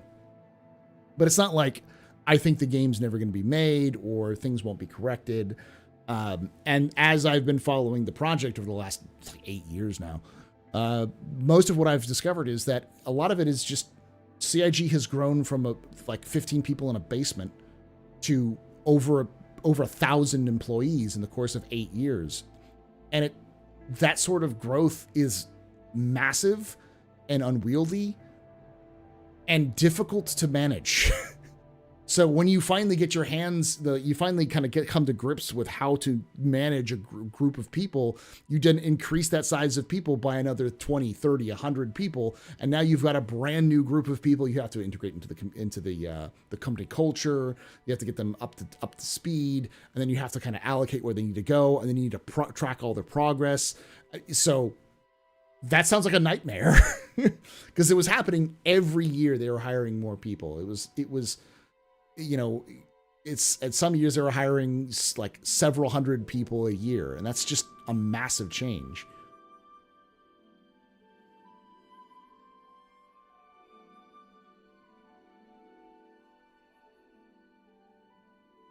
But like, considering, like, with all of my own sort of like misgivings of what CIG is doing, the idea that CIG and Star Citizen is a scam, that it's like a perpetual money machine, is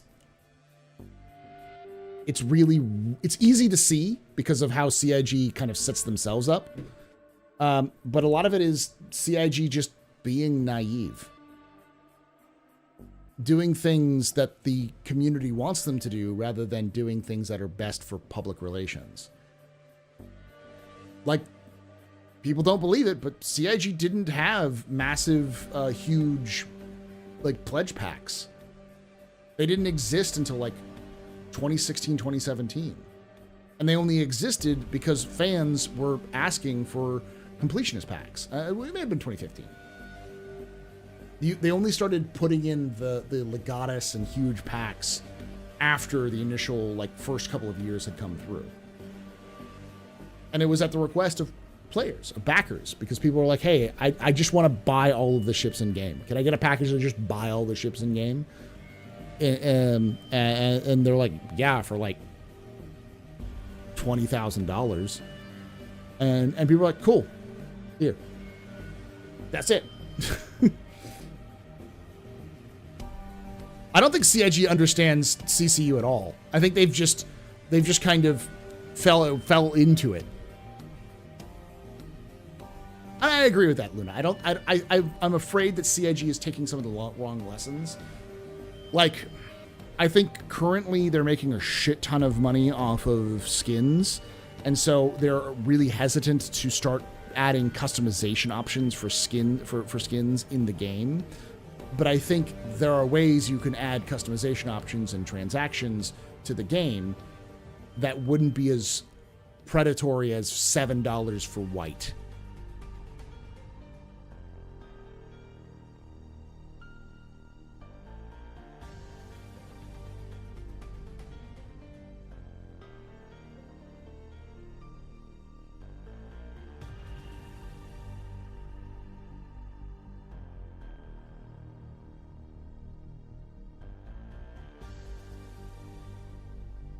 No, CCUing is actually really, like, pro-customer thing. Like, you can make a lot of money off of the discounts they offer with CCUs. It's the only way you're getting sales. But I remember talking to members of CIG, well, I think it was Change Entry. I was talking to somebody who was talking to somebody at CIG's marketing team, because I've never directly interacted with CIG's marketing team. I'd love to. I'd love to sit down and talk shop with them and figure out what their plans are, like how they look at things and what their demographic actually is, because I want to know what my demographic actually is beyond what YouTube is telling me.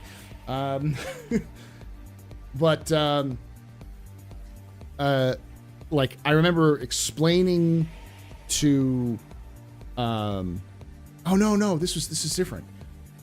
Someone I know was talking to Sandy and told Sandy that they got a Carrack? I think it was a Carrack for $70. And she was just like, I'm sorry? I'm like, yeah, $70 for a Carrack through CCUs. And that's when they started realizing that people were chaining CCUs.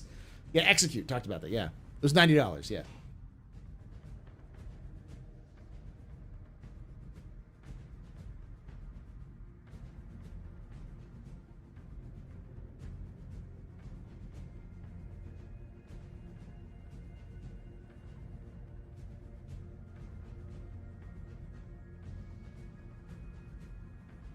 Yeah, upgrade a Referral Gladius. Because it's technically no money if you have a Referral Gladius, so you can get, if you use that, you can upgrade that because it's $90, so yeah.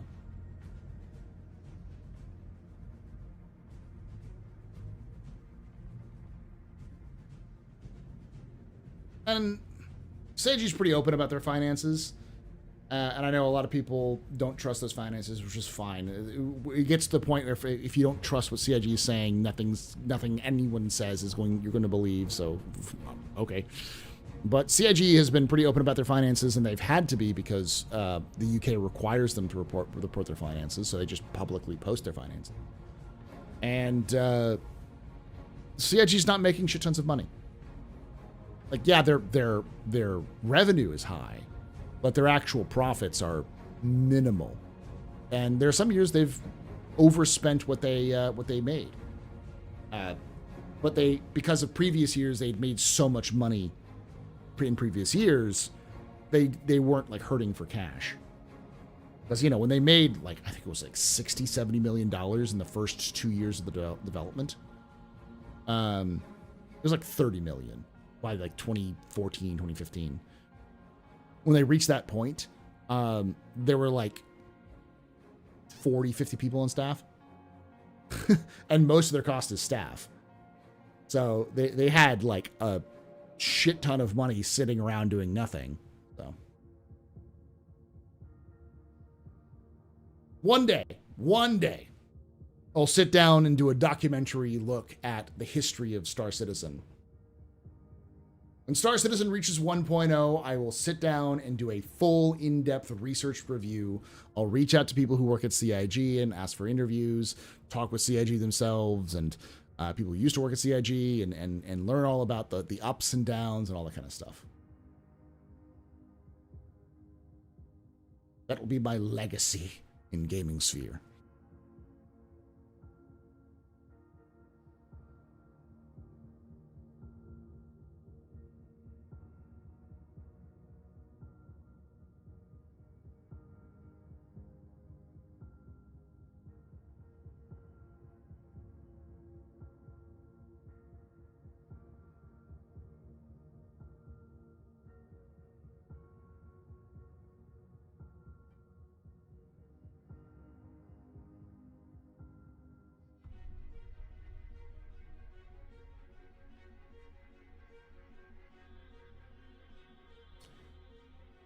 All right, I'm going to call it a night here, but I will say overall and in general, things are looking up for Star Citizen development. There's so many things coming on this weekend. We've got the first real public server meshing test.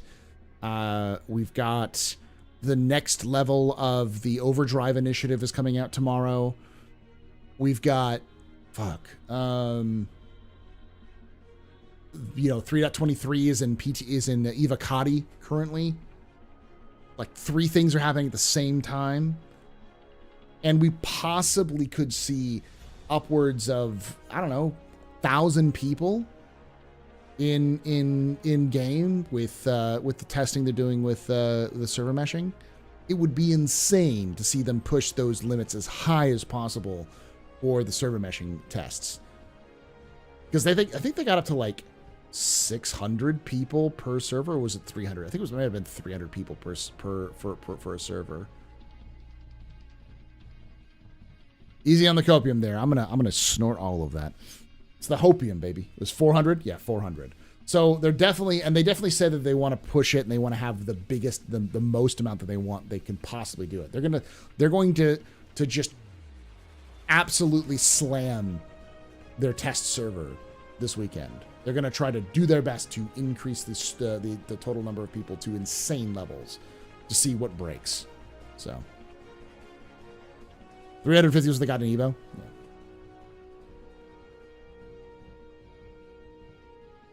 Remember, 4.0 is also probably not going to be the best patch ever. It's going to have its own problems, but it will be a huge leap for the project because it will mark the end of alpha development.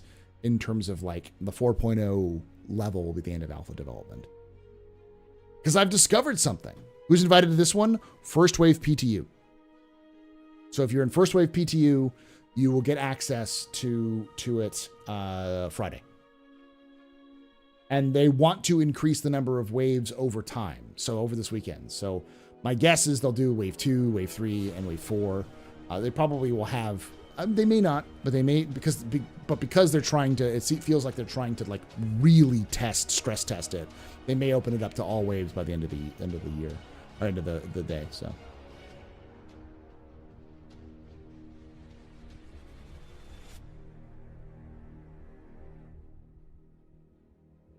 can't wait till Pyro Hab gunfights.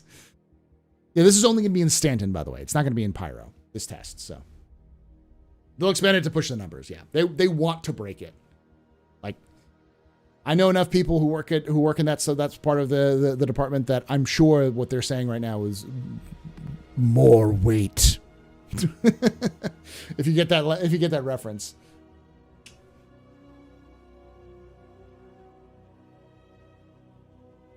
Quantum's already in the game, Del.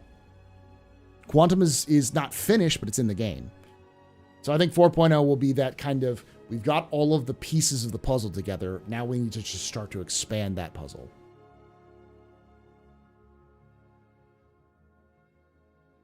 Burn the witch. Thank you, Ziv. You got the joke.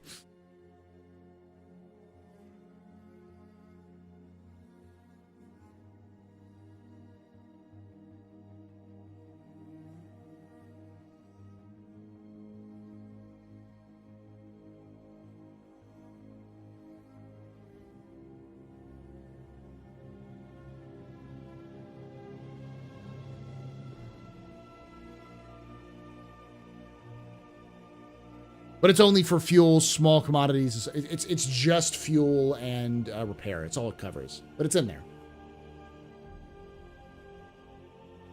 Yeah, in the game.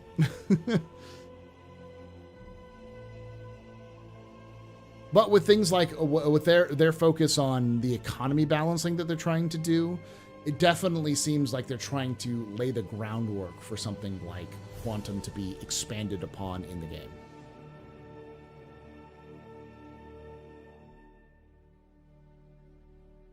Yeah, it's only a few things. I admit it's partially in. No, but I mean, like, bounty hunting is in technically, but none of the features are in. I think 4.0, a lot of those features will come in. And I wouldn't be surprised if by 4.0 we started to see an expansion of Quantum. Maybe on just commodities or something, but... Well, this is a long stream. 4 hours and 30 minutes. It's longer than I usually do, but I've been trying to stream a little bit longer because I didn't stream so much last time. But I will be streaming tomorrow early. I'll talk with Loken about it because we'll see what we do, because I definitely want to do the server testing. I still want to do the overdrive missions, so we'll see. If I can't do the overdrive missions, that's fine. We'll do some of the new overdrive missions on Sunday with everybody if we can too. And then on Saturday, I still don't have anybody for Saturday's captain's table, so we'll have to see.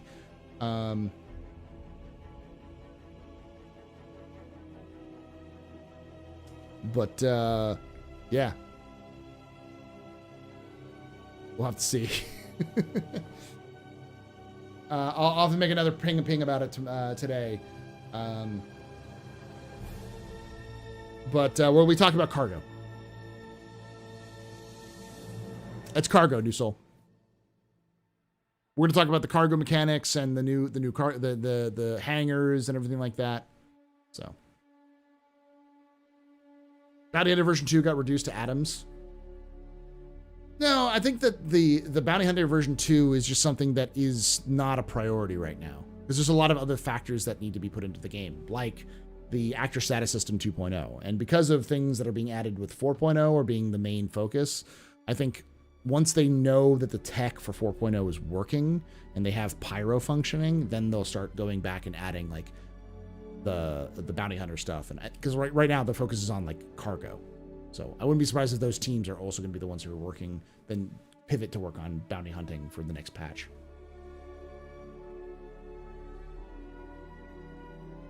Marcus has been on before. He's been on the captain's table a couple times. I can talk with him though. Hey Victoria, coming to towards the end. Did I have a chance to test 3.23? Not recently. I do plan on testing it. I've been so busy with work and life, so. If you're up for it, Diablos, let me know. I'm going to make another ping here, kind of stuff, so.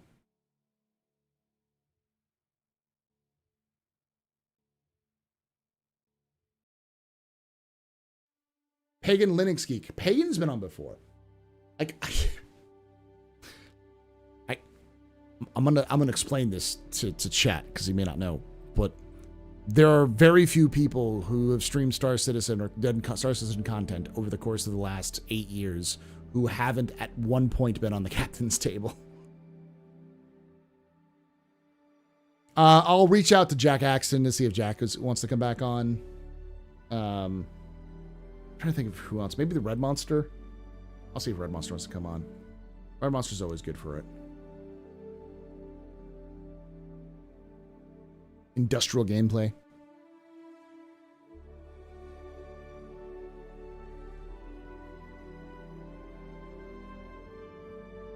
Then I'll reach out to Marcus to see if I can get him on.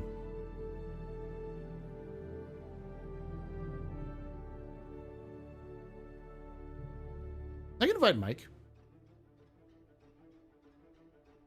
I haven't had Mike on the captain's table in a long time. And to be fair, I haven't reached out to him because back when Mike was invited to the captain's table frequently, Mike was working. He had a day job. Now he doesn't. Now he does content creation full time, which is great. Which means he has more time. But I also know that the last time I talked with Mike about it, he said Saturdays were for his times that he set aside for him and his wife to kind of do stuff, which is nice. I'm not going to kind of cut in on that too much. So.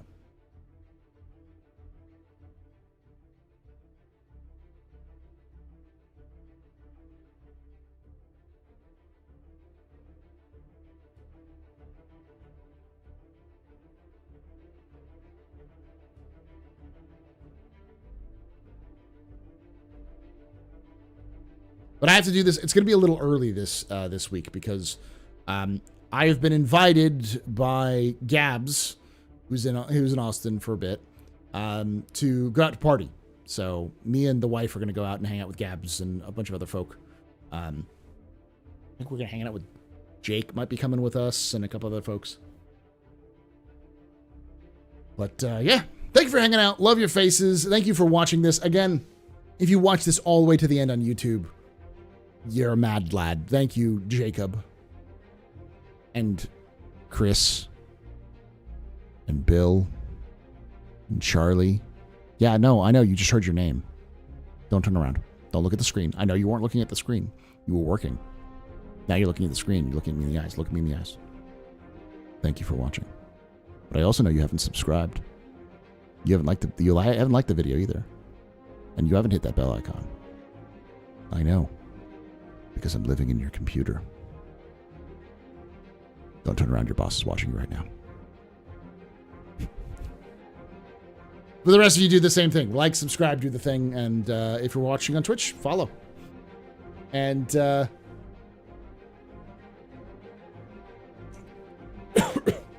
I will see you tomorrow. Bright and early. Like 6 p.m. My time. So 7 p.m. Eastern, 4 p.m. Pacific. So. Later, y'all. Thank you again. And like I say every time, hope to see you someday in the black.